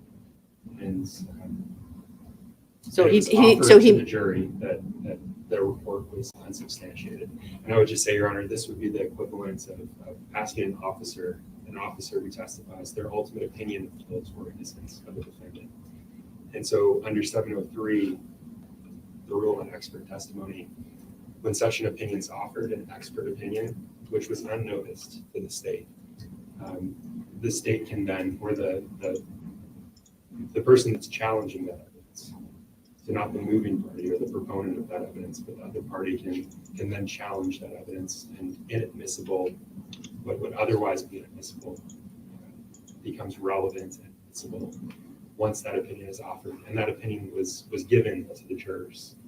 And I would argue that that bell cannot be unrung, and that we get to challenge that opinion. and what is it that you want to say? So what is it that you want to get into then? The statements that he was provided, the statements that he was provided that led to his investigation, the statements, the witnesses that he spoke to, what he was told, what he reviewed. So you want to get into the whole investigation that led to the determination that it was unsubstantiated. That's I want to correct. see McKinley. Okay, let me next see what to the him. defense has to say, and then I may have some McKinley more is like questions. Go 4'2". ahead. Sure. So the 703, it's not applicable, Your Honor. This is not expert testimony. We're talking about a factual finding, or a lack of a factual finding, rather, made by a fact-gathering witness. So this is No, no but if you're expert going to ask, opinion. but whether expert or not expert, I guess the question then becomes, if you're going to ask him, you deemed this unsubstantiated, why could they not talk about all of the information that went into the ultimate conclusion? Well, I think that perhaps they could, but as long as also it allows for Harmony's own words to be used and what she said, and the circumstances surrounding her being interviewed alone. There can't be cherry picking. Well, although you're basically, you put in information that then leads them to open the door to the information that you actually want to get in. That seems a little suspect, Attorney Brooks. No? In fact, I'll look, but I think there's That's suspect. some law on What? you opening the door for the purposes of getting in otherwise. I'm not inadmissible opening my own information. door, Your Honor. I'm not allowed to do that.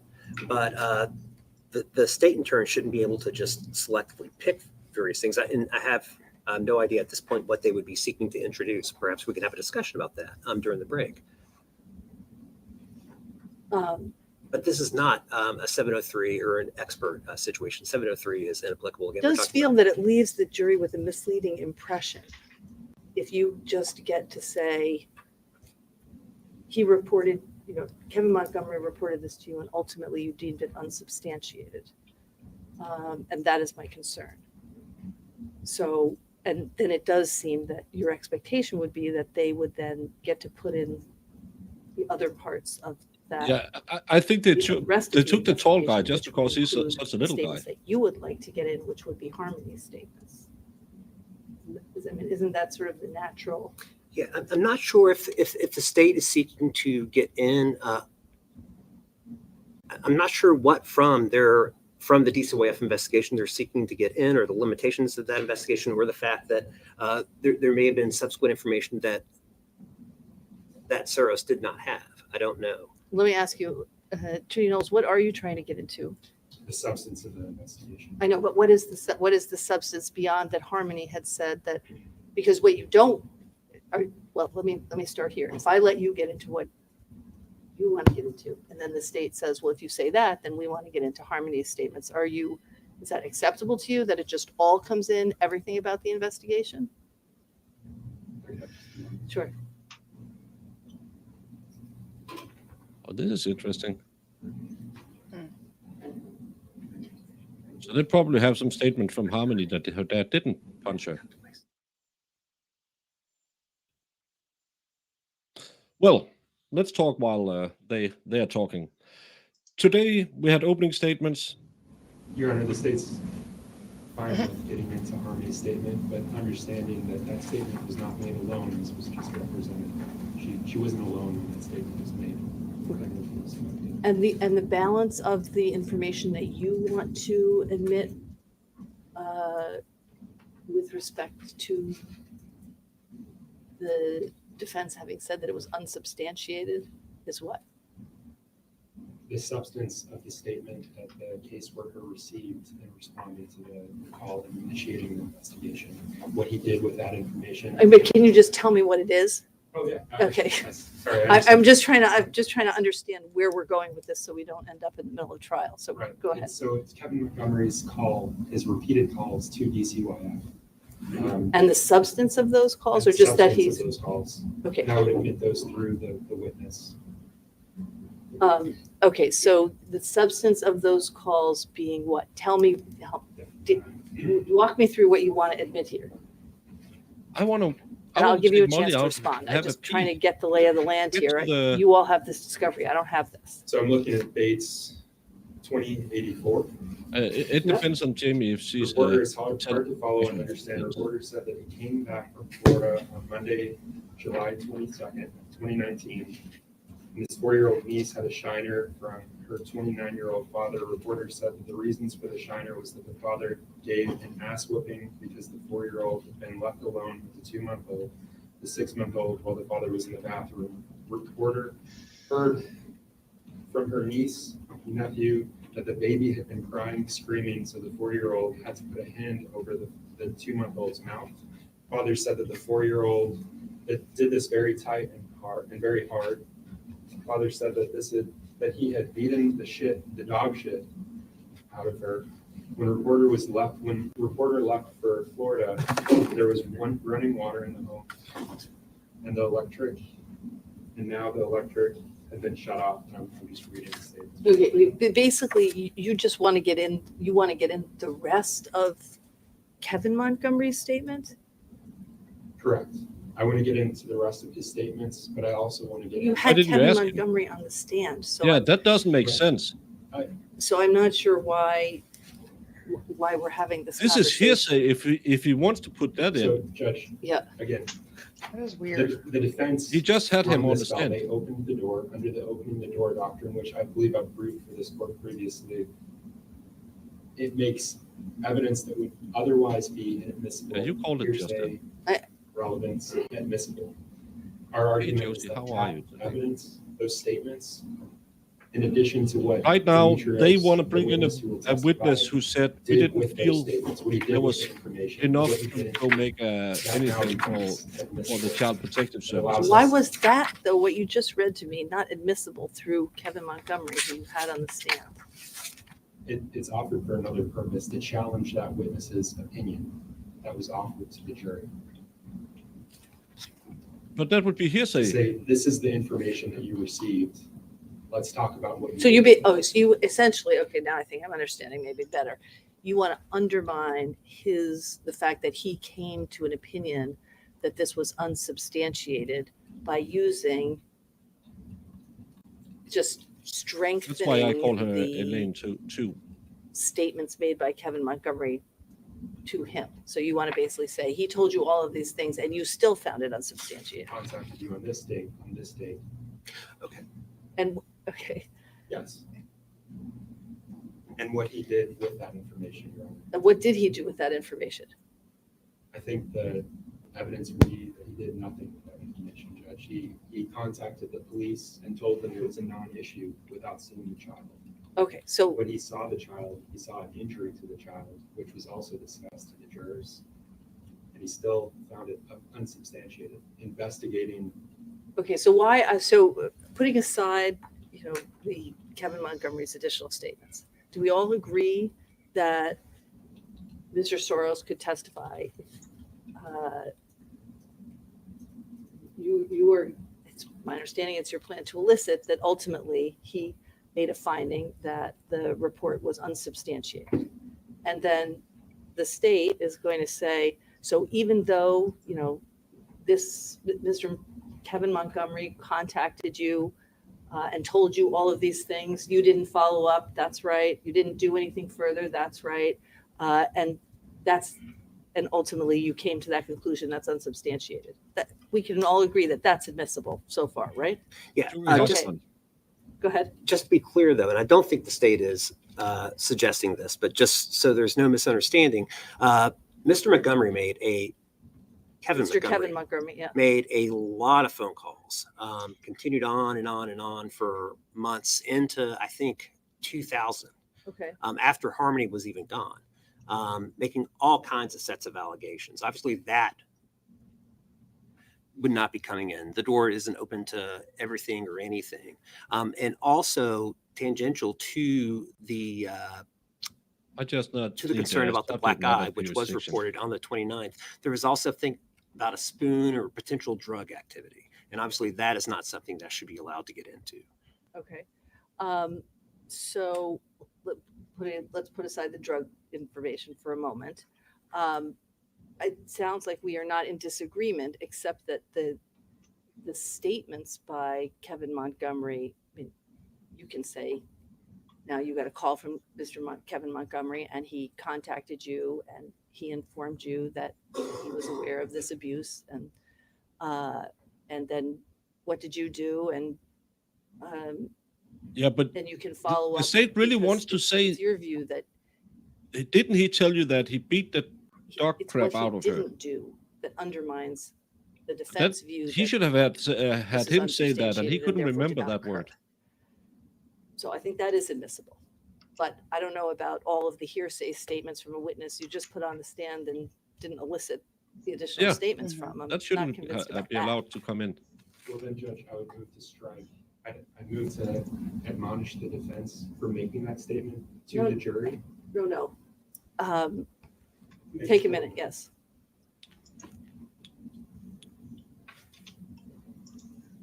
This is really, really weird.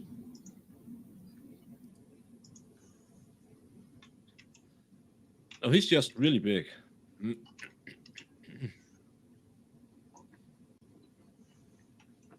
Well, then this is the biggest group I have had on a live stream ever. So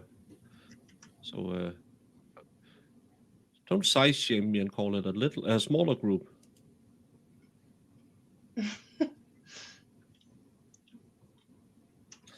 Okay, they are arguing right now because tall guy doesn't understand the judge. Opening statement was as we expected. They painted him as a monster who beat his kid to death and did all kinds of horrible things to her. The defense did what I suspected yesterday. They pointed the finger at Kayla, said Harmony died when the dad wasn't there. He was out making money. And Kayla threatened him to make him Your Honor, the state seeks to challenge help the it. basis of the opinion that was offered to the jury. The basis including what this witness was told by Kevin Montgomery, what he did with that information. So challenging the basis of what he was told. And I would note that includes drug use. That was part of the report. It wasn't just the black eye, it was drug use. And when the witness went to the home, he saw evidence of drug use, he saw drug paraphernalia, and still he found that the report was unfounded. So it's the basis, the foundation of his report, the foundation of the opinion that he gave, that the abuse was unsubstantiated, that this claim, and this is a specific claim which was unfounded. It's report number 826330, which includes claims of the abuse Okay. claims of drug use. Okay, so I think what they're trying to do is just, they're trying to argue if you put in the information that it was deemed unsubstantiated, they can challenge that, the basis for that finding. Do you have any But it was unsubstantiated. objections? to Sure, that? but I think the context of the opening statement was very clear about just- what there was not evidence of. So if I'm hearing the state correctly, they are seeking to introduce evidence about drug use. Yes. They are, what they are arguing is that if you cross-examine that witness to say, you did an investigation and you found that it was unsubstantiated, that they get to challenge that. That is that, and you know, basically undermine his opinion to say, you found it unsubstantiated, even though you found, you know, abuse and neglect unsubstantiated, even though there was evidence of drug use in the house, even though there were several reports, you know, there was this report of a black eye, and Vi skal nok you komme ud på. didn't go to the house, you didn't do X, Y, and Z. That's what they want to do if you are going to bring in the evidence that it is unsubstantiated. Okay. Fair enough. I can certainly not use that word, but I think at the same time, I should be able to elicit the facts, the observations that he saw and did not see with regard to the state's second-degree assault charge. He was there to investigate that. Okay, so then I'm thinking that what you are going to want is some kind of curative instruction about the finding that it was unsubstantiated if now the defense is not intending to go down that road. And I really need to give the staff a break, so we're going to, We could discuss that maybe right now. is he going to be the first witness that you're going to call?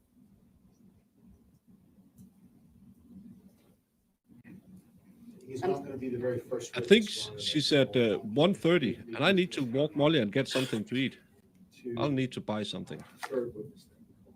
Okay, so maybe we may have a little bit of time in the mid-afternoon break, but I am going to, I do want to have us come to some conclusion about this beforehand. So, So if I can just clarify, Your Honor, from our perspective. So with regards to if the defendant is intending to ask about his findings mhm, and then what his observations are, certainly relative to those findings, then the state is seeking to ask about what his other observations were and what he did or did not do before he reached those findings.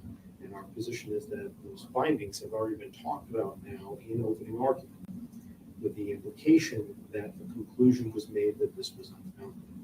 So in essence, the door has been opened, the bell has been rung, that there is a finding out there that this event was unfounded, despite what Kevin Montgomery just testified to, or the other work that was done. If that's there, and if we're going to be talking about the findings and what did Mr. Saros do, then the state should be able to ask also, what else did Mr. Saros know? And what else did he do and not? Coming and remember Anthony Lewis. So it's what do you mean? What did he know in terms of that investigation, right? yes, Okay. not in terms Okay, of. I just want to make sure every we are just investigation talking alone. about this investigation. This Okay, and then, so there's investigation. You are basically right. two questions on the table. If they go down the road to challenge Mr. Soros's findings in any way, it is your view that you want to talk about what did he know in coming to those findings and what did he do or not do in coming to those findings only as it relates to that particular investigation. And if the defense is now saying, maybe we don't want to go down that road, then we've got to talk about, I understand it's your view that they rang the bell and in any event, you get to do all of it. And I'm not yet convinced. So I guess Attorney Brooks, you're going to have to make a very, very clear decision about that. Oh, and I think the decision will be clear. What if you have the decision? Sure, I'm not going to ask for if he made a specific finding as part of his obligation as a DCYF person. Then you need to be thinking about the issue about a curative instruction if I don't say that you've already opened the door to it. Okay? So we're going to go off the record now. Okay. Because I do want the staff to take a break. If you want to say something to me off the record, I will listen to it, but Okay. then we can put it on the record. But otherwise, we're going to think about where we are. Okay? All right. Thank you, everybody.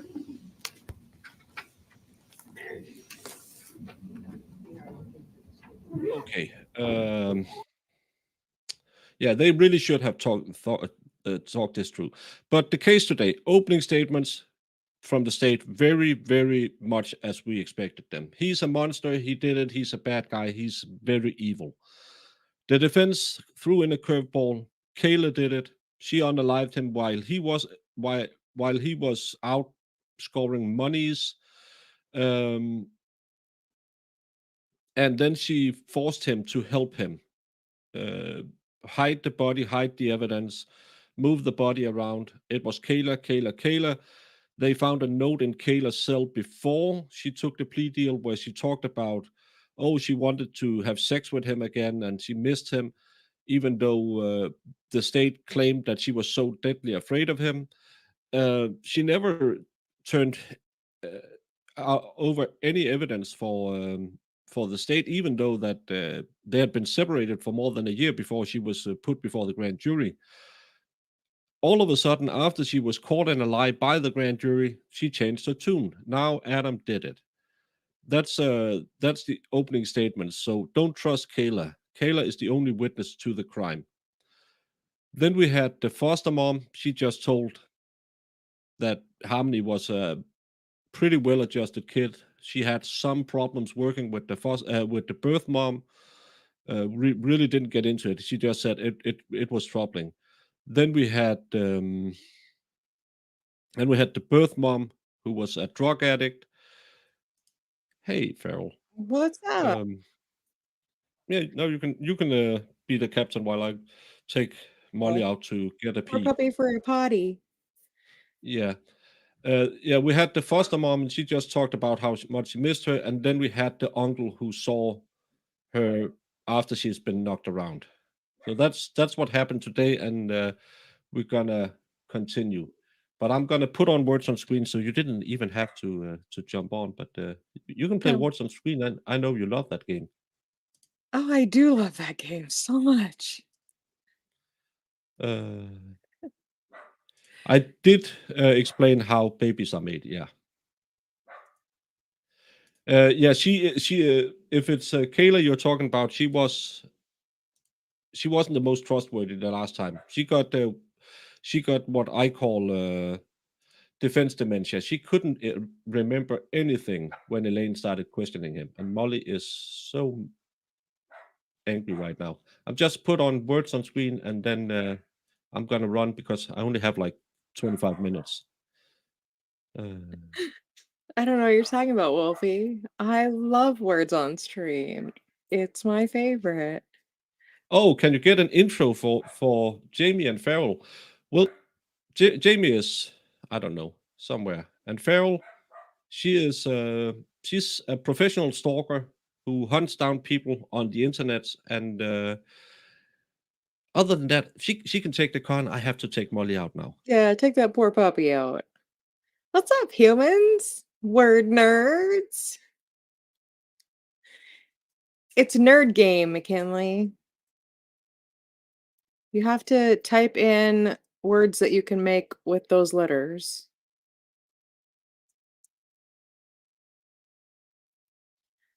I came on here to talk to Jamie while he pottied the doggo. And then she left.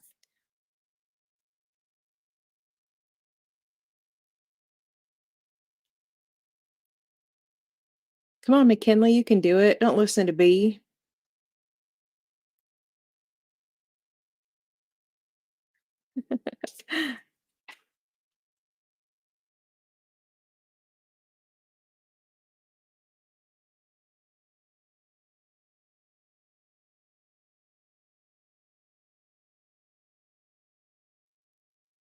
Type in words that you can make with those letters.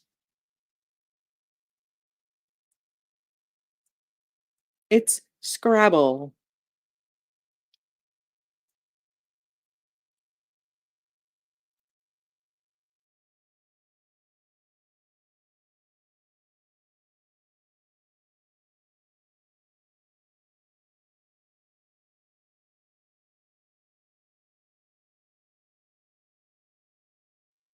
No. Well, if you want to get like it, see how it says over here. Oh, you can't see my mouse. It shows you already which words have been done.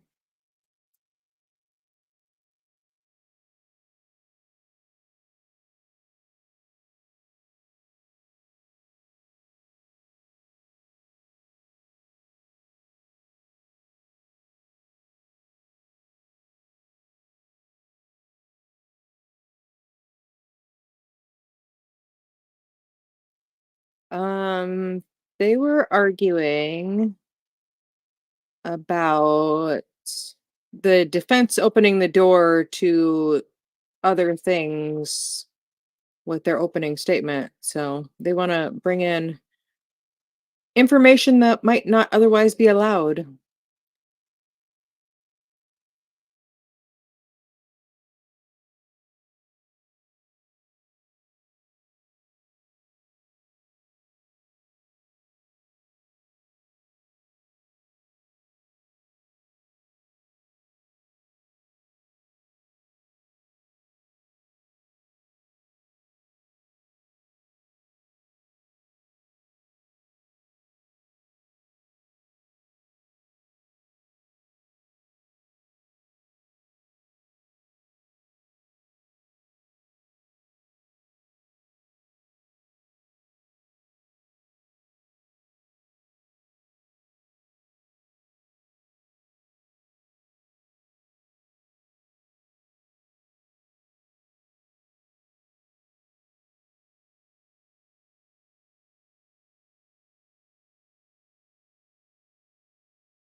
Nobody's allowed to tell Maddie that I got out of bed for this.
Oh, also McKinley, sometimes there's letters that don't belong. They trick you.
Yep, they went to go get lunch and walk the puppy.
The answer is yes.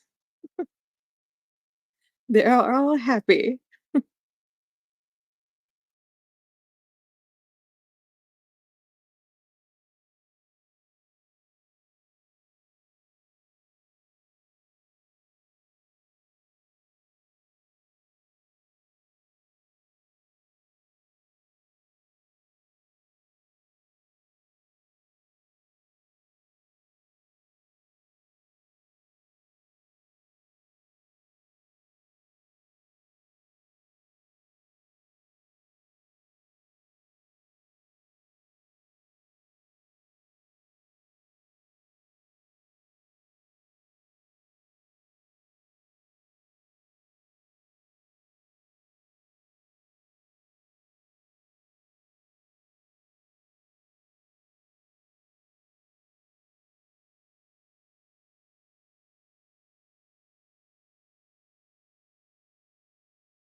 McKinley, sometimes it has letters in there that don't belong in any of the words.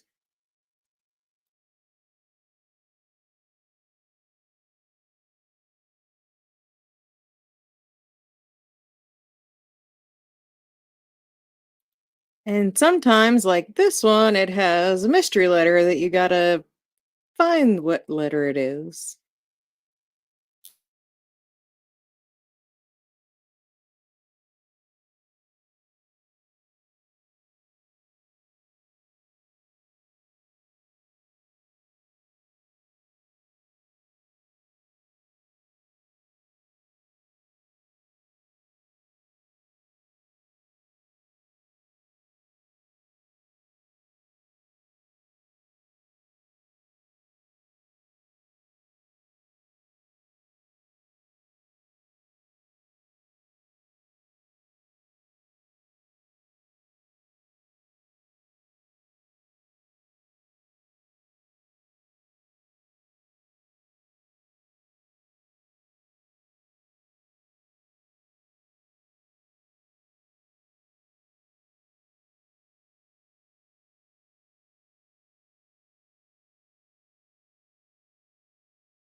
No, you don't need to use the QR code.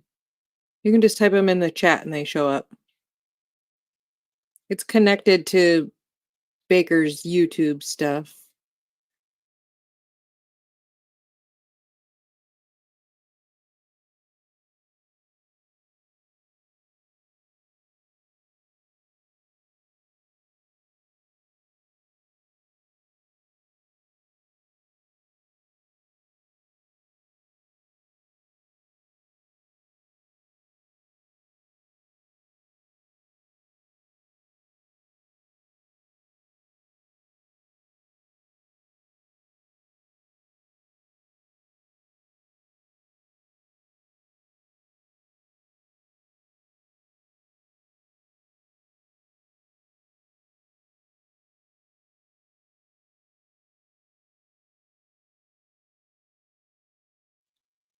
Shh, we're not talking about that.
I don't believe you, Eris.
I mean, I could turn on some music, but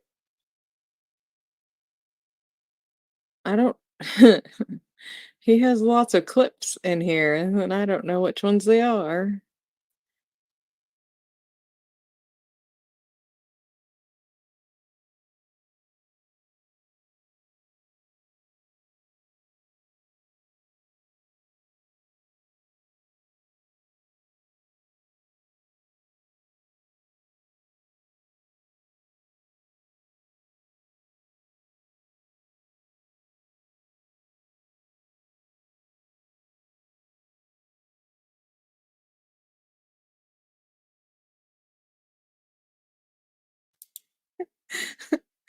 Sorry, not sorry, Eris.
How was that?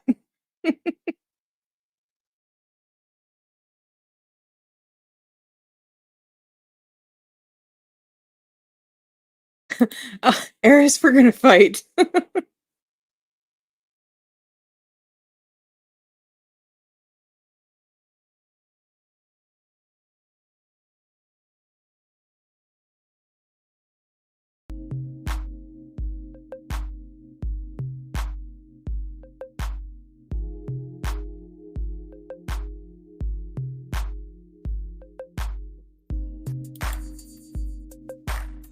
I will find you, Valhalla.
So I'm gonna confirm that, but that's my hope. We'll be here.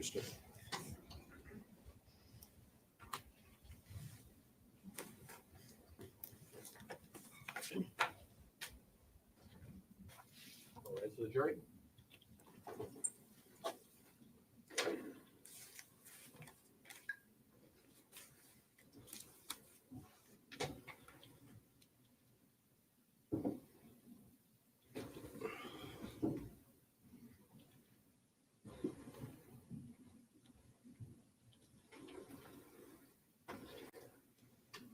Please be seated. State may call its next witness.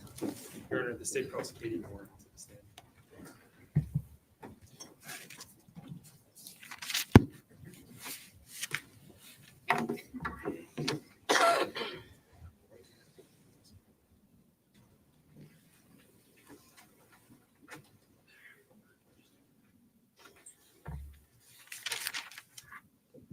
Just raise your right hand. Do you swear that the testimony that you're about to give will be the truth? Well, you've never seen us both in the same room at the same time. You can have a seat, make yourself comfortable. And there's a microphone right in front of you. Just make sure that you're talking into that. Can you start by stating and spelling your full name for the record? Katie, Katie, Morin, Morin. And what's your date of birth, Ms. Morin? 6/10/78. What city and state do you currently reside in? Laconia, New Hampshire. And how long have you lived in Laconia? About 3 years. How are you presently employed I work in retail. in retail? And how long have you done that? How long have you worked in retail? My whole life, about 20 years, probably. And what's your highest level of education, Miss Morin? GED. Do you know someone named Adam Montgomery? Yes, I do. And can you tell these jurors how you know Adam Montgomery? We were in a rehab facility together, and then we became romantically involved for a little bit. What year would that have been in that you were romantically involved with the defendant, Adam Montgomery? 2021. And Your Honor, may I? Yes.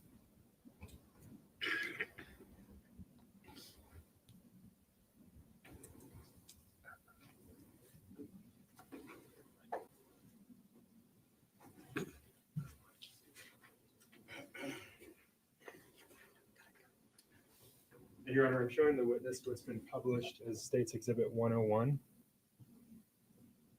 Ms. Moore, do you recognize Yes, I do. the individual that's there? Yes, I do. And who is that individual? It's Adam Montgomery. That was the individual that you were romantically involved with in 2021? Yes. Were you aware of whether or not the defendant was married at that time? I was. And did he ever tell you anything about his wife?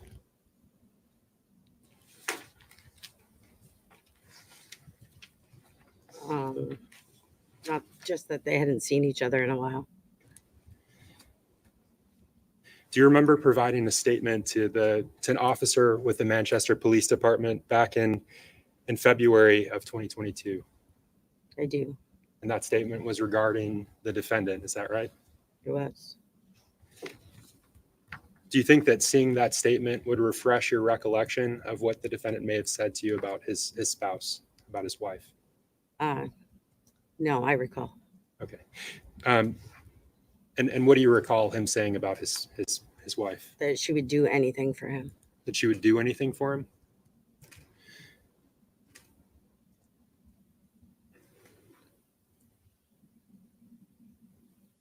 During the time that you were romantically involved with the defendant, did he ever discuss his children? He did. So you were aware that he had children? I was. Was there a particular discussion with the defendant that stood out to you about Yes. the children? And Yeah. tell us about that. We were at lunch one day, and just talking about our children in general. And he stated that the worst thing that had ever happened or he had done was he walked out of the bathroom and Harmony was suffocating the baby. So he backhanded her I don't know if it was as a reaction is the way it was told to me, Brendan, to stop her from suffocating. I leave for 2 minutes. So he said he backhanded her. Yes. Did he say what the result of that backhand was? Thank you so He much said for he this hit super her chat, glasses, Brendan. so she ended up with a black eye. Did he describe anything It's the former about girlfriend. that black eye that you just mentioned? No. In that conversation where he discussed causing that black eye, did he say that he had nudged Harmony out of the way? I don't recall. He said he backhanded her. I don't recall his exact verbiage. Yes, mother, I did.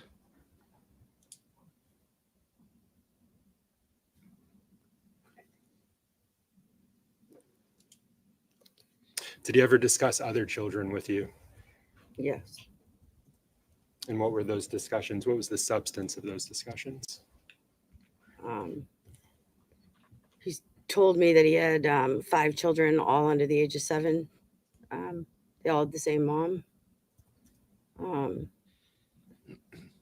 At one point, I asked him to go to Maine with me when I was leaving, and he said he would be too far away from his kids, so he could not. If I could have just a moment.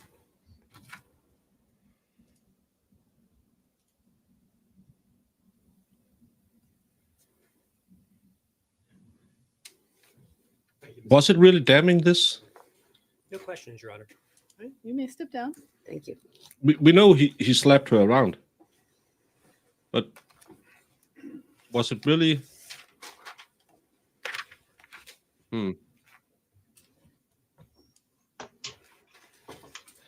Farrell goes Make away votes. and Next Jamie witness. arrives. I'm not saying they have beef, but Oh, that was weird. That's weird. Yep. As a testimony, I don't think that was the worst we heard. Coming right after the uncle. Yeah, he smacked her around because she was strangling her brother. To say that he talked about to confirm what the uncle, I don't. Oh. I really, yeah. Then one second, but that'll be hearsay. That he told her years later. Thank you, Farrell, so much. Go to bed. She seemed a little evasive. You're right. Mr. Herman, you can just remain standing and raise your right hand. Do you swear that the testimony that you're going to provide this jury will be the truth and the whole truth under the pains and penalties of perjury? Yes. You can have a seat, make yourself comfortable. I don't like this tall guy. Mr. Ahern, can you start by stating and spelling your full name for the record? Yes, it's Nicholas Ahern, Nicholas. Ahern, Ahern. Thank you. And Mr. Ahern, what city and state do you live in? Manchester, New Hampshire. How long have you lived in Manchester? My entire life. How old are you? 34. 7 years older than I am. Mr. Ahern, what do you do for a living? I do construction, metal framing, drywall. Framing and drywall? Yeah. How long have you done that? She claims that Since I was he claims he was suffocating her. It's 14 years. Yeah, And apparently it was because the kid was crying. What's the highest level of education you've obtained? I think it was 11th grade. Never seen it before. I was wondering. And did you the get your same thing. GED? No, I went right into the trade. Why are they asking for Do you know the someone named Adam highest Montgomery, level of- Mr. Ahern? Yes, I do. Yes. I don't get why they're asking if they got their GEDs and stuff like that. We never heard Sir, that and before. I'm showing you what's been published No. as State's Exhibit 101. Yes, Do you recognize that individual? yes, that's Adam Montgomery. And how long have you known Mr. Montgomery? I want to say since I was like 18. So, yeah, a long time. Are you aware of him having any children? Yeah, I know he has a couple. Are you aware of a daughter? Yes.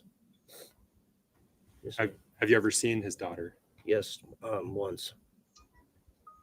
Do you know her name? Harmony. What can you tell us about that one time that you saw Harmony? Yeah, but one of them She came out saw of it, the and the other house, one and was she told had about it. marks on her face, which was a black eye. Okay, and so let's unpack that a little bit. When you say she came out of the house, what house did she come out of? I think it was Guilford Street. Yeah. Is that the house that she lived in? Was that your understanding? Yes, that's where they lived. So were you visiting the defendant when you Yes. saw Harmony? Yes. And what were you doing when Harmony came out of the house? Just sitting out front talking to Adam. What time of year was this? Summertime, I want to say around July. Do you remember he what he year? should have pled guilty to that. I think it was 2019. The second degree assault as well. And let's talk about that injury that you saw. What can you tell the jury about it? It was a pretty severe injury. At the time, I questioned Adam, what happened, and he told me that she acquired it during a soccer accident. Yeah. When you say severe injury, what did you see? Can you explain to this jury what made it severe in your opinion? Her eyes were blackened. Yeah, it was pretty intense in the moment. Yeah. Was it concerning to you? It was, but he told me that she acquired it during a soccer accident. I have kids, so I understand, accidents happen. So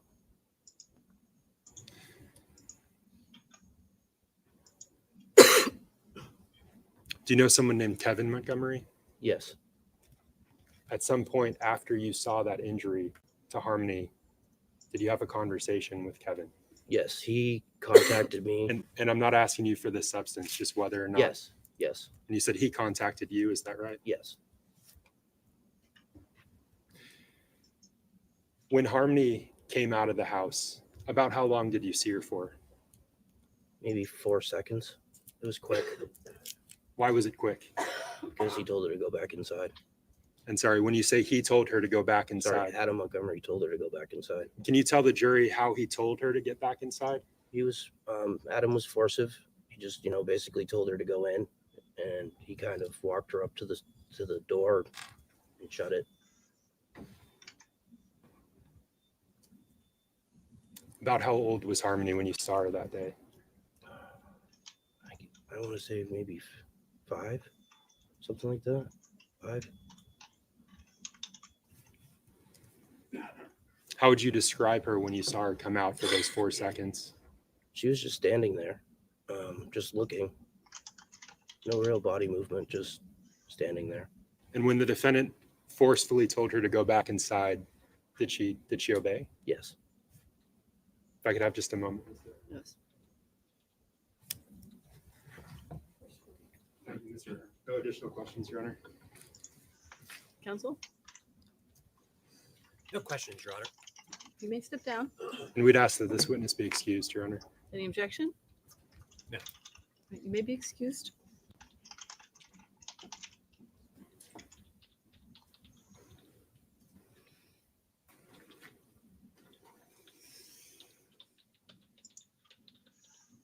Your Honor, at this time, the state would call Deputy Sheriff Paul Mott. So another person saw, but did they dispute that he roughed her up because he said he believed that she was about to choke to suffocate another child. That's why he bashed her around. They haven't really said he didn't do that. So why are we bringing in 4 wit? Oh, why? Oh, why is there always a coffer in court? I think it's the ADA that has a rule for someone must have, I don't know, rot of the lungs in a courtroom. Rat of the lungs. Yeah. Well, only 2 of them said it was because of the suffocating. The last one said it was because of a soccer match. And after But didn't he say that he knew about or it was something about the suffocating too? No, that was the woman. Sorry. The woman. Yeah. Okay. 2 people have said suffocating, and 1 person have said soccer. Soccer accident.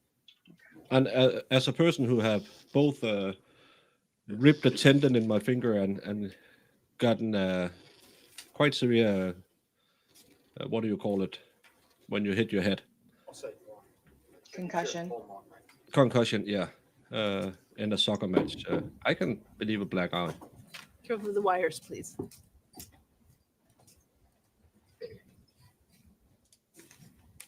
If you just please remain standing when you get there for a brief moment. Could be, Thank Julie. you. Good Please raise eye. your right hand. You solemnly swear that the testimony that you will give this jury will be the truth, the whole truth, and nothing but the truth. So help you God. I do. Thank you, sir. Please feel free to have a seat. And Deputy, as we're being recorded here today for the record, would you please go ahead, state your full name and spell both your first and your last name for us? Paul Montre, Paulmontrey. Okay. And I bet I already know the answer, but where are you currently employed, sir? Hillsborough County Sheriff's Office. Okay.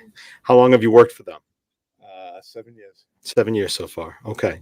And with regards to your employment with them, did you ever work in any other sort of law enforcement before working for the sheriff's office? I started in New York City in 1985, NYPD. Whereabouts in the city? Lower Manhattan and Brooklyn. Okay. How long were you there? 5 years. 5 years. Okay. And after that, any other sort of law enforcement Town of experience? Henniker for 5 years. Okay. Merrimack County Sheriff's Office for 20. State for 2. And now I'm here part-time. And County. when you say state for 2, what agency did you work for those 2 Highway years? Patrol DMV. Okay. And what were some of your day-to-day duties for them? We basically dealt with trucks and inspection stations. All right. So with regards to your duties now for the Hillsborough County Sheriffs, you said you're working for them part-time, is that correct? Yes. All right. So what are your day-to-day duties? What do they look like?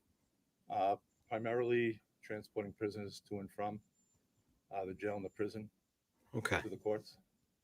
And let me ask you, do you ever I'm about to say, when did you come back to do part-time again? 2019. 2019. Okay. I want to specifically draw your attention to November 27th of 2019. And on that particular day, I'd like to ask. 2017. Sorry. 2017 is when you I came went back. to, yes, Okay. Hillsborough County. That's all right. Let me be specific though. Let me steer you to one day in 2019, just before Thanksgiving, November 27th, 2019. Did you help serve or were you present for an eviction notice at 77 Guilford Street in Manchester that day? I was. Okay. And I wondered if you could explain a little bit for the jurors, just for an eviction process, what is the role of the deputy sheriff? What are you there to do? So we have a court order that's evicting whoever's there on the premises. I was a second deputy. I'm assisting the primary deputy. Usually we send 2 guys. And for some reason, I don't know what his partner was Yeah, tied up with. that's something the else, so we sent the defense's other. story, I And think. just assisted with posting the property and having the people leave. And typically, how long does this process take to do an eviction? Just typically in your experience, I mean. We usually give them 10 to 15 minutes to get some belongings and skedaddle. Okay. And on this particular one at Guilford Street, do you have any recollection of roughly how long that took? Probably 10 to 15 minutes, the ordinary time. Was there anything about that eviction that necessarily stands out to you, or was it just a very typical eviction for you? Pretty much the same as all others. Okay. There were a lot of clothes around. It was kind of dirty. And there were a couple children there. And there was a male and a female. And when you say a male and female, and you say male, female, and children, so the male and the female, are they both adults? Adults, yes. Okay. And then the children, do you remember how many there were? I couldn't tell you for sure. Okay. There were a couple. I would say at least two, but I can't tell you if there was any more than that. Okay. Where did they go at the end of the eviction? They got into their vehicle and they left. Okay. And with regards to the home, what happens to home when an eviction takes place? So we post it with no trespass stickers. Mhm. And usually the landlord will come and change the locks. Okay. I don't recall if there was a landlord there that day. Sometimes they don't show up and we just post it. And I just want to make sure that I understand on this particular one. I believe you said before when you do an evictions, it's based upon an order from the court. Is that Yes. right? Right. Do you have a copy of that order when you go to do the eviction? We do. I did not personally have that. That would have been my partner that had the paperwork. We're not saying it makes sense. We're just saying that's what they will claim. Is that a routine practice of being let me try this in English.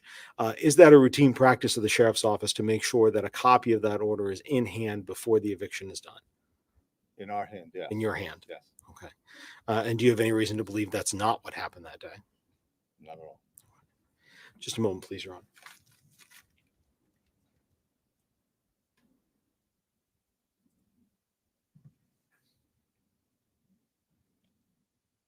Thank you very much, Deputy. I don't have any further questions for you. Defense counsel may have. Okay. No questions. Thank you. All right. You may sit down. Thank you, Your Honor. They're going quick. Yeah, they're going fast, but again, we don't really need to know all of this. Yeah, we know they call were witness? evicted. Is it contested? Yes. Some of the things I No. don't understand why we're wasting I'm time on wondering this. if they want to get in the fact that Harmony, like, they didn't see her or they saw her kind of thing. That could be my only guess. But no one has denied what happened.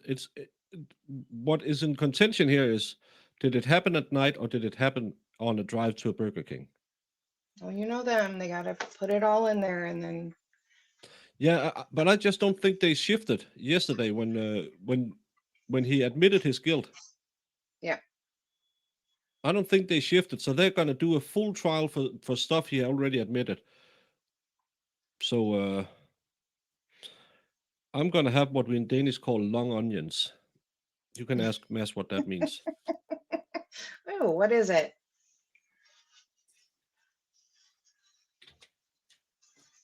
Mass, what does it mean?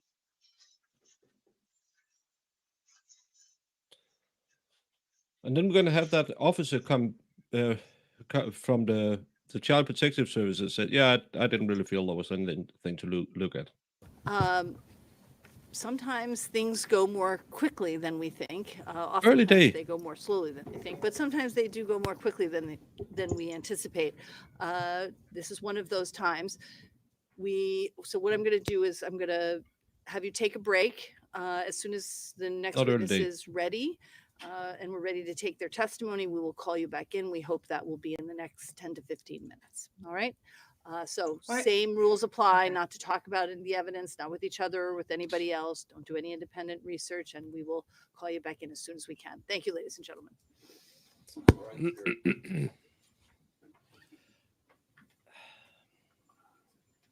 I know. Yeah, Thank you. yeah, that too. I know. Or I know why they're doing it, but you could just do it so effing much faster. He testified. He pled guilty. Then you should just run over it. All right. So, counsel, are we going to need still to have you Multiple speak to that fasto. witness before That's we are able to take the Italian witness? for not very fast, or much of the faster. I don't know. Probably be best practice for us to come in and report to you what that answer is so that we can have an answer on Twitter. I know, but it's just I hate when we waste time. That's fine. That's fine. That's fine. I'm just thinking that while we are in that waiting posture, you know, is there anything we can accomplish so that you ask, so you know which question you just need to ask? The only question is whether someone else was there. Do you want to approach for just a minute? What I am saying is, Get the answers you need, and then I will wait, and I'll have the court monitor take a break until you're ready. You can take a break. what the, how the, No, you can go off the record. Unless it's just one question and you want to come right back in.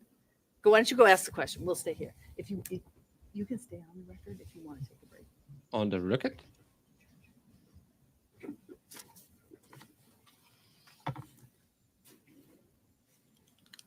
Let's enjoy the lovely Jamie instead.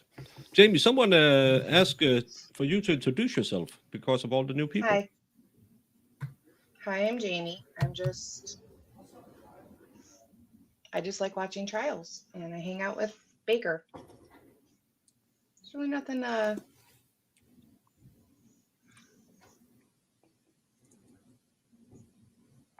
really to add.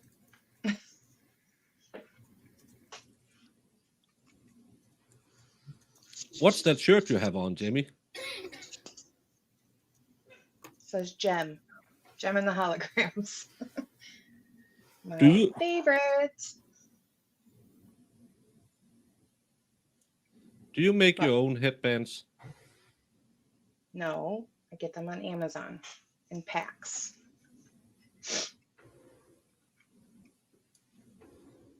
Why don't you make your own headbands, Jamie? I don't know, because I'm not creative or crafty.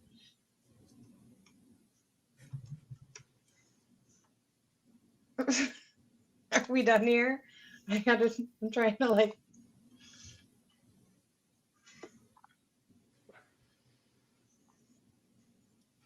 No, the Yeah, so glasses that's aren't new. Jamie. I've had The them. lo- I have a couple pair. I just don't wear them very often. But my eyes have been hurting lately, so I've been wearing glasses. Yeah, that's Molly. I always need to have them on when I'm outside. I don't need them for streaming because this is most a listening game. The rest I just make up. Yeah. So no, but what's your feeling for today? Will they convince us that Kayla did it? I mean, here's my honest opinion. Even if Kayla did it, I still would find him guilty. He participated. I feel like he's just as guilty. That's just my opinion. No, he didn't really participate because he came home and found her unalived. Yeah, I don't believe that, to be honest with you. We'll see. I mean, we'll see what they bring up. I mean, we'll see. I don't know. I'm still. Should we try to do a poll?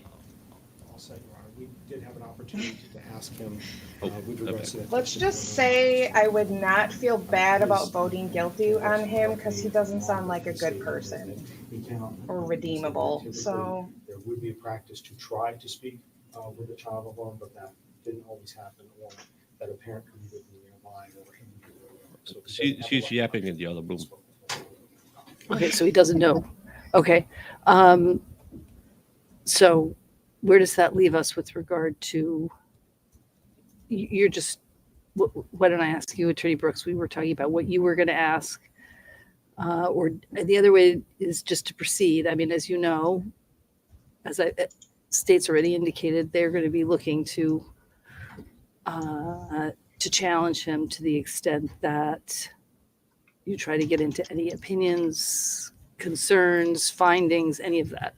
I don't plan on stepping. Okay. I'm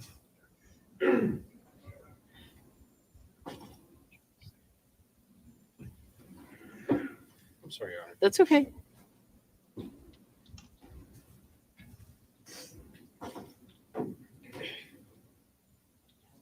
I'm I'm gonna make a very. You need to read the poll this time, not just press the top one.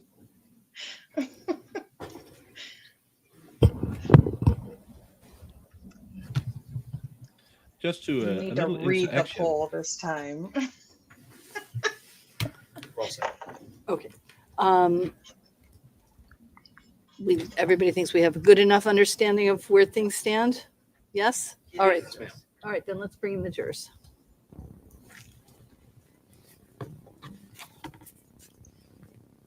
All rise for the jury, please.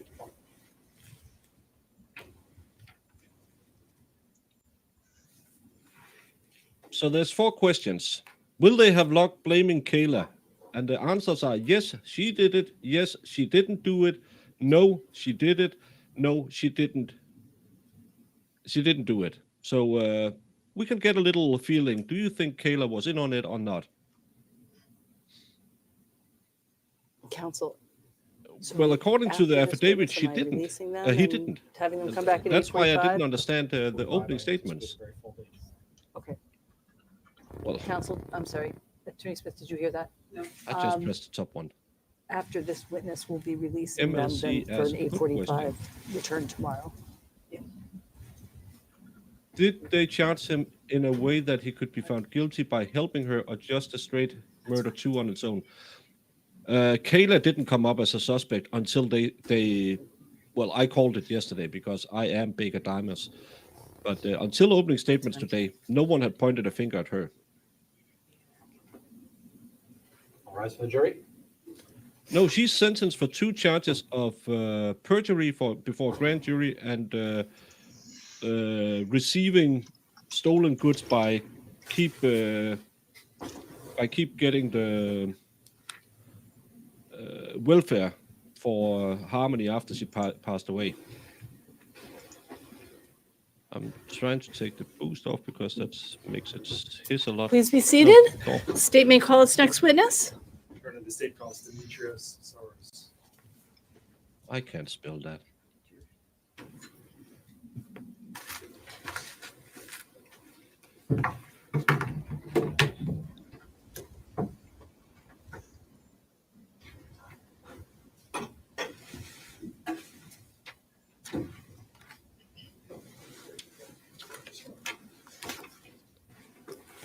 Okay, with a Greek name like that, I didn't expect him to look like me.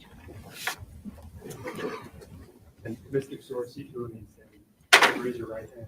You swear that the testimony that you're about to provide will be the truth and the whole truth and the pains and penalties of perjury. I do.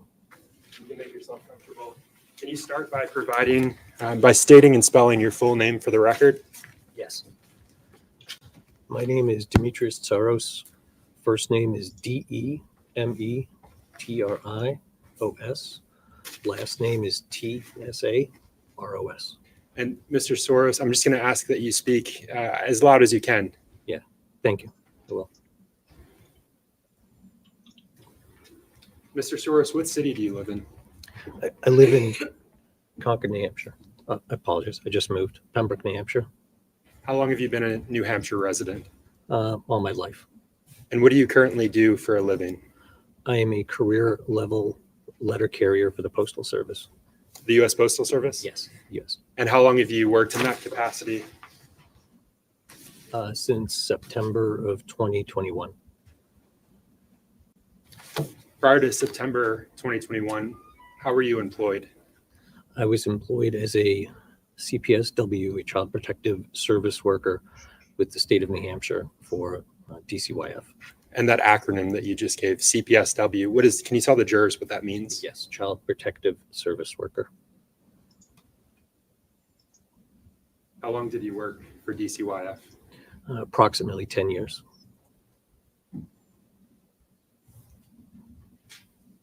And in your capacity as a caseworker for DCYF, did you have occasion to interact with someone named Adam How bad are your Montgomery? job if you're leaving it to be a post carrier? And calling your attention specifically to 2019, the summer of 2019, did you receive a report regarding Adam Montgomery? I did. Are you aware of whether or not he We had will children? test every now and not again. when We'll I just first test received the and see report. how maybe Was the report the regarding changes one of during his the- children? the Yes. trial. Which child was that? Specifically, it was Harmony. Harmony Montgomery. I'm sorry, Harmony Montgomery. And was that report regarding an injury to Harmony Montgomery? Yes. Do you know who made that initial report? I do not. It was anonymous.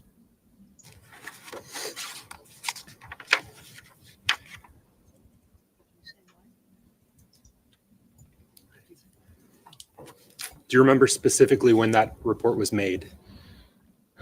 It was July of 2019, towards the end of the month. Specifically, it was either the 19th or the 29th. Would looking at your report refresh your recollection? Yes.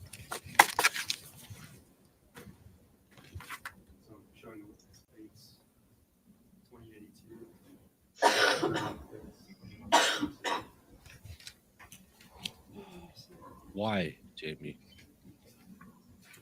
Yes, July 29th, 2019. Gotta have the court coffer, Yes. Okay, so if you could just turn that or over. it's not a real trial. Face down. And sir, I'm just going to ask you to keep your voice up so that all the jurors can hear you, okay? Yes, ma'am. Thank you. And can you tell us that date again? I missed it. July 29th, So 2019. it must be a heavily unionized job if they have that much pay. And what did you do after your involvement on that call began? No, he I stopped as a apologize. Could social you be worker. more specific? So you got a report. What did you do after you received that report? When I received the report, I initiated trying to make contact with the family in order to see them, see the family, see the children, ascertain safety. Yeah, mail workers. And is that generally what you do, or is that what you did in this specific case? Generally, that was the standard practice. In this specific case, though, what did you do? Specifically, tried to initiate contact. I ended up going out to the listed address in an effort to see the family. Do you recall what that address was? I believe it was 77 Guilford Street or Guilford Ave.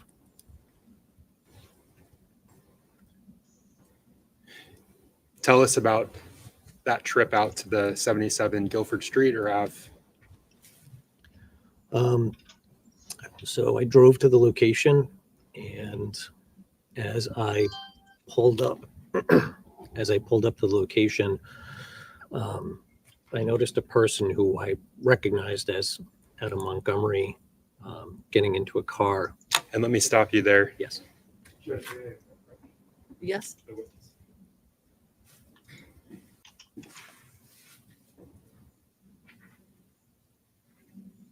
So, Mr. Soros, I'm going to show you what's been admitted and previously published. It's as State's Exhibit 101. Can I just say it's nice that we have a former Fed on the stand, so we can all make fun of him, get a little lightheartedness back in chat, because Good. it's been a pretty depressing day. So and nobody likes the Feds. Do you recognize Yeah. the individual that's depicted? So there? make I- all the I do. jokes, get it It's out of Adam your system. Montgomery. So when you said that you recognized the individual getting into a car, I believe, Yes, was this Adam Montgomery? it was.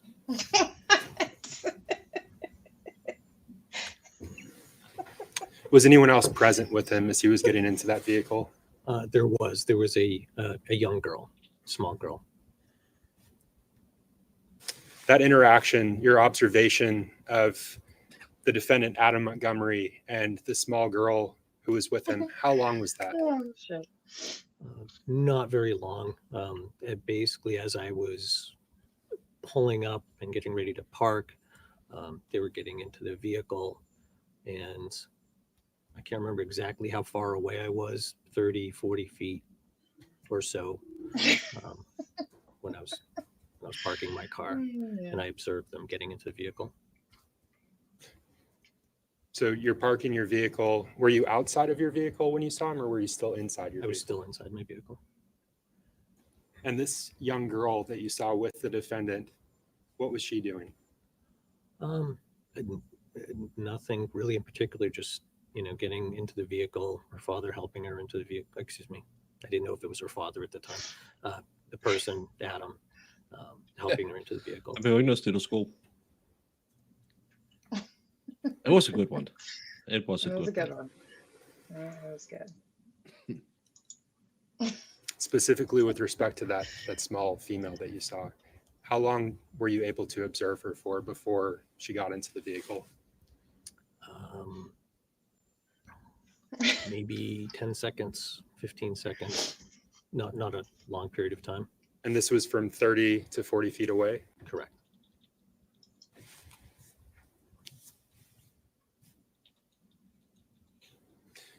I want to back up for just a moment. The child that you were going to see, it was a female, is that right? Yes.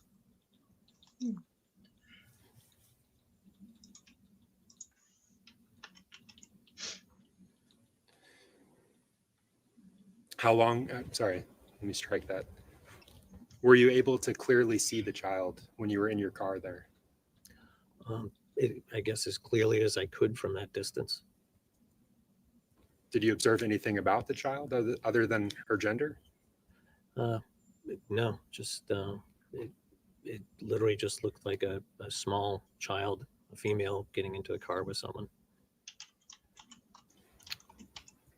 How long were they parked there for before they drove away? Not long. She got into the car. He then got into the car, and they drove away. And you said the distance already, but To was this establish on that a public that they road, or looked were at they in it a but didn't driveway do or nothing. something else? Nothing. Public road. They were parked on the side of the road in front of the house that I was going to. During that home visit, did you interact with a child named Harmony Montgomery? No. Why not? Aside from seeing her at that home visit, because she had left. She was the little girl that got into the car. Is that something that you learned that day or at a later time? That day.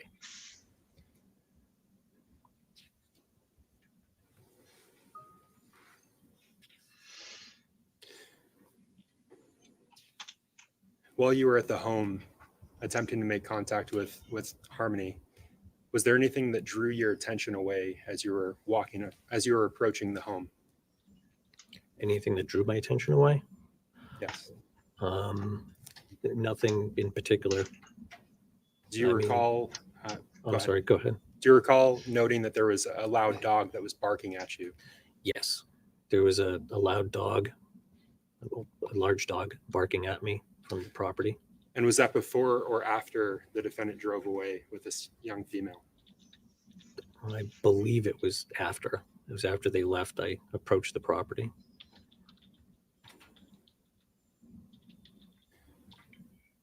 So you were unsuccessful in seeing Harmony Montgomery that day? Correct. Did you attempt to follow up with the defendant? I did. Tell us about those attempts. That was initiating a phone call and speaking with Adam and trying to arrange a home visit in which I could actually come and see and speak with Harmony. When were those attempts? You mentioned a phone call. When was that phone call? I think I would have to look at my notes to refresh my memory, but I believe it was later that day that I spoke with Adam on the phone. Please do, if you believe that would Stop. refresh your Jamie, recollection. stop. Oh, it all looks. Yeah. If they want to have your kids, they'll grab your kids. If you're afraid someone is mistreating the kids, just go to the. Yes, it was later that day. The Ruby Frankie case. Did you also attempt I didn't do much there to either. call the defendant on August 1st? Yep. I again would have to refer to my notes. Please do. Please do.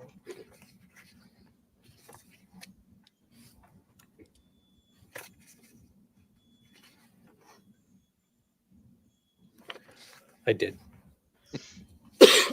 Did you speak to the defendant on August 1st? I did. What, if anything, did he tell you about Harmony's condition? I would have to, again, look at my notes for details. Please do. And just look up when your memory's been refreshed.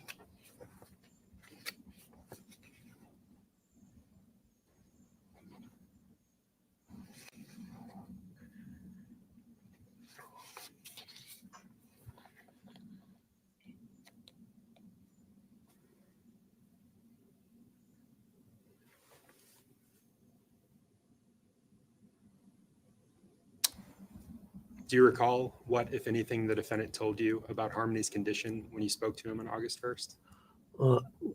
The contact I just reviewed, I was speaking to him about setting up the home visit and that he had one of his children was not feeling well and he needed to take him to be seen. And So we during- had, I'm sorry. Go ahead. So we would not be able to have a home visit and it would have to be rescheduled. And during that conversation, did he also tell you that he believed that Harmony had the same illness as his other child? That I don't remember. I don't recall. Do you think that that reviewing your notes would refresh your recollection? Yes. Please do. I'm not sure he can do that because I don't know. Well, he should be able to. Yeah. No, I was thinking the same thing. He's coming to court. Why don't you review your stuff And beforehand? Mr. Soros, is your memory refreshed? Yes. And Adam did say that he believed Harmony. No, now he's a had mail the, carrier now. Same illness. Oh or yeah, he condition was. that Yeah, his other sorry, child sorry, had. wrestler. Yeah. That again was on August 1st. Yes, So 2 days after you went out. correct. At any point during your response, did you have a face-to-face with Harmony Montgomery? Could you ask me that again? I'm sorry. At any point during your response, did you have a face-to-face interaction with Harmony Montgomery? My response, as far as my following up with the report, Correct. I did. When was that? I believe it was about a week later. The exact date, I don't remember.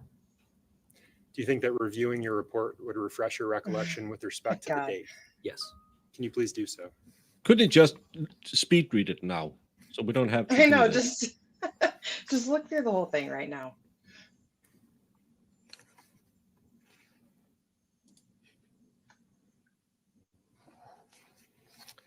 Yes, it was August 7th. I would say the defenses where Approximately they a week later. make What, if charges anything, against did you Kayla. observe about Harmony's physical appearance when you saw her on August 7th? Thank you. Overall, excuse me.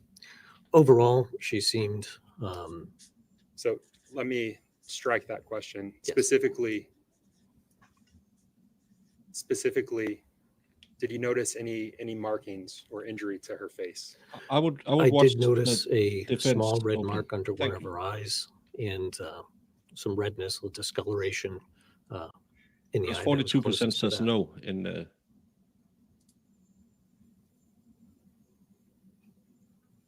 Did the defendant tell you anything regarding how that injury occurred? He did. He said that he had bought the kids, he had two younger children. He bought the kids like foam swords or lightsabers, and that they were playing with them, and that Harmony was struck in the face, in the eye, and that's how she got that mark. Oh, So, BS. Mr. Soros, I want to switch gears and I want to discuss January of 2020. On January 8th of 2020, did you make contact with the defendant? I believe so. I would like to review my contacts, please. Sorry, could you Oh, could you come on. speak a little more Well, loudly Yes, ma'am. and repeat the answer to that question? I do remember receiving a report then, and I don't remember the exact date and whether I made contact or not. We Would have it three refresh your different recollection to look at your report? explanations. Yes. All different explanations to have no 3 different explanations to If- a black if eye may I? right now. In just a moment, I Mhm. just Yeah. I was almost run over with by a mail carrier yesterday when I was out walking with Molly. They have these electric bikes now, so they come real fast. so feel free to review that and just look up when you're finished. Yeah. Oh my God. Yeah, either he smacked her around, or she got injured in a football match, or she got Yes, a it was foam January sword to 8th, the eye. 2020. A And how did foam that communication occur? that They that can be pretty rough. I apologize, meaning how did I contact them? Yes. not a black eye though. Phone. You spoke to him on the phone. Yes. And what, if anything, during that conversation did he say about Harmony Montgomery? Yeah. I believe it was that conversation. I would have to check my notes to make sure, because I can't remember if it was that conversation or later when meeting with him that he had told me that Harmony was now living with her biological mother.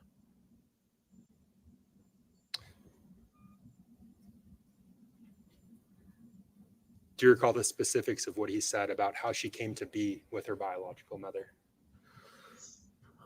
He had said that she was having visits with her mother. Brandon being a smarty pants, And never. again, I'd have to probably look at my notes. No, he again, was a but I believe due to CPSV. their unstable Child housing Protection Service situation worker. that Harmony ended up staying with her mom. I Did don't you know. follow up with Crystal Sorey? I did make an attempt. I called and I believe I left a voicemail. If I could have just Schoenberg. No, he was the CPSV officer, Child Protection Service worker, who saw Harmony Montgomery try to get in contact because there was these reports about her being mistreated, and he saw her and only from a distance, never really saw her in person, and the explanation for why she had a black eye was because her brothers had hit her with a foam sword. One of the brothers are 10 months old at this time, 6 months old at this time. a moment, Mr. The worst age. De nada. That's that. You're welcome in Spanish, Jimmy. Thank you.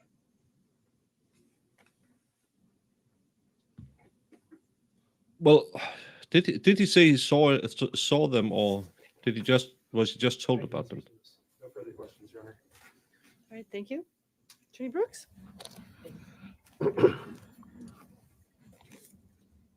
Yep.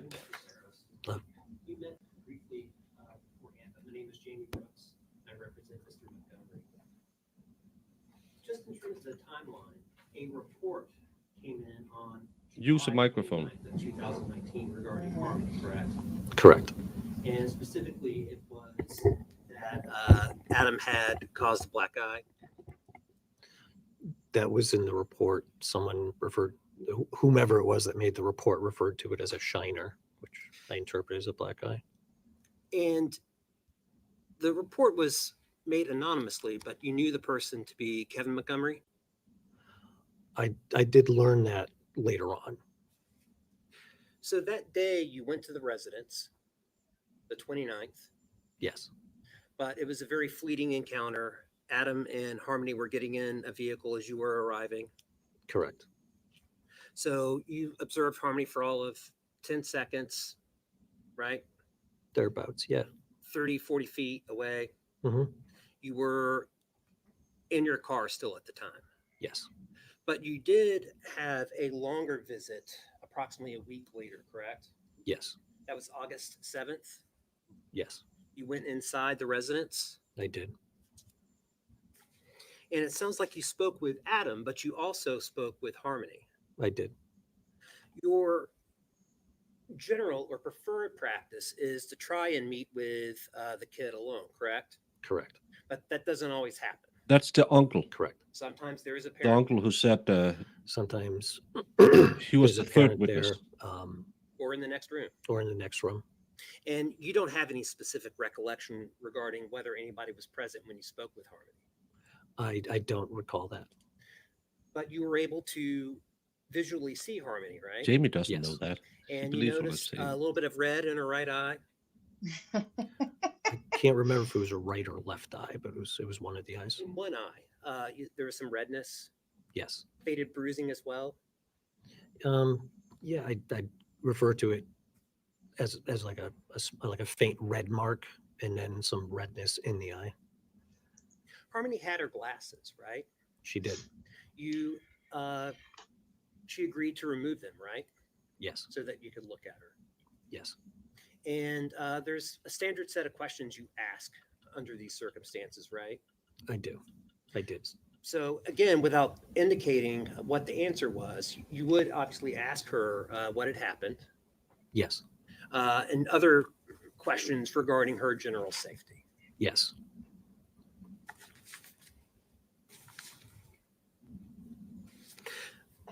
Aside from the redness in her eye and the faded bruising, you did not observe anything else concerning regarding Harmony's person or well-being. I did not. I don't have any further questions. Thank you.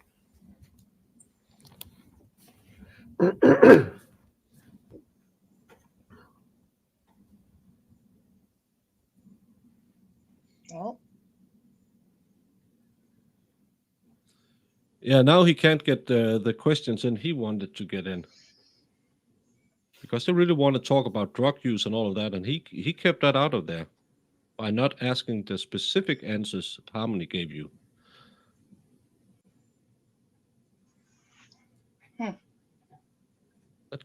Or will he try? Just one question for you, Mr. Soros. So if I understand correctly, you're not sure whether when you spoke with Harmony, if her father was in the room, in another room, or somewhere else. Correct. I don't recall that. Thank you. Nothing further, Judge. All right, you may step down. Thank you. Well, at least it's fast going. Yeah. When we think Right, about, students may be excused. do you remember the Burgos trial where they kept asking Ladies and questions for gentlemen, hours?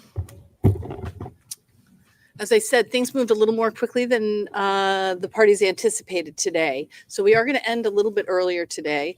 It's our hope that we're going to go through with a full day tomorrow. So plan accordingly. Get a little, looks like maybe there's a little bit of nice weather this afternoon. So so you'll get a little additional time. But I'll have you come back at 8:45 tomorrow with Because the hope the that we child will would get be started hirsty. on time at 9 a.m. Okay, so please be back at 8:45 tomorrow. Once again, don't discuss the case, not with anybody, not with each other or with anybody else. Don't do any independent research. Don't drive by the locations. You know, if you happen to drive anywhere along In the route Denmark, we you were can't in you the can't other question a day, child I guess it was without yesterday. someone special. Don't pay and, any I think they have additional to attention be that you supervised. wouldn't ordinarily pay if you were just on your Then I direct can route go home. look for my Okay. brother's passport. because he Once maybe again, lived I it do here. anticipate that there is media regarding this case. So turn Let's off be- all the notifications on your phone. Don't look at the newspaper or the local news, please. Maybe focus on international news if that's what you want to do. But please make sure that Yeah, you are follow avoiding the any Broken Baker. newspaper, I'm international. online, or other media coverage of this case as we continue the trial. All right. Thank you so much, ladies and gentlemen. We will see you tomorrow morning. This case is going to take forever. Where are the witnesses? Well, this case is set to go for 6 weeks, but that's to prove all of it. And so far, today has been about the second-degree assault. Then you have the second-degree murder, and then you don't really have the desecration of the body because you don't have a body to desecrate. Yeah. So hopefully they can do it a little shorter. But Maybe seated. This is, I guess, a good time for us to take up any housekeeping matters if we have any, in the hopes that, and I don't know, maybe as you look at the witness lists, I believe the state understands that it's going to be trying to get a hold of Tunisia with regards to that question on Mr. Barrow. Mr. Barrow not involved in this meeting. why did it do Okay. that? That's stupid. Just a brief moment. absolutely.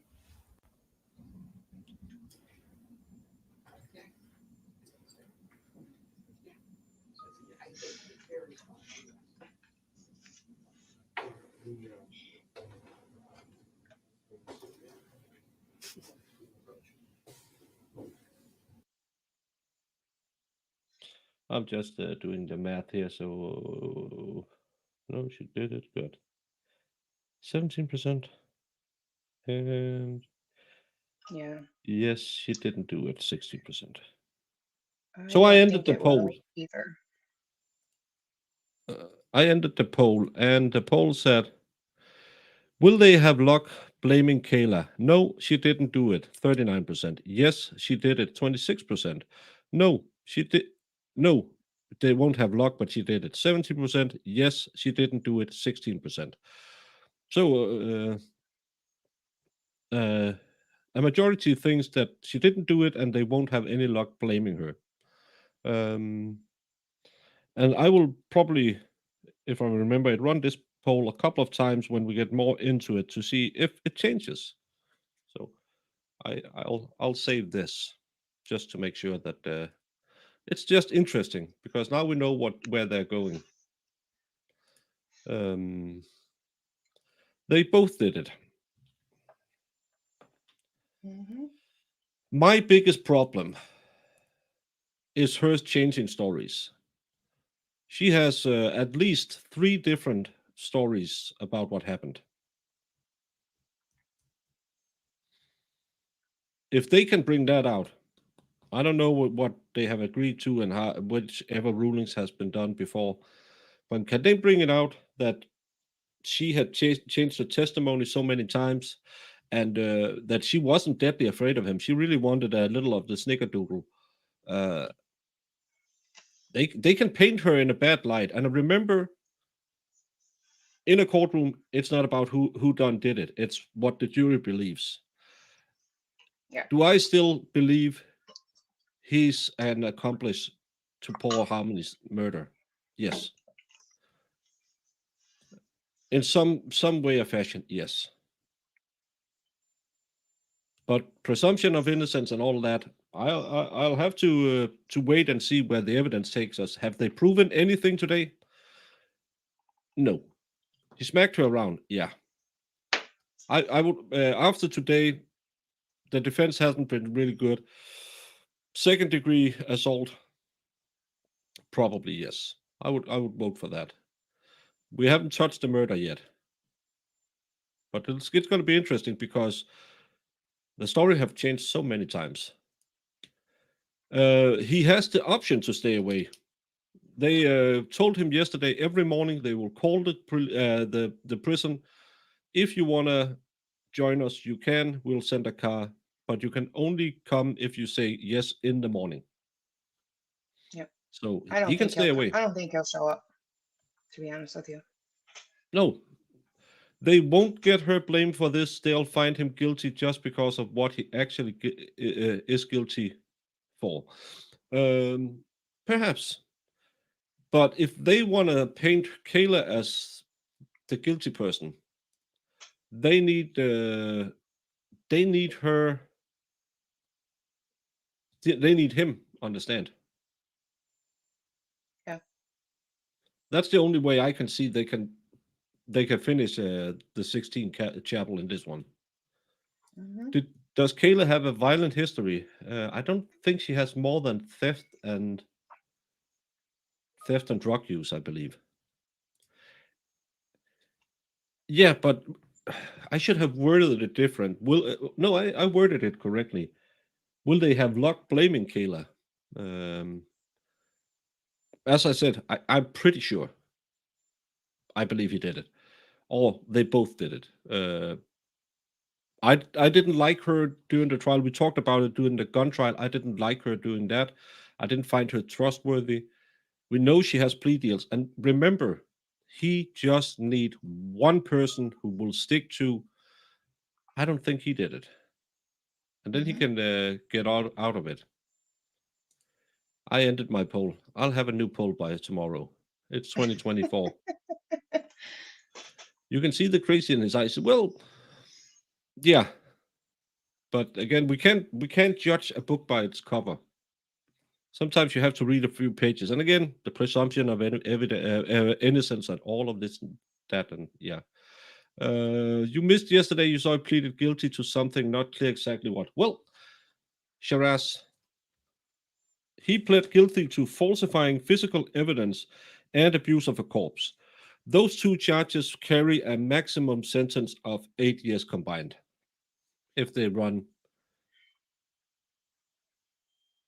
What's not consecutive? If they run after each other, concurrent. Yeah, concurrent. That'll be 8 years. If he gets the big hammer for second degree, he gets life. But again, he has 65 years already on the books, which he will be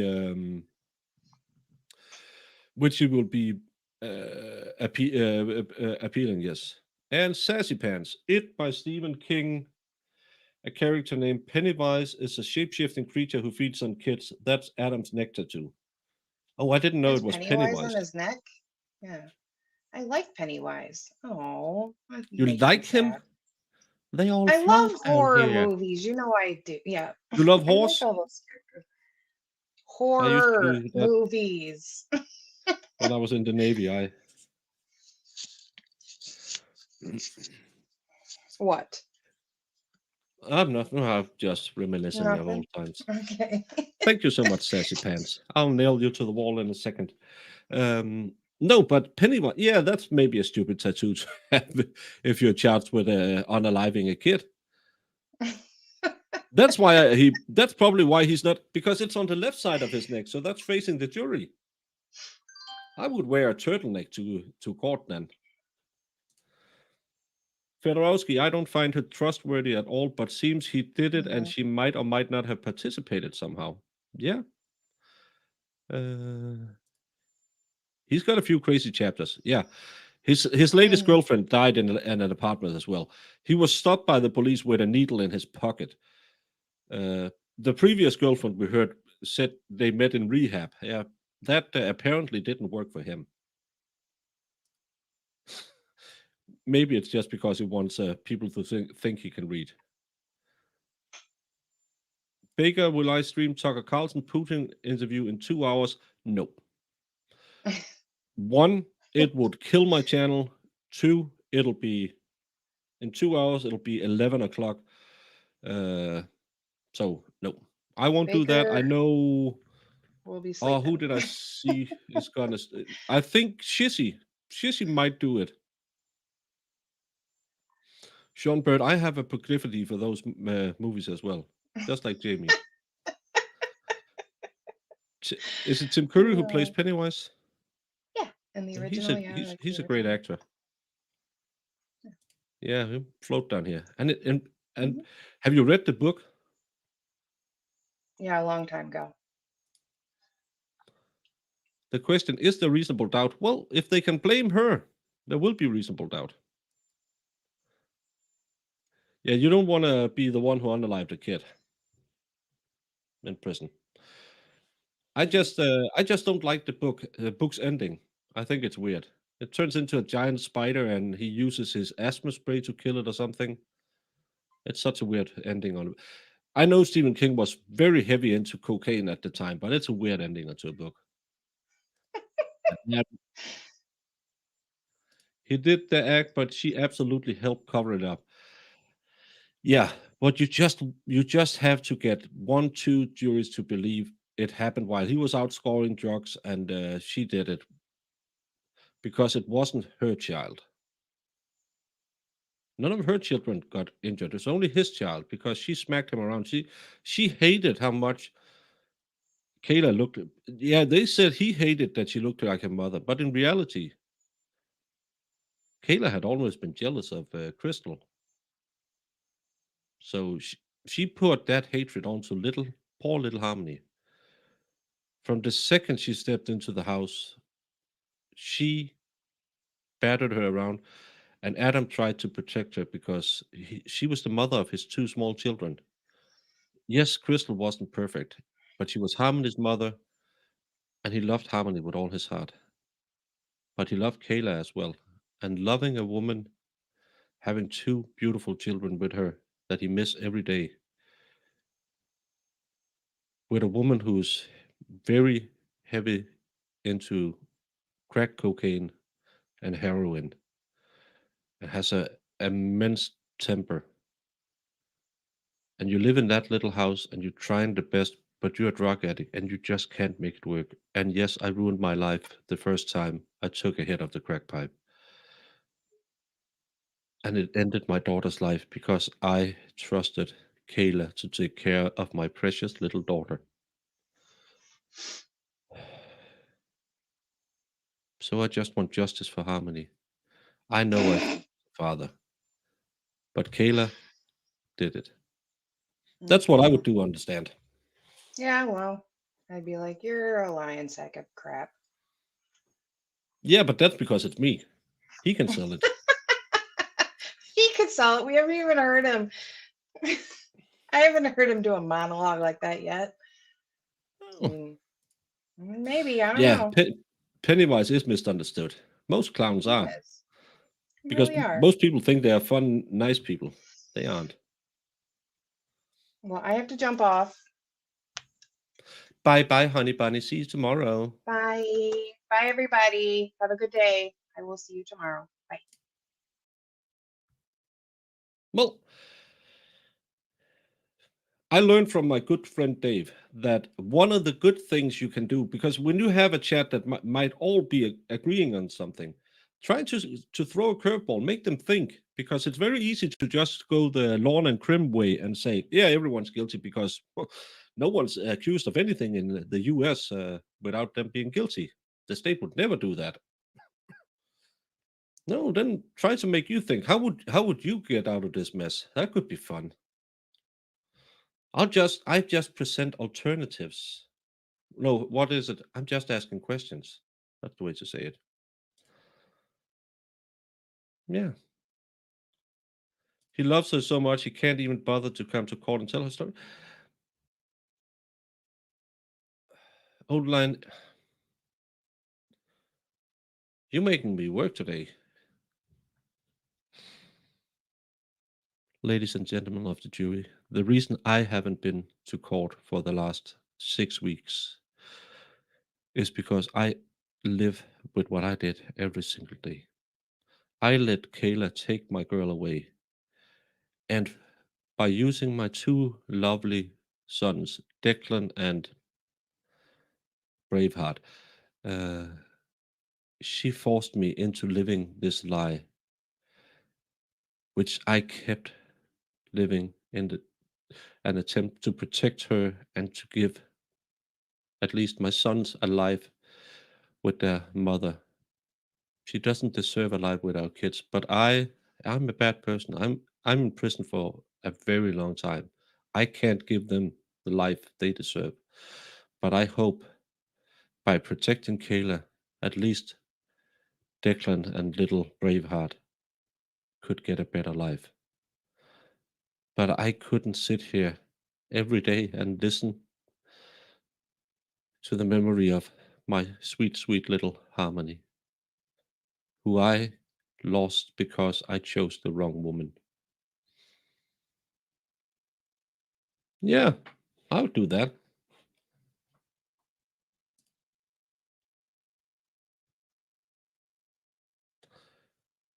Yeah, and we know from the gun case, he ran around with other ladies and did drugs with them, while he was out getting drugs for her because she was craving it real bad. But well, he took the drugs with other people and didn't come home. What? It's a friend I have who lives next door. His name is Dave. Your ex is a clown, but he's not afraid. Why would you be afraid of clown? They can't run in those shoes. Diana, of course I can.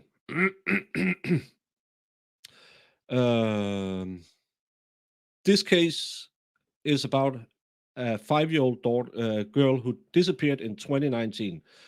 Her dad is charged with second-degree murder, second-degree assault. He has pled guilty to falsifying physical evidence and abuse of a corpse. The corpse have never been found. So right now, this case comes down to Kayla Montgomery, his ex-wife, the poor daughter's stepmother. Do you believe her? She is twice convicted of lying to a grand jury. She has changed her story during this trial 4 or 5 times, and the story they told today in the opening statement was he repeatedly punched poor little Harmony in the face until she died.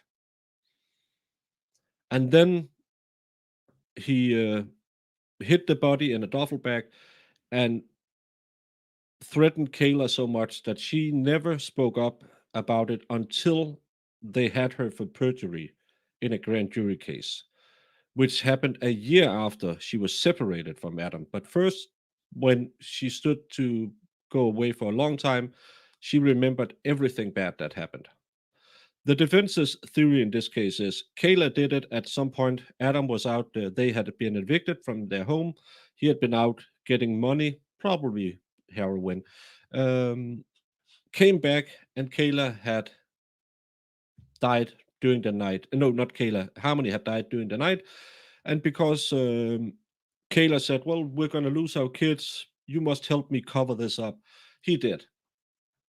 Which is a very stupid idea, but that's the defense theory in this case. They then transported the poor little kid around to multiple locations, and in the end, somewhere he disposed of the body. We don't know where. But the state says he did it on his own, threatened Kayla to shut up about it, and they gave Kayla a plea deal on the terms that she must testify in this case. The defense is saying the opposite. Adam has pled guilty to the things he can plead, that he did, but it was Kayla who was there when she died. It'll be very interesting because Kayla is the only person who can testify about the murder or the punches to the face. So it'll be a he said, she said. We didn't hear from him in he had a gun case last year, and I believe it was May or June, where he got convicted to 65 years for 2 counts of stealing guns, 2 counts of possessing firearms as a felon, and 2 counts of disposing of a firearm or selling it on or something. He got 65 years on that one. The only thing we heard him say was, I know I'm a bad guy. I know I made wrong choices, but I didn't kill my daughter. That's what he said in his only statements in that trial. We saw Kayla on the stand in that trial as well because she was forced by the plea deal to testify against him.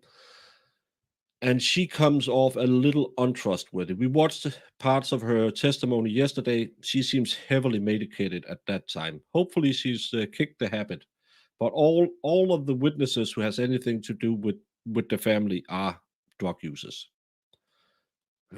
So that's the case in bullet points. Yeah, maybe it's Mexican law show. Why? What did I do now?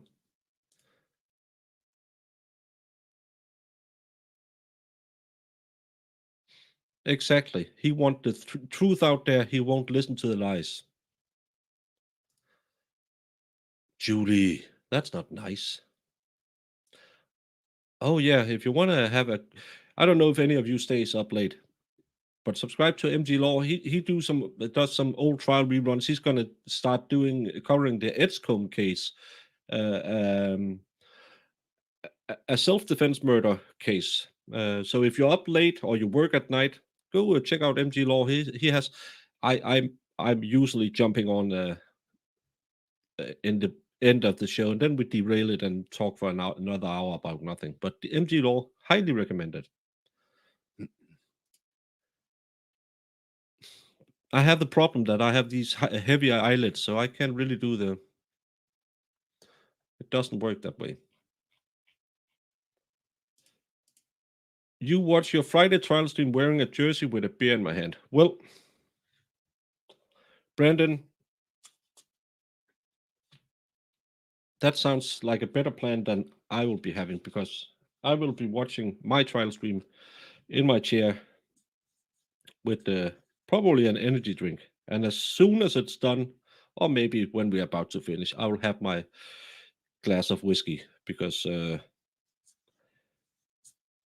contrary to popular belief, it's not fun listening to this stuff. And if we're going to get into the unaliving part tomorrow, I might call my daughters or something and just tell them I love them. But thank you so much, Brandon. And I'm just happy I know you'll be out there having a little brewski. Make sure it's not a Bud Light. Valhalla wants them for himself. Oh yeah, and if you like a good Friday night show, I can only recommend The Expert. The Expert is the one I'm going to visit in Knoxville, where we're having our Friday night show live. So yeah, I'm not. Who's making fun of whose hobbies? I would never. Well, he's just preparing us for tomorrow. Well, sometimes you choose the bad cases. I should just do a simple murder of a wife or something. That's easier. I have been believing it's Wednesday all day until my neighbor called me and said, "Why didn't we get our trash bins emptied yesterday?" And I said, "It's today they're supposed." No, it's Wednesday they're normally emptied. Oh, I'm a day behind. You're curious why are there so many people all over the world interested in U.S. court trials? Because you can see them, you can follow the court trials. In Denmark, you can get if you go in. Some of the first videos I did in English was trying to cover 2 Danish cases. One about a missing girl where they, after 8 years, finally got a suspect. And the other one is about a girl right after the COOF lockdowns, was out partying with her friends, disappeared at 6 in the morning, and 2 days later showed up in at least 232 pieces.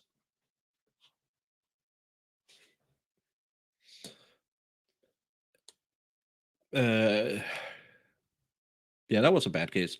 I had to cover that by reading summations from newspapers and try to put it together and do some graphics and stuff like. It was very hard. Here, you can have everything. I don't have to wait till some journalist tells me, "Well, Mr. Montgomery looked quite unhappy by this and that." No, I can just watch it and because just like I have a certain bias and I put my spin on everything, and as long as you watch along with me, if you go to Brandy Churchwell, if you go to Recovery Addict, if you go to Potentially Criminal Sean, all of us have a certain bias. So we put our little finesse on it, but I can still go and check if Sean says, "Well, clearly the sky is green." I can look at the screen and say, "No, Sean, the sky is blue." And that's why I think most people love American court trials, because you can follow the drama, you can see it. I think it exploded in Denmark. I've talked with a lot of people who really got into it during the JD trial. And then they found out it's amazingly fun or not fun, but it's good entertainment because there's a lot happening in a court case. And if you're just sitting at work and you can have it in the background. And that's why I talk a lot between, so people have a little entertainment when there's breaks. So I think it's because it's interesting and you can follow along. And America, to most people, is a very, very interesting and scary country because you are such a vast country. You have so many crimes in your country. You have a lot more drugs than we do in Denmark, a lot more murders. So there's a lot more crazy going on than there is in Denmark, because we are 5.5 million people. You are 34 or 35 million people. So of course you have more of it. But following a case like this would be hard to do in Denmark in a proper way. So that's why I think to me it's very interesting. I started watching during the Rittenhouse trial, and as I get, I haven't been covering court cases by being a layman juror for 12 years. So I have a bit. I call it it's a work injury that I really like following it, because I'm interested in the law and the system, and I like doing these little mind games where how would you defend him, how would you attack him, things. So for me, that's the interesting part. And I know a lot of people just want the gore of it, or all the nasty pictures, because it thrills you in a way where you get a little excitement into your life. I'm not the biggest fan of those parts of it, but I used to be deployed, and people not breathing isn't that fun if they have holes in them. Kayla is many things. You don't think she's violent. I don't even know what her priors are. Yeah, you can't see any in the UK as well. It's a weird thing. Australia are not streamed. I think they are for, isn't the Supreme Court, but you're not allowed to stream them. You can watch them, but not stream them. At Jersey, what Jersey? Do I have any jerseys? I'm not sure. Which jersey should it be? So it's more of if you bring it, they will come phenomena in Australia, UK, Denmark. Well, I think some of you would, because hopefully you're just as fascinated about our culture as we are by yours. That's why I'm really looking forward to coming to Knoxville. I've been to the US twice, and one on the East Coast, one in the not Middle East, but Midwest. And now I'm going to the South, and it's going to be very interesting. I've been to Tennessee before because I've been at Graceland, but that was just a short stop. But it's a American culture has always fascinated us, Europeans, because again, you have such a big influence. We like to thumb up our nose and call you stupid and uneducated, but in reality, we're very interested in what happens in the US. It's kind of like you like to say that the British people have bad teeth and I have a Dutch accent. So, but I think people would watch it if they could see it. Again, you would probably love to watch a murder trial in Denmark just to fall off your chairs when you find out a normal murder in Denmark gets roughly 10 years in prison.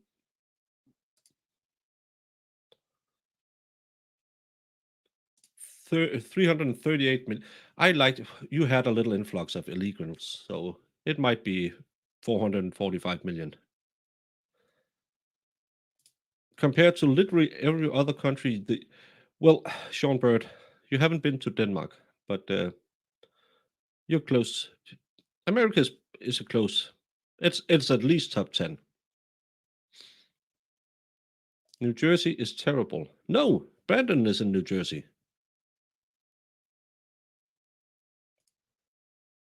You'll watch the other countries if you know the language. So UK, Australia for sure. Yeah. Tank top style jersey tomorrow. If you have them, that's on Friday night tights. I wear my basketball shirts. Go Knicks. Because have you seen me in one of those? You can see all my tattoos. I don't have an accent. I have an attitude. If they streamed Australian trial chats, would love it to laugh at our accents and barristers' wigs. Yeah, we don't use wigs in our courts. You've been watching the toughest prisons in the world. It's been very interesting seeing all the different prisons and languages. Yeah, you wouldn't see any Danish prisons in that one because we have a very lax prison system. And we have a very high rehabilitation policy. We have almost the same reoffender percentage as Americans have, but we treat them better while they're in there, but it doesn't really work. I think it's 86% of prisoners in America returns to prison. I think it's like 84% in Denmark. And they get X-rated channels and PlayStations and everything. Hey, Stephanie Bland. Yeah, you were on the rewatch crew yesterday. I will stick with my free healthcare and cheap phone and internet. You keep America to yourself. Well, I don't get free healthcare because I pay 40% in taxes and 25% in value-added tax. So, yeah. Sean Bird, have you ever heard about Denmark? You are free to do whatever you want to do as long as the government allows you to it. That's ultimate freedom. Yeah, Eminem didn't understand that we do have braces in Europe. Oy, oy, oy. Eminem is a sweet, sweet lady from Texas. Maybe she needs to take a vacation. Eminem, when I go to Knoxville, you can borrow my house for a week and go see how Europe is. Your stepkids from Norway love coming to the US. They are always surprised by how large the servings are. Yeah, I brought my kids over there. In my family, it's a tradition when you get confirmed that we take a trip. Instead of having a big party, we take a trip and see something.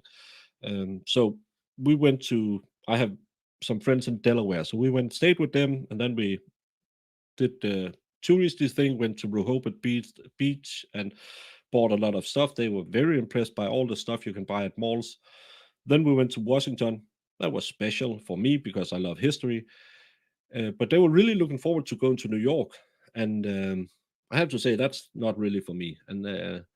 But I think they live in a rural part of Denmark. Yeah, I know it's a oxymoron in a country with 5.5 million, saying some parts are not that filled with people. But they were very surprised at the amount of people in Central Square. What's the name? That one you always see in the television, and Central Park, and then Times Square was the one I was looking for. It was that was very different from them because the biggest city they had seen before that was Paris, and Paris is a big city compared to Copenhagen and stuff like that. But nothing in Europe is that tall as New York is.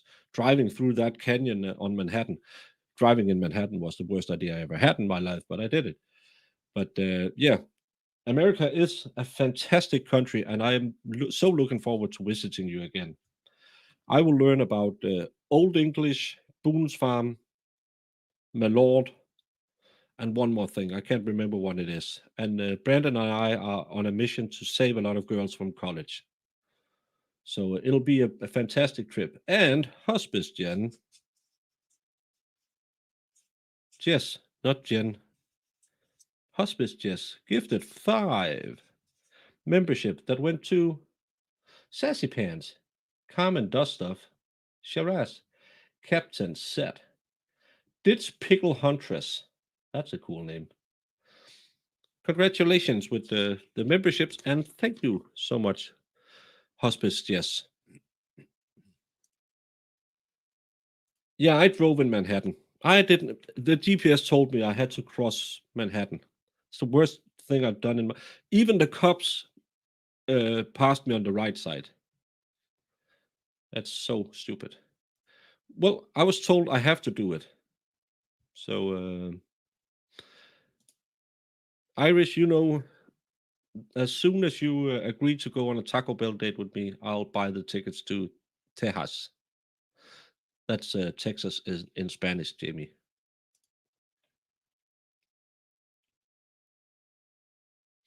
Oh, you're not here anymore. Now, capital city Riga, there's 0.5 million people. In Denmark, there's roughly around 2 million people living near Copenhagen. That's, yeah. Your stepdaughter was shocked they sold makeup. They bought many items that she paid 3 times the amount and has to wait weeks for months. Yeah, the stupid thing is because we are in the EU, we have a customs barrier. So I'm not saying that I have a big suitcase when I go to the US because like this Under Armour shirt, it's way cheaper to buy over there than it is here. So I might have 1 or 2 with me home. Of course, I would never ever bring too much, and I declare everything because I love Texas. Anytime, Baker, come on down. You heard it. We're going to Taco Bell. Bucky's will be my first stop because I have to try the toilets. Everyone talks about Bucky's toilets, so I'm going to try it. I won't be eating the Bucky's nuts because I'm not really that much into that kind of snacks, but I'll have some Bucky's cola. I don't know why people don't like New Jersey. I liked it. I ate at a restaurant there. It was better than almost as good as Taco Bell. Well, as you can see, I do have quite some. It's mostly bourbon. I only have one bottle of whiskey, but I do have some moonshine in my other room. You've been to London, Bavaria, Italy, Switzerland. That's. Can I ask you, why did you say you've been to London, and the rest of the places you name are countries? London is in England or Great Britain or whatever. But it's funny because a lot of people say I've been to Paris and I've been to France. It's the same place. But it's just funny. London and Paris have some kind of special meaning in the US. Uh, Bavaria, I landed there the last time I was in Switzerland. I landed in Bavaria and flew on from there. Italy, I'm going to Rome in the fall. France, I hate France. Netherlands, great place. Haven't been there since. Well, as a 27-year-old, I haven't been there since 90. I think it's the last time I was in the Netherlands was 98. Maybe, no, 99 maybe. Mexico, never been there. Texas, whenever I can get a nice Taco Bell date, I'll go there. And someone is going to kill me. Love Texas. I have many friends there. New Jersey is the armpit of America. No. Baker, have you read the 70-page? Have you read the 75-page warrant for arrest? In this case, I read the affidavit. I believe it's how many? 54 pages. I read that a couple of times. Adam, haven't read the warrant. I read.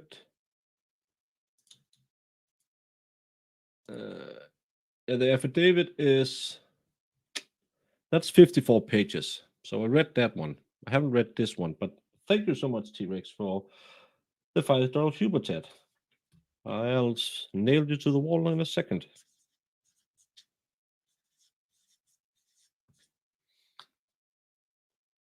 Oh, you have real estate in New Jersey. Then don't downsell it, upsell it. I was in London pre-coup. I wasn't a big fan of it. You only stayed in London, didn't see the rest of the country except from Stratford on Avon. Oh, so you saw where Shakespeare came from. The newest research says Shakespeare was not a man, it was written by a black woman. So that's modern history in Europe for you. You came to Copenhagen to learn about your healthcare system when you got your master's. Where on Ried, or which hospital were you on? No, go out in rural France. There's some nice places, but I hate Paris. I've been there too many times. Same with Germany. Drove from Cologne to Munich, but never went near Berlin. No, you went down south. So Del Taco, not Taco Bell. It's your stomach that will hurt if you eat that 5 stars Taco Bell. Go to bed. No, it's only 9:30. I'm gonna get Molly out for another walk. I'll take you see all the arches in Moab, and we can raft the Colorado River. When I was deployed in Bosnia, we went out white river rafting. I'm not good at that. I fell off a lot. Did Baker just say he's gonna nail me against the wall? Sounds kinky. I'll nail you again, T-Rex. I will slam you against the wall like Johnny Depp did with Amber Heard. Allegedly.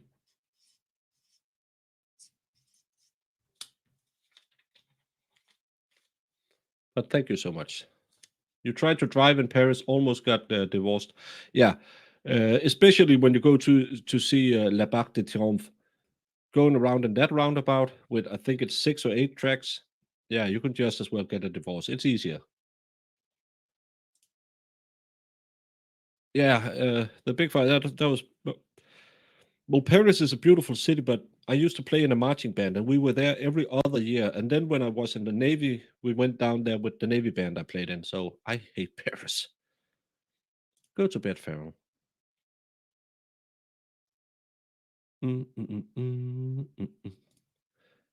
Over an hour. I'm looking forward to Bucky's. Farrell, get to bed. But let me nail all you people to the wall, and then I'm thinking I'll jump off, walk Molly, and get to bed in a decent time today.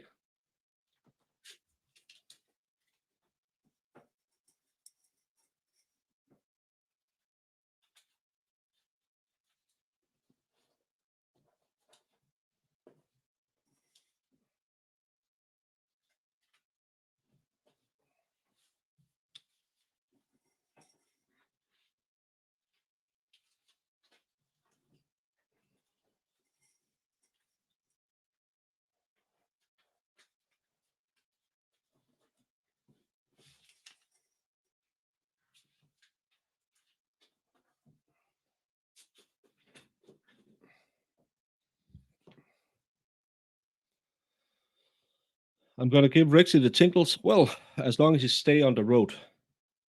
That's the most important. If you don't make it to Tennessee for Danielle's coffee, I'll pretend not to be jealous. Well, I thought she was buying me coffee. Isn't that what modern women do? Hold the door and buy me a coffee. But thank you so much. And I don't know, how much is a coffee in the US? Isn't it free? I thought that's why I said yes to go out and have a cup of coffee. They're free in the movies. But thank you so much, Zach.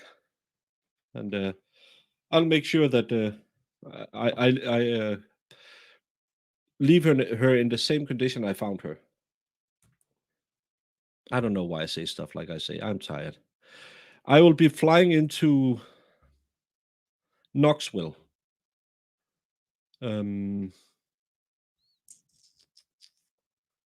What's the name? It has a name. I can't remember that name. This was your first time Sassy Pants went somewhere. I'm not sure where. Probably something interesting. Well, I lost it.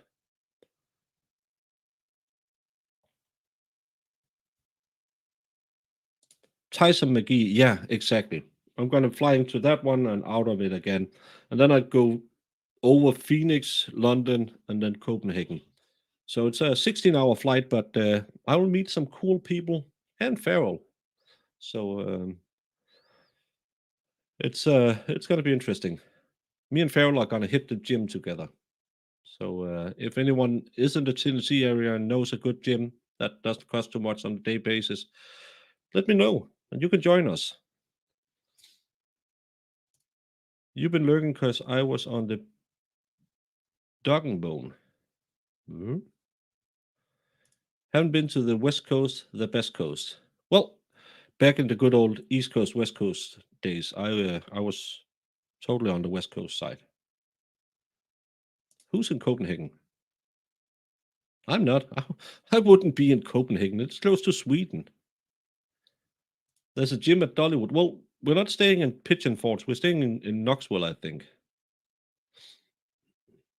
Yeah, I will. Hopefully, I'll see. There's a lot of history there. There's a lot about the women's right to vote and the place where the first nuclear bomb was made is down there somewhere. It's going to be interesting. You didn't miss anything. They just have people testifying that he knocked her around, gave her a black eye, is what the uncle said. The uncle then turned it into CPS, who did nothing. He came, had a look at her, saw she had something with her eye, didn't really do anything, and later he had a talk with her. We don't know about what because they weren't allowed to bring it in. Then a former girlfriend said, yeah, he said the worst thing he ever did was knock his kid around or giving her a black eye. And then there was a friend of his who sat outside when she came out, and he ushered it in right away and said she got a black eye because of a football match. And the CPS guy, he told that her brothers had hit her in the eye with a foam sword. That's everything we heard. We'll be hitting up Planet Gym so we can get the free pizza. It'll be cool to meet you as well. Maybe I can drive your truck, if you know what I mean. Wouldn't headphones be more convenient than those things you wear? No. Now I can't even. I have these wonderful Steel Series 7.1 headphones. The only problem is when you sit for 8 hours and have this pushing down on the top of your head, and you do that for 5 days a week, it starts to hurt. So these are actually pretty nice, and I don't know why I sit with them in now, because I don't have to listen to Court or Jamie. But these I find these way better. But I'd like to have some molded monitors when I become a big big channel sometime. Santa Monica. Oak Ridge is where they're refining. Okay, I'll see that. Anyway, the guy who played Kane, yeah, he's the mayor of Knockwell. I want to see him. I love him. I loved him as a wrestler, and I follow him on X. He seems like a cool guy. 100 away from 200 likes. 200. You see 200. Well, then we can end it. Knoxville Pat Summit UT women's basketball coach superstar. 1982 World's Fair, the Strip, and so much. Yeah, I like when I was in Washington with the kids, we did one of those walking tours where you tip people and it's free, but they want you to pay $20. And I really like to do it that way. I've done it in Rome as well, because you have people who it doesn't become so mechanic as a tour guide. I really like doing those walking tours. It's a great way to watch, get close to a city. If any of you ever come to Rome, try to get one of those walking tours, especially at night. You can see some amazing places in Rome at night. Small, little itchy bitchy. I saw a church that was. The ceiling in that is what the Capitol in the US is modeled after. And that church was about the size of this room I'm sitting in. It was such a tiny little room. There was like three rows of chairs, and it was in the backyard of a backyard. But it was one of the most beautiful places. And coming there with the sun is down outside, all the candles are lit. Those walking tours, I'll prefer them over any regular tours. But I'll look into all of that in Knoxville. I have a week there, and I have a trip to Dollywood planned. I hope I can go try some pew-pews because they're not legal in Denmark. And then we have our Friday night show. So there should be ample time for some culture. Pat Summit, that's the basketball guy, right? And Dolly Parton, yeah, she's great. The Golden Sphere in Knoxville is pretty cool. Oh, cool. Mark Jacobs, that's his. Isn't that the name of Kane? I think so. You love walking tours in Europe. Had an amazing one now. Amsterdam is a great tour to have a walking tour, a city to have a walking tour in, because it's so tiny and all the canals. You need to render out your emotes. You could just as well tell me I need to split the atom. I don't know technical jargon. Oregonian, you've lived in Wyoming and California, but no. It's the same with me. I live in Copenhagen, I live in Jutland, but I return home because there's nothing. The best place in my life is I have 2 kilometers from me is the beach, and sitting on the end of a, do you call them a pier, whatever, where you jump off when you're down baiting, sitting there with a big ice cream, looking out. We have a stretch of water running by and an island on the other side, and then we have a bridge. Sitting there when the sun goes down is the most magical place on earth for me. When I returned home from my first leave when I was deployed, that was the first place I went down. I was a smoker back then, so I sat down there with a beer and a pack of cigarettes and just watch the sun go down over the bridge. And it'll always be home to me. Oregon is beautiful. The summers are the best, but it rains for now. So it's kind of like Denmark. Summer is 2 days in July. Oh, I have to go see that. Well, I call it Baconwood. Glenn Jacobs. Sorry, Valhalla. Of course, Valhalla knows about the wrestlers because Valhalla used to be a wrestler himself. Listen, young man, if you want to step in the squared circle with Valhalla awaits, you better bring everything you got, woman. I swear on everything, there will be no. That's Valhalla awaits if you don't know him. Look out to a sea of ice. Well, I won't be sailing there. Sometimes that doesn't go too well sailing to America. But I might yell out the window, "Good morning, everyone," and just to see if it's a true depiction in Coming to America, that Americans yell back at you. I don't know. What do I know?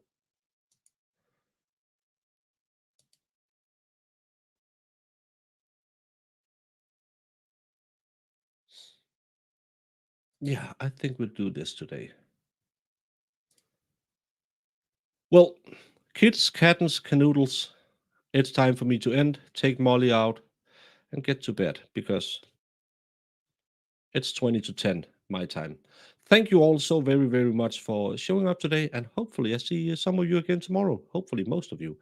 And tell your friends, tell your family, tell that annoying neighbor you don't like that instead of standing outside and telling you, put your waste bags back in, that you should go watch the baker. Because if not anything, he's annoying and he talks a lot. On that note, go out and have a great day. And if you jump over to Sean where I'm sending you, say hello to Sean from me. And other than that, we'll be back here again tomorrow. And hopefully, we'll learn a little bit about the murder tomorrow, not just all the other stuff. See you in the morning. Your Honor, I apologize. What exhibit are you referring to? I'm going to make this 100, Your Honor.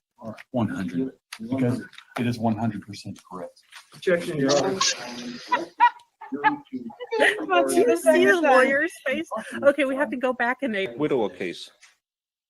Did you, whether it's true or not, believe that Mr. Randolph had slept with your wife? I wouldn't care. You wouldn't have cared? No. Did you believe he had slept with your wife? No. Did you believe he slept with your mother-in-law? Probably did. Everybody has. Wait a minute, I need this story time. Everybody has. Everybody has. Everyone has slept with his mother. If I showed you. Oh my God. I'm having a Jamie moment. And the way he just said it, he was just like, everyone had things on YouTube. Mr. Randolph, do you? I got that against the man. You don't know. Called him chicken shit. That's right, you was chicken shit.